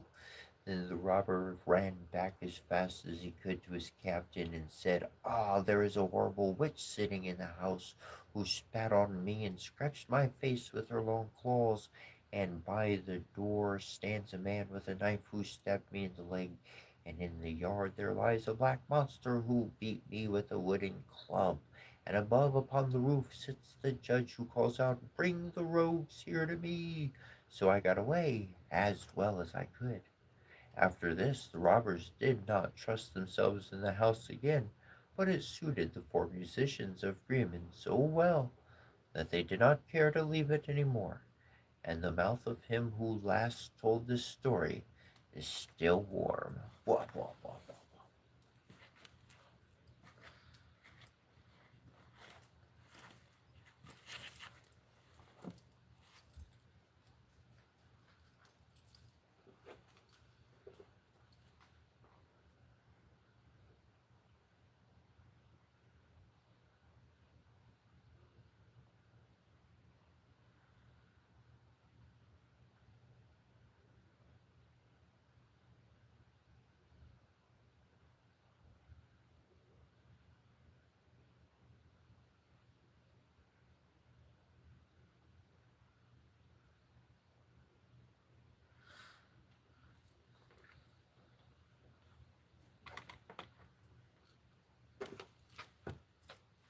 Well, we've been reading from the Grimm's fairy tales.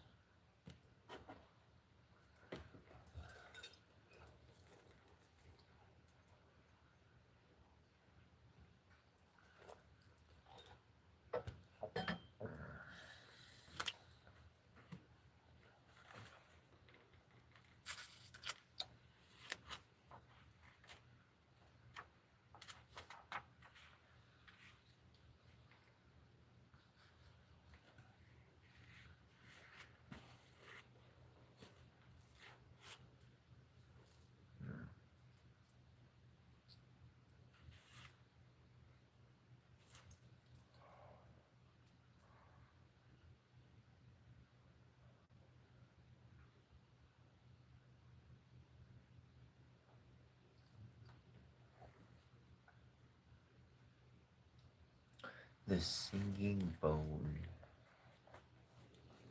In a certain country there was once great lamentation over a wild boar that laid waste the farmers' fields, killed the cattle, and ripped up people's bodies with his tusks.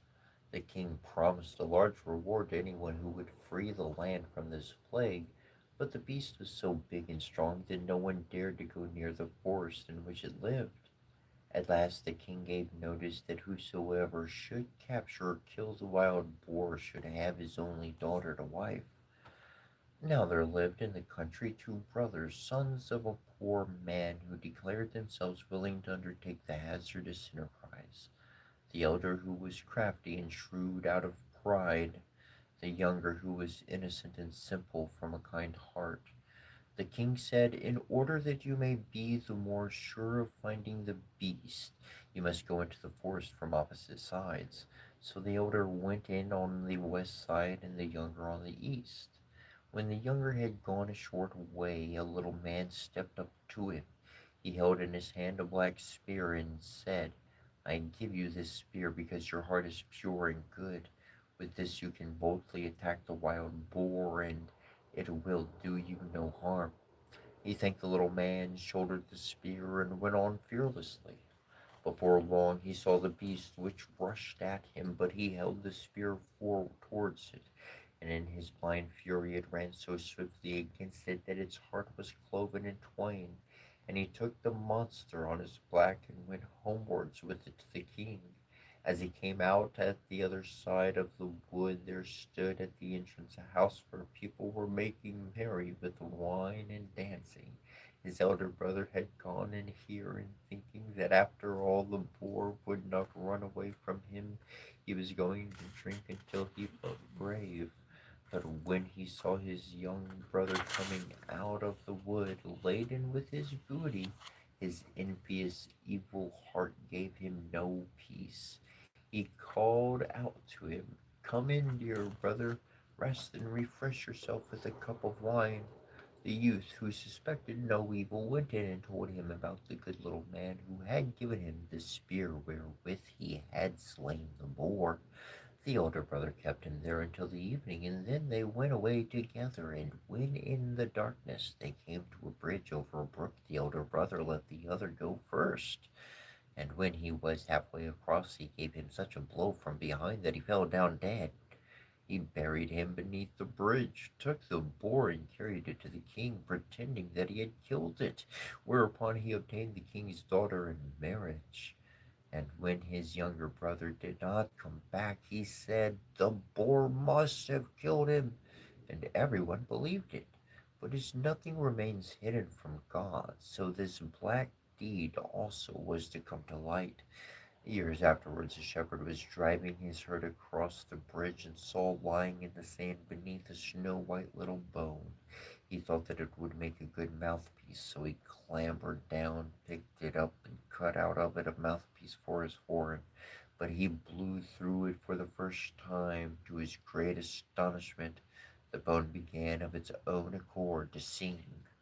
Ah, friend, thou blowest upon my bone. Long have I lain beside the water. My brother slew me for the boar, and took for his wife the king's young daughter. What a wonderful horn, said the shepherd. It sings by itself. I must take it to my lord the king. And when he came to the king, the horn again began to sing its little song. The king understood it all and caused the ground below the bridge to be dug up. And when the whole skeleton of the murdered man came to light, the wicked brother could not deny the deed, and was sewn up in a sack and drowned. But the bones of the murdered man were laid to rest in a beautiful tomb in the churchyard. Blah, blah, blah. Our next story is called The Devil with the Three Golden Hairs. There was once a poor woman who gave birth to a little son, and as he came into the world with a coal on, it was predicted that in his 14th year he would have the king's daughter for his wife. It happened that soon afterwards the king came into the village, and no one knew that he was the king, and when he asked the people what news there was, they answered, a child has just been born with a caul on. Whatever any one so born undertakes turns out so well it is prophesied, too, that in his 14th year there will have the king's daughter for his wife. The king, who had a bad heart and was angry about the prophecy, went to his parents, and seeming quite friendly, said, you poor people, let me have your child, and I will take care of it. At first they refused, but when the stranger offered them a large amount of gold for it, and they thought, it is a luck child, and everything must turn for well for it, they at last consented and gave him the child. The king put it in a box and rode away with it until he came to a deep piece of water. Then he threw the box into it and thought, I have freed my daughter from her unlooked suitor. The box, however, did not sink, but floated like a boat, and not a drop of water made its way into it. And it floated to within 2 miles of the king's chief city, where there was a mill, and it came to a standstill at a mill dam. A miller's boy, who by good luck was standing there, noticed it and pulled it out with a hook, thinking that he had found a great treasure. But when he opened it, there lay a pretty boy outside, quite fresh and lively. He took him to the miller and his wife, and as they had no children, they were glad and said, God has given him to us. They took great care of the fondling, and he grew up in all goodness. It happened that once in a storm the king went into the mill, and he asked the mill folk if the tall youth was their son. No, answered they, he's a foundling. 14 years ago he floated down to the mill dam in a box, and the mill boy pulled him out of the water. Then the king knew that it was none other than the luck child which he had thrown into the water, and he said, my good people, could not the youth take a letter to the queen? I will give him 2 gold pieces as a reward. Just as the king commands, answered they, and they told the boy to hold themselves in readiness. Then the king wrote a letter to the queen, wherein he said, as soon as the boy arrives with this letter, let him be killed and buried. and all must be done before I come home. The boy set out with his letter, but he lost his way, and in the evening came to a large forest, and in the darkness he saw a small light. He went towards the small light and reached a cottage. When he went in, an old woman was sitting by the fire quite alone. She started when she saw the boy and said, "Whence do you come, and whither are you going?" "I come from the mill," he answered, "and wish to go to the queen, to whom I am taking a letter. But as I have lost my way in the forest, I should like to stay here overnight."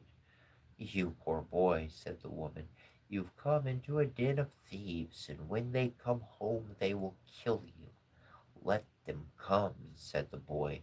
"I'm not afraid, but I'm so tired that I cannot go any farther." And he stretched himself upon a bench and fell asleep. Soon afterwards the robbers came and angrily asked what strange boy was lying there. "Ah," said the woman, "it is an innocent child who has lost himself in the forest, and out of pity I have let him come in. He has to take a letter to the queen." The robbers opened the letter and read it, and in it was written that the boy was soon as he arrived should be put to death. Then the hard-hearted robbers felt pity, and their leader tore up the letter and wrote another, saying that as soon as the boy came he should be married at once to the king's daughter. Then they let him lie quietly on the bench until the next morning, and when he awoke they gave him the letter and showed him the right way. And the queen, when she had received the letter and read it, did as was written in it, and had a splendid wedding feast prepared, and the king's daughter was married to the child, and as the youth was handsome and agreeable, she lived with him in joy and contentment. After some time the king returned to his palace and saw that the prophecy was fulfilled, and the Lord child married to his daughter. "How was that come to pass?" said he. "I gave quite another order in my letter." So the queen gave him the letter and said that he might see for himself what was written in it.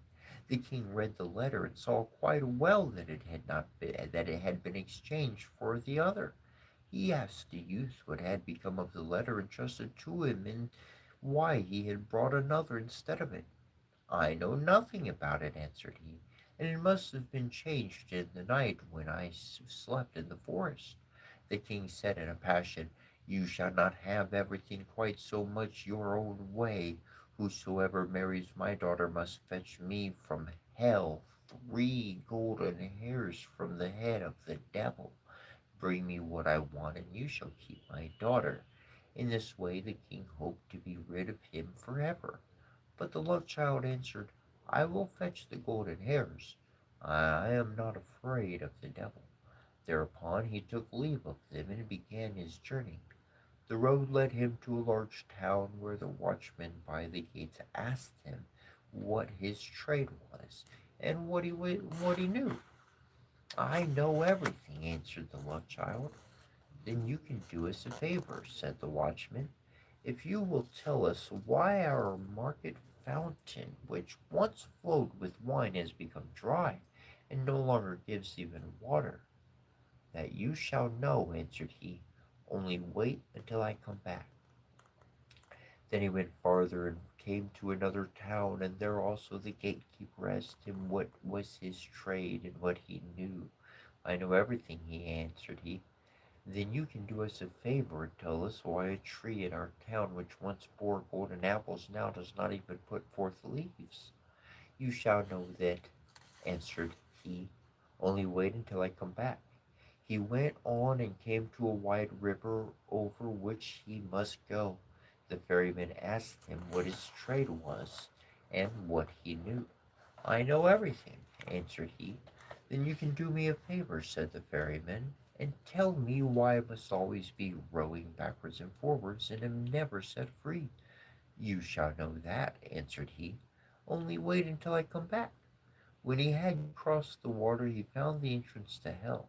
It was black and sooty within, and the devil was not at home, but his grandmother was sitting in a large armchair. "What do you want?" said she to him. but she did not look so very wicked. I should like to have 3 golden hairs from the devil's head, answered he, else I cannot keep my wife. That is a good deal to ask for, said she. If the devil comes home and finds you, it will cost you your life. But as I pity you, I will see if I cannot help you. She changed him into an ant and said, creep into the folds of my dress. You will be safe there. Yes, answered he. So far, so good. But there are 3 things besides that I want to know. Why a fountain which once flowed with wine has become dry, and no longer gives even water, and why a tree which once bore golden apples does not even put forth leaves, and why a ferryman must always be going backwards and forwards and is never set free. Those are difficult questions, answered she, but only be silent and quiet and pay attention to what the devil says when I pull out the 3 golden hairs. As the evening came on, the devil returned home. No sooner had he entered than he noticed that the air was not pure.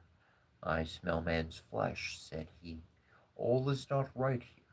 Then he pried into every corner and scratched, but could not find anything. His grandmother scolded him. It has just been swept, said she, and everything has been put in order, and now you are upsetting it again. You have always got man's flesh in your nose. Sit down and eat your supper. When he had eaten and drunk, he was tired and laid his head in his grandmother's lap, and before long he was fast asleep, snoring and breathing heavily. Then the old woman took hold of a golden hair, pulled it out, and laid it down near her. Oh, cried the devil, what are you doing? I have had a bad dream, answered the grandmother, so I seized hold of your hair. What did you dream then? Said the devil. I dreamed that a fountain in a marketplace from which wine once flowed was dried up, and not even water would flow out of it. What's the cause of it? Oh, ho, if they did but know, answered the devil. There is a toad sitting under a stone in the well. If they killed it, the wine would flow again. He went to sleep again and snored until the windows shook. Then she pulled the second hair out. Ha! What are you doing? Cried the devil angrily. Do not take ill, said she. I did it in a dream. But what have you dreamt this time? Asked he. I dreamt that in a certain kingdom there stood an apple tree which had once borne golden apples, but now would not even bear leaves. What think you was the reason? Oh, if they did but know, answered the devil. A mouse is gnawing at the root, and if they killed this, they would have golden apples again. But if it gnaws much longer, the tree will wither altogether. But leave me alone with your dreams. If you will disturb me in my sleep again, you will get a box on the ear. The grandmother spoke gently to him until he fell asleep again and snored, and she took hold of the 3 golden hair and pulled it out. The devil jumped up, roared out, and would have treated her ill if she had not quieted him once more and said, who can help bad dreams? What was the dream, then? Asked he, and was quite curious. I dreamt of a ferryman who complained that he must always ferry from one side to the other and was never released. What is the cause of it? Ah, the fool, answered the devil. When any one comes and wants to go across, he must put the oar in his hand, and the other man will have to ferry, and he will be free. As the grandmother had plucked out the 3 golden hairs and the 3 questions he answered, she let the old serpent alone, and he slept until daybreak. When the devil had gone out again, the old woman took the ant out of the folds of her dress and gave the love child his human shape again. There are the 3 golden hairs for you, she said. What the devil said to your 3 questions, I suppose you heard? Yes, answered he. I heard and will take care to remember. You have what you want, said he, and now you can go your way. He thanked the old woman for helping him in his need and left, hell well content that everything had turned out so fortunately. When he came to the ferryman, he was expected to give the promised answer. Ferry me across first, said the luck child. and then I will tell you how you can be set free. And when he reached the opposite shore, he gave him the devil's advice. Next time anyone comes who wants to be ferried over, just put the oar in his hand. And he went on and came to the town wherein he stood the unfruitful tree, and there too the watchman wanted an answer, so he told him what he had heard from the devil. Kill the mouse which is gnawing at its root, and it will again bear golden apples. Then the watchman thanked him and gave him a reward, 2 asses laden with gold, which followed him. At last he came to the town whose well was dry. He told the watchman what the devil had said. A toad is in the well beneath the stone. You must find it and kill it, and the well will again give wine in plenty. The watchman thanked him and also gave him 2 asses laden with gold.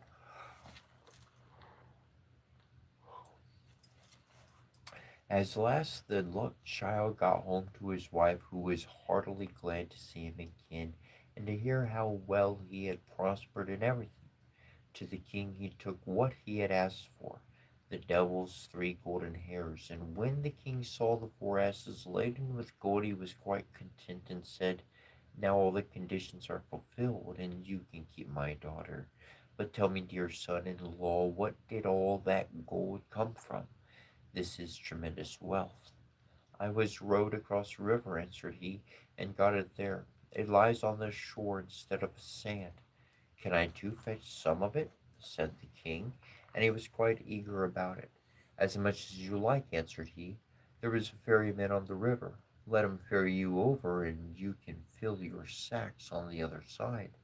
The greedy king set out in all haste, and when he came to the river he beckoned to the ferryman to put him across. The ferryman came and bade him get in, and when they got to the other shore he put the oar in his hand and sprang out. But from this time forth the king had to ferry, as a punishment for his sins. Perhaps he is ferrying still, and if he is, it is because no one has taken the oar from him.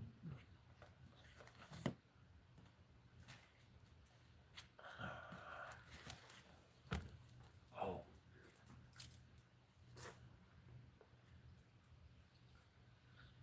so that was from the Grimm's fairy tales, and we appreciate you being with us today. Um, we'll be here tomorrow, and much love, many blessings to you. Donna De Kawai. Until we see you next time, it's been swell, my friend fellow.